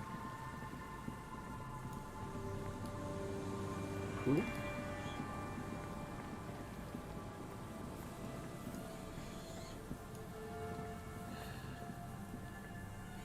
We got a lot of stuff we could be doing now, so I'm gonna go do that stuff and then we'll come back. Well, actually, no vision. Successful model. There's someone I'm looking for.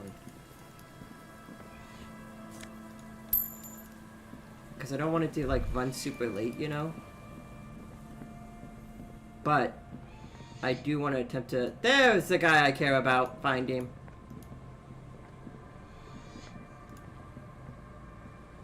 Here we go. Nice and easy. No way out, little guys. Not out of this jam. There's a cylinder on the ground in which the man is arranging some netting. It looks like some kind of trap. He notices you. Who's there? Oh, the police. Hello, officers. His self-conscious enthusiasm renders his movements ungainly. He looks like your understanding of a scientist. Is that the police? Why are the police here? Don't worry, Gary. I'll handle it. I'm gonna crypto-fascist? What? This zoologist. Where's well, the So cryptozoologist? what do I owe the pleasure? That's sarcasm. He takes no pleasure from your appearance. You don't seem too happy to see the RCO. Oh, no. It's all right. I'm just busy. What's this about? Ina sent me. She's been worried about you and is waiting for you to get back. Hey, of course. Thank you for passing along the message. That damn water lock is broken, and we can't go all the way around the 881. The 881 is a raised motorway that separates Martinez from Jamrock. The labyrinth of streets underneath it makes it difficult to pass, not like walking over a nice water lock.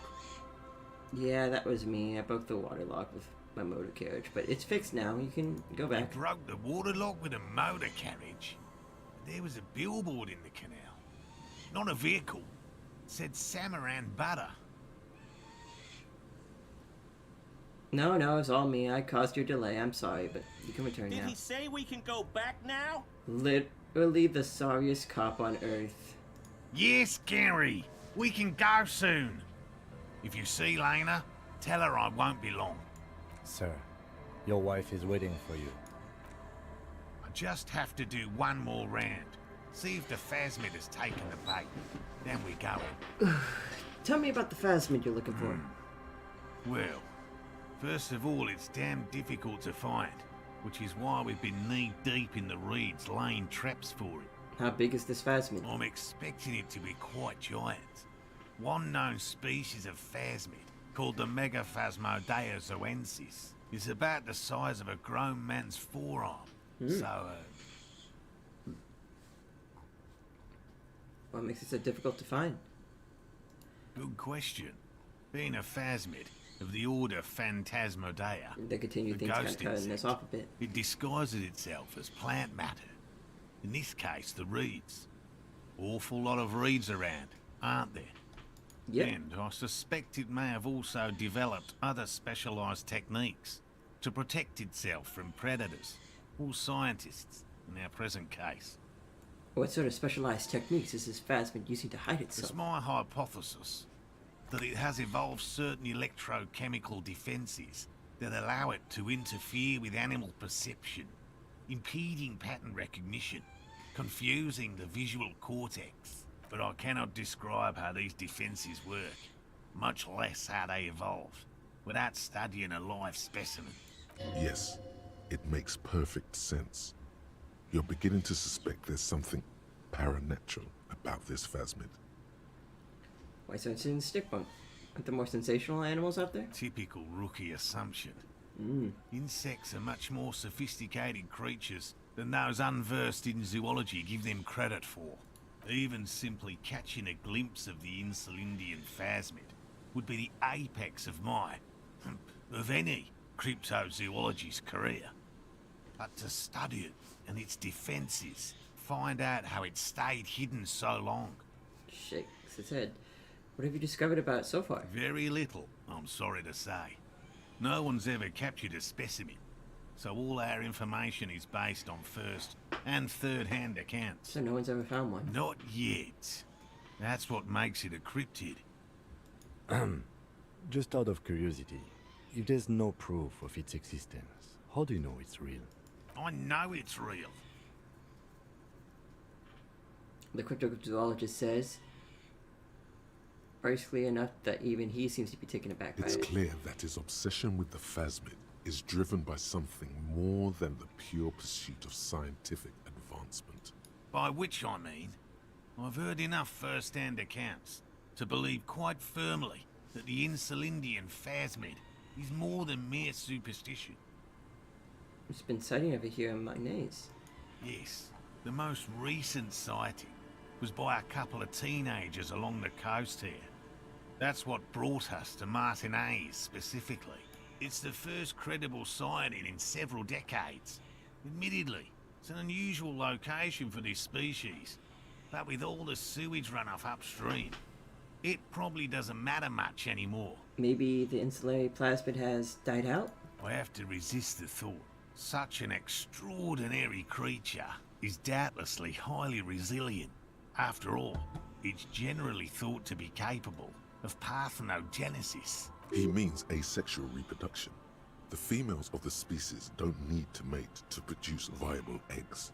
This makes it easier for a species with a small population to survive. Females are producing without males? A travesty. A crime against passion and common sense. This arouses no special feelings in me.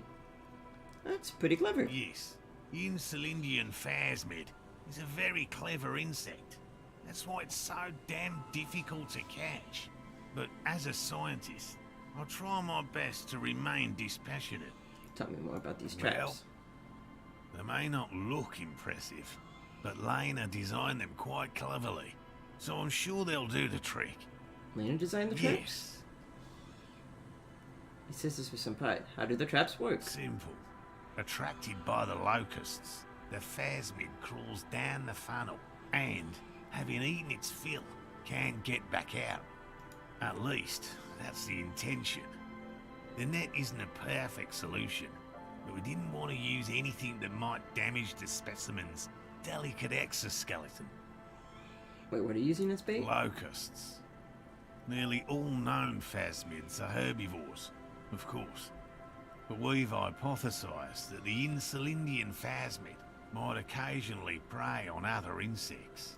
Inside the traps, a number of locusts crawl and tumble over one another in a tiny, chittering swarm. What will you do if these traps don't work? They'll work, I assure you. The predatory hypothesis using locusts as bait, accounts for the failure of previous efforts by other teams, which used plants. We have given this some thought. The traps do seem to be deftly and thoughtfully constructed. It's clear the cryptozoologist's wife knows what she's doing. Let me ask you something else. What? This is pretty eager to see you. And I'm eager to return to her, I assure you. But I can't leave before we've finished with these traps. My wife understands that just as well as anyone. You look so importantly. Come on, Morale. We've been soaking out here for days. It's time to go back. And leave the traps? Absolutely not. I won't let Lena down. Come on, she wants us back. I'm soaked up to my nuts over here. We'll both catch reed crabs if we don't dry out soon. Won't let Lena down? Sounds like the cryptozoologist's wife shares a special connection to the Phasmid somehow. Didn't know the plasmid was so important to Layla. Of course it's important to her. She's seen him. A verified sighting, on record. One of only 4 this century, and it's hers. Really? She sighted the plasmid? She didn't tell me that. Yes. That's how we first came to know one another, in fact. But that's her story to tell, not mine. Needless to say, you must ask her about the mysterious Phasmid. Suffice to say, it's long been our dream to find proof of the Insulindian Phasmid together. I can't abandon course now. I can check the traps later? No, no, no. The traps need to be monitored on a regular schedule. What would we do if the Phasmid were to starve while we were sipping tea at the hostel? He's dead set on this. I could go for some trap setting.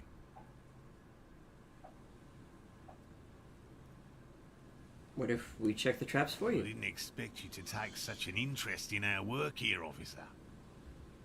Chaos is my method. I am a scion.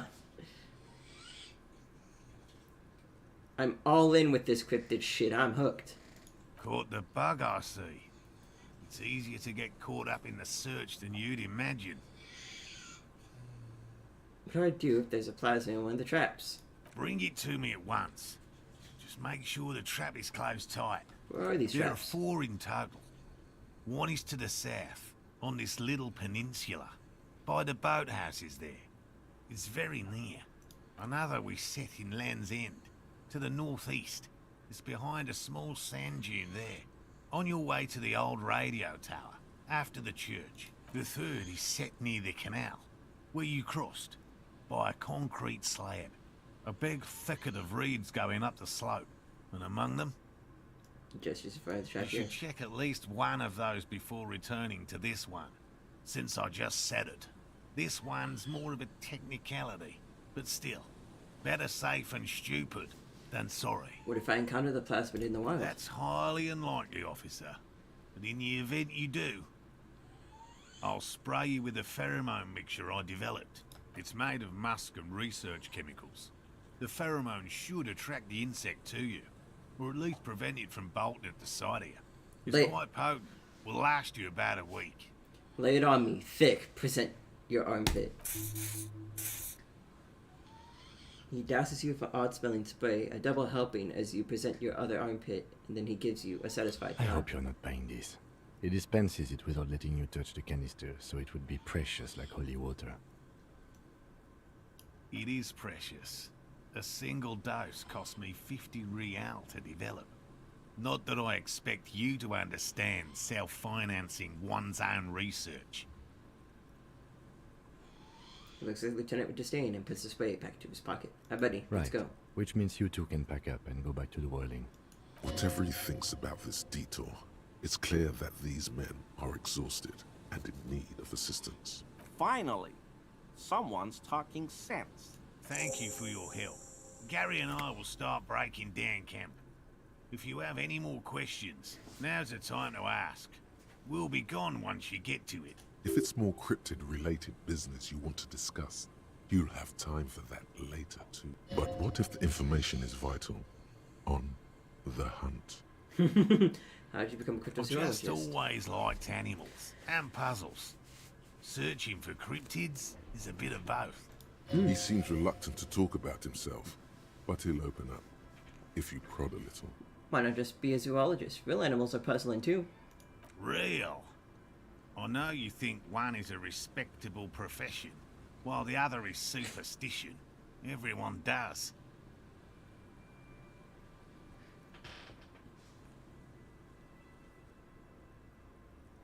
Honestly, being a cryptozoologist trumps most of the garbage I've seen people do.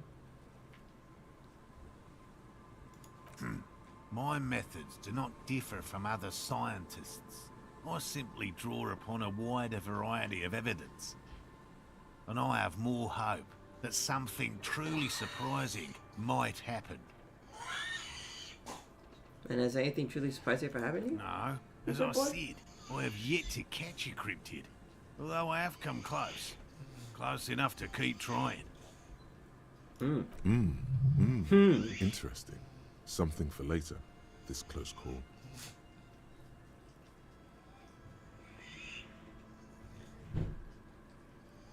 So you're living your childhood dream out here? It's not child's play. Just because I have to traipse through the mud every so often. Can evidence you use? Everything from forgotten regional lore to newspaper accounts, like the one that brought us here, to look for the Phasmid. I keep a very open mind. He's interested in things that people believe that scientists don't. Think scientists don't listen to ordinary people enough? Most establishment scientists only care about reputation and remuneration, not real research, and certainly not the truth. They're a cowardly lot, and both the field and basement archives can be dangerous places. So you've never discovered a cryptid? No. Very few cryptids are ever discovered, and not for a lack of trying. To stay hidden is a cryptid's primary quality. It's even in the name, cryptid. So many cryptids have been found. Of the list of cryptids kept by the Cryptozoological Society of Chemnee, which is 4,082 items long, about 2,000 have been confirmed as hoaxes. 2 are categorized as confirmed discoveries. The rest are in differing stages of discovery, refutation, and data collection. Only 2 have been proven to be real? Yes. The Chateau Quan forest pygmy, who turned out to be an extinct species of primate, and a cave salamander from Hugo Grad, who is, honestly, quite unremarkable. It's in a zoo somewhere. We cryptozoologists are brutally honest with ourselves. More so even than the public. With cryptids, most cryptids are hoaxes or they are never found. That does not mean we should stop searching.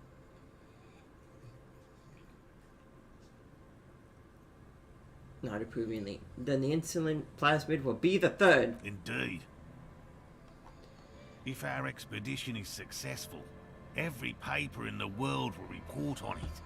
From Revachol to Dushantu. It will be a zoological miracle. Thanks for explaining that. Now, something Yes. else. Let's talk about specific cryptids. Right. What cryptids precisely? I usually discuss these things with specialists, so I don't know what. We would have to discuss. He wants to say, but decides against it. Since you've offered to help, you need to ask him about specific cryptids. Cryptids you've heard about from Lena, or his friend Gary. He won't just talk.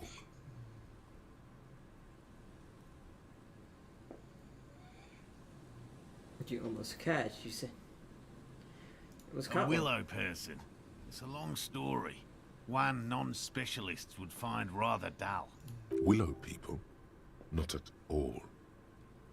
What are willow They're people? not people, really. Some argue they aren't really animals, as they seem to have evolved directly from trees. He says in a self-explanatory, everyday manner, I'm guessing. They're very, very thin. Yeah, almost flat, in fact, and can camouflage themselves easily, wrapping themselves around trees and blending in with the tree bark. In that way, they're not too dissimilar from the Phasmid we're looking for here. Wait, so I may have seen these willow people without knowing it? You probably have. How'd you almost catch a willow Gary person? and I painted an entire grove's worth of trees in slow-drying paint. It was a bright lavender colour. I was hoping one of the willow people would get paint on it and not be able to camouflage itself. After waiting in hiding for hours, I saw a figure slip from one of the trees, a lavender shadow, dashing through the grove. And then? I chased it with a net. Not very elegant. You can't be elegant in the field. And, well, it was faster than me. A lavender shadow. I know you think we were snacking on funny mushrooms. It's easier to mock someone than to admit that the world might be more interesting than you've imagined. Furthermore, I'm not saying it was a confirmed sighting. No. I'm painfully aware of what goes into verifying such things. There is a serious possibility that I saw a squirrel or a trick of the light. I am my own harshest critic. He makes it a real point here to sound falsifiable. Helena cited the plasmid. Is that... Confirmed. It's 100% verified and meets all the standards of an authentic cryptid sighting. Enough tells then. Let's change the By subject. all means. Let's get going.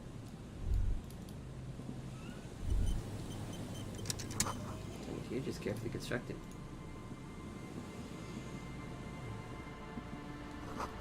Psychological smell should really still light up. That patch of reeds over there, it's a great place to hide something. Kind of out of the way, being so close to the water. Wait. What's this about? Nothing. Just a hunch. The hunch passes, leaving you there, by the old boy bobbing in the water. Time to go.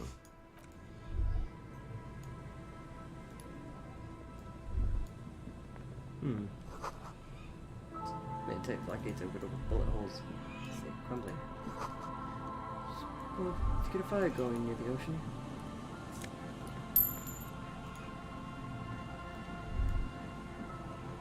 Hello, I'm Gary. Very generous of you to help us out, officer. Yellow man. I mean, officer. Oh, wow. The lieutenant raises his eyebrows slightly and takes out his notebook. Yellow man. That sounds awfully familiar. Something to keep in mind for later. I'm just waiting for my friend Morel to finish up with his insect traps so we can return to civilization. I love the great outdoors. I like nature, just not this bloody coast. It's mostly drunks and degenerates that come here. As I've been trained to identify the slightest indigestion by preeminent authority on it. Sadly, I think I might be drunk, or degenerate, or maybe even both. Nobody's perfect, I'm sure. You've been tempted to drink? Oh, I've been tempted. But someone has to stay strong for Revocall. Oh. The gaze shifted. The pulse like a log at his He feet. pronounces Revocall with a hard K, unlike other people. Serious question time. This man is no innocent. No one is. Is this your mug? My mug? Why would you think that?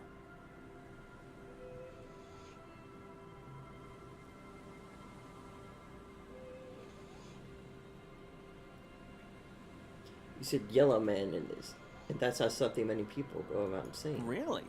I hear it all the time. All in jest, of course. Still seems No offense suspicious. meant to anyone. Did I mention this mug was found at the scene of the lynching? Okay, I admit it. I threw the mug away in the trash container behind the hostel. I know I shouldn't have, and I am very sorry, officer. He pauses. You're not going to find me, are you?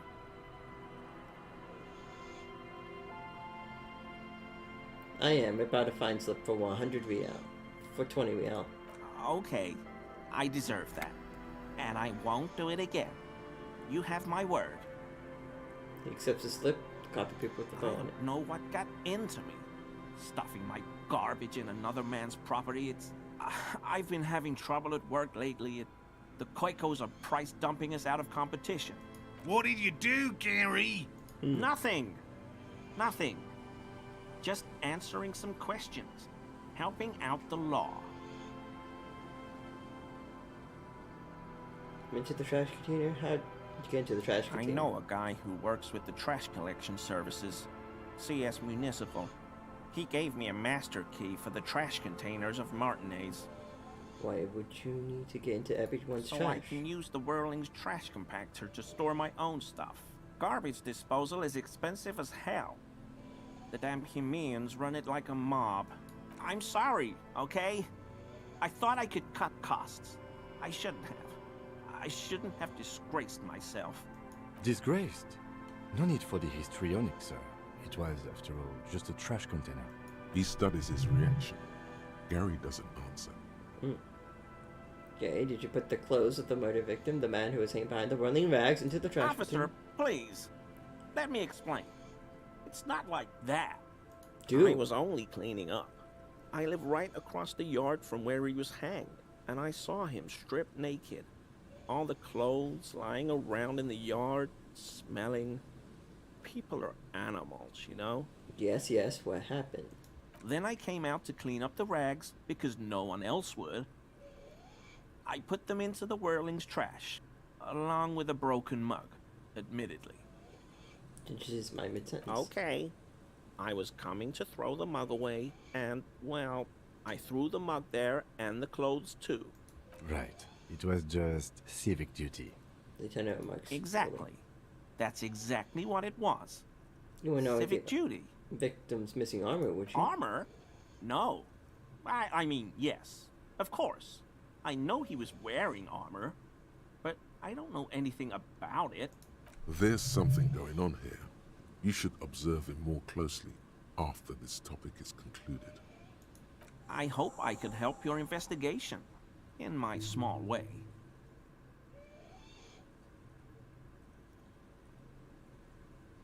I was surprised to see my colleague. Not many Sealites here, or anywhere, other than Sale. I meant no offense, truly. Do you remember how, when we met Measurehead and I said the next races will be a really good one? I think so. Sorry, you know, I've been having... Yes? Well, this is that racist. Are you Gary? Are you a racist? Hey, man, all I meant was there are not many Sealites around here. I'm just stating a fact. The lieutenant is a native of Rivershaw. Oh, yes. Of course he is. I was just speaking about his connections. Let's change the subject, okay? Sounds like some conspiracy topic. You might be able to discuss it with him when the lieutenant isn't here, if you can remember it. Do you know anything about the man hanging behind the whirling rags? Are you a cryptozoologist too? No. I help Morel with research sometimes, and I've learned some things along the way. But I don't usually go in for picnics like this on my own. What does he do then? This feels like a good opportunity to dominate him. You do then, if not cryptozoology. Oh, this and that. Sounds tricky, sounds shady. Sounds shady. Officer, I would never. I just didn't want to bore you with unnecessary detail. I work as a special courier. You know, urgent deliveries, overnight deliveries, deliveries to out-of-the-way locations. So what? So you deliver things. What kind of things? I don't know the contents, officer. Part of my job is discretion. He's trying too hard to seem untroubled by your question. The rigidity in his posture gives him away. Do you deliver drugs? No. That's far too dangerous. Besides, dealing drugs isn't for people like me and you, officer. Do you deliver guns? Nothing like that. I leave that to companies with hundreds of years of tradition in arms manufacturing. No need for an amateur like me cutting it. Do you deliver letters to the secret mistress of corporate and government officials? What do I look like? A pansy? Besides, that kind of cavorting goes against the community values that would strengthen our city. You're a simple cop asking a simple question. He can't beat around the bush much longer. Well, you already Matt, come on, you've already behaved suspiciously with the trash can container business. Stop evading the question. Okay, fine. You got me. I'm a special topping pie delivery courier. You heard me. I deliver topping pies. It's temporary. I'm looking for another job. Not many jobs for good men out there these days. You said you deliver special topping pies. What makes the topping pie special? They're wheat-free and vegan and huge. He pauses. He's thinking of a way to gain some advantage from his embarrassing situation. That's basically it. I'm a pie delivery man. How about we change the subject? I'm satisfied. Are you satisfied? Because I am. Damn it.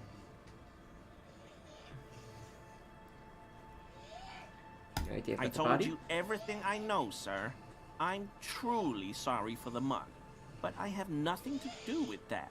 He's not feeling too comfortable in his own skin. Odd, I'd say.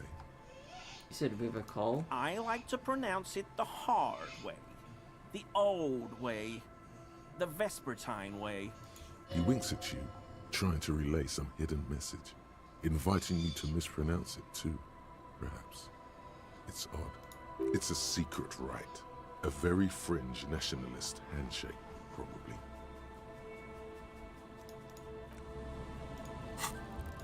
Do you have anything that would give me more composure?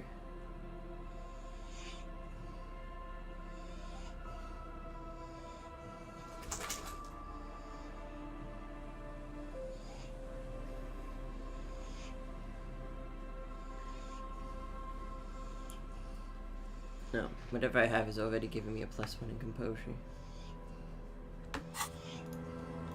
Always I mean, officers. Is he? He's looking comfortable enough. Maybe it was just beads. 4 + 7 Sounded + 2, like 13. I was off by 1! A man like Gary Damn it. hiding beneath his clothes. The Barbies I keep hearing. I don't pray, officer. Faith in non-existent helpers is a sign of weakness. Not for proper Revicolian men such as ourselves.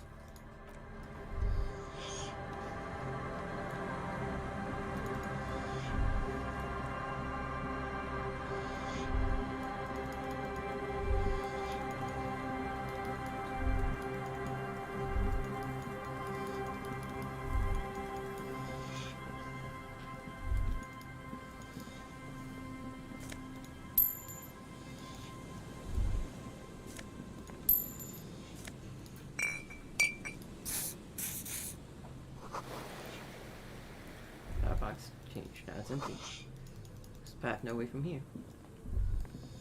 You see, a once bright mural towering above you. The signage has peeled off over the years, but you can still make out Feld Electrical R&D. Turn away.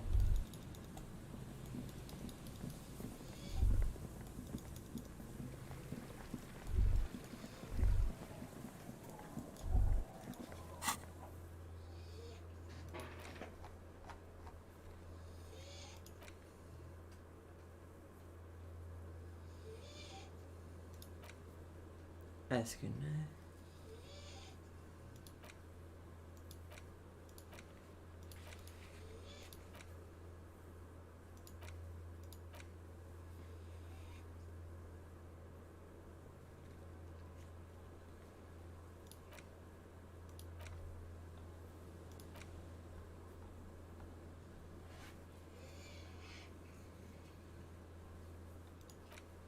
Check the trap in land's ending, far northeast building. Check the trap. Just set up in the cryptozoologist camp. Check the trap near the boathouse west.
fence guards the depot. The wind has blown a sand dune in front of it. It's military. A service depot of some sort. The washerwoman mentioned a depot at the coast. What? She said it was for moving ammo and cargo across the bay. This might be it. It may have been used to serve as an aerostatic battleship in the atmosphere. Need a lot more interfacing.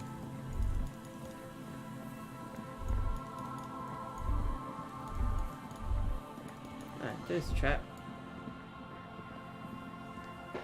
There's a trap in the reeds at your feet. Looks like the same one you saw Morel set before. Same mesh. The reeds shake sadly in the coastal breeze. Snow specks the stalks. Most of it melts quickly, relinquishing form to darkness.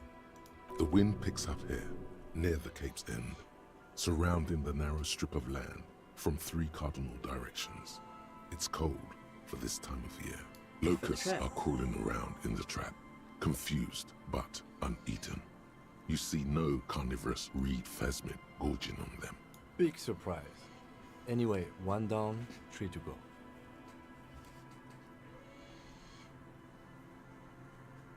Lieutenant Grant. So be in the next one, surely. Surely. Anyway, the air is nice and fresh here. Repeats and looks at the sea and then puts the trap back on the ground.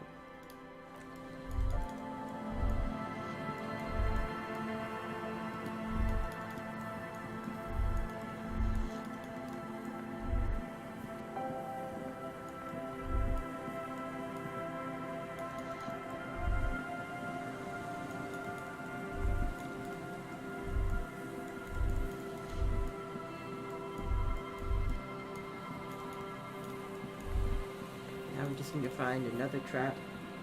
1,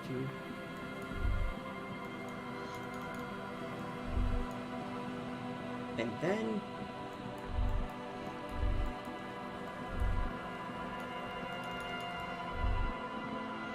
looks like something interesting going on over there.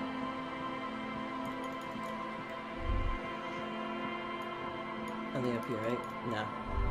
Is there anything only up here? Patience to do this. Who are you? A shaggy-looking girl in her late teens or early 20s kneels on the ice with an electronic contraption in her hand. Hearing you approach, she looks up. Oh, hello there. It's cold out here, but she's not wearing a hat. She must be freezing. Dear child, it's freezing. Where's your hat? Huh? I said you should have a hat on. So should you. Do anything on the law. You have to do what I say. I should and do point to your hat. Oh, I didn't notice that. It's nice. You should wear one too if you plan on staying outside in this weather. Yeah, well... Look, man, fuck the hat. What did she just say? That's not how a civilian is supposed to address an officer of the law. You gain authority in her eyes. Your eyes are fixed on her as everything gets very still. Dangerously so.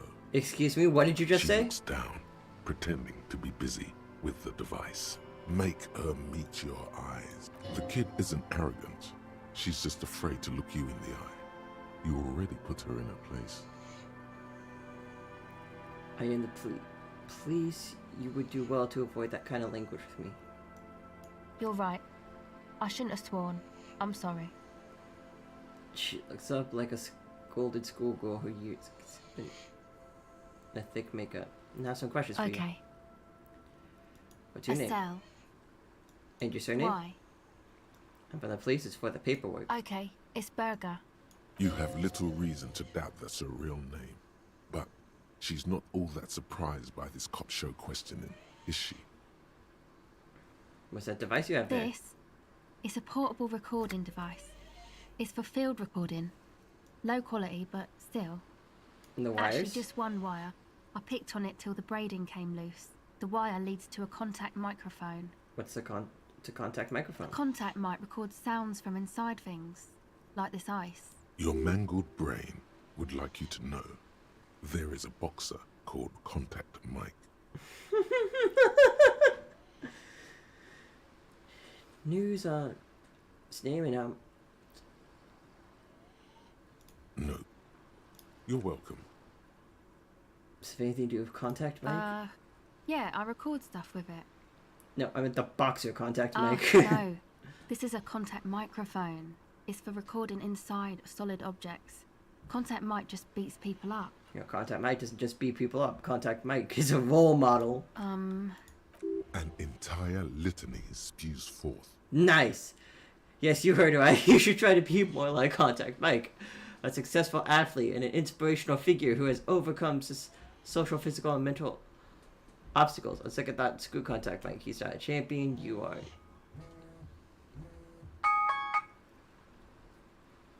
Man, you are one weird cop. This isn't about me. This is about your lack of respect for one of boxing's greatest and for yourself. What is it with you and this Mike guy? Okay, if it floats your boat, I'll be more like Contact Mike and less like me. I got a thought. The litany of Contact Mike. Yes, indeed float my boat. Uh-huh. Good on you. How does that thing work? The mic? I don't exactly know. Somehow it doesn't pick up vibrations from the air. The book said it only picks up structure-borne sound, if you like technobabble. Where did you get the mic from? Same place I got the recorder from. The Palaceum. What's the Palaceum? Oh, man. You haven't been to the Palaceum?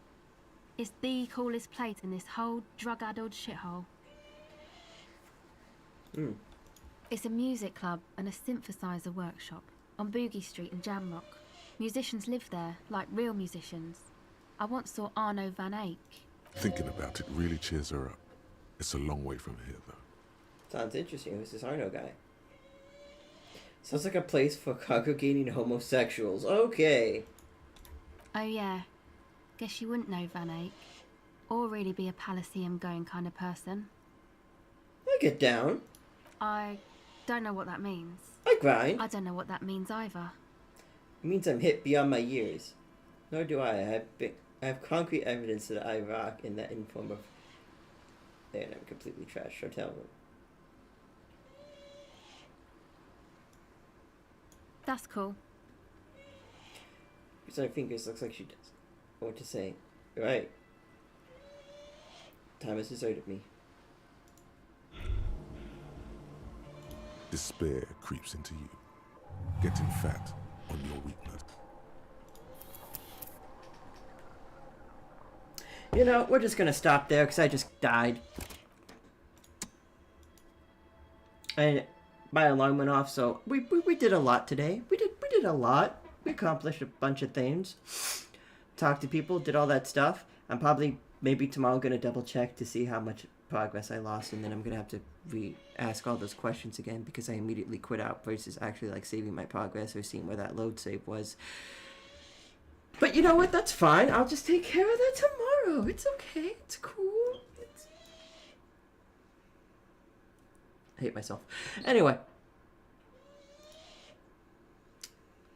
That's the end of stream. Oh my god, I nearly went for 5 hours. You know, maybe it's because I actually starting to get stuff done, and a lot of things opened up to me on the second island, or the little, once the gate closed. Found a lot of interesting stuff, a lot of cool new things I can do, and just start crossing stuff off that checklist, which makes me feel good. But damn, that was it's a long stream. Once again, I have to go bug Coco.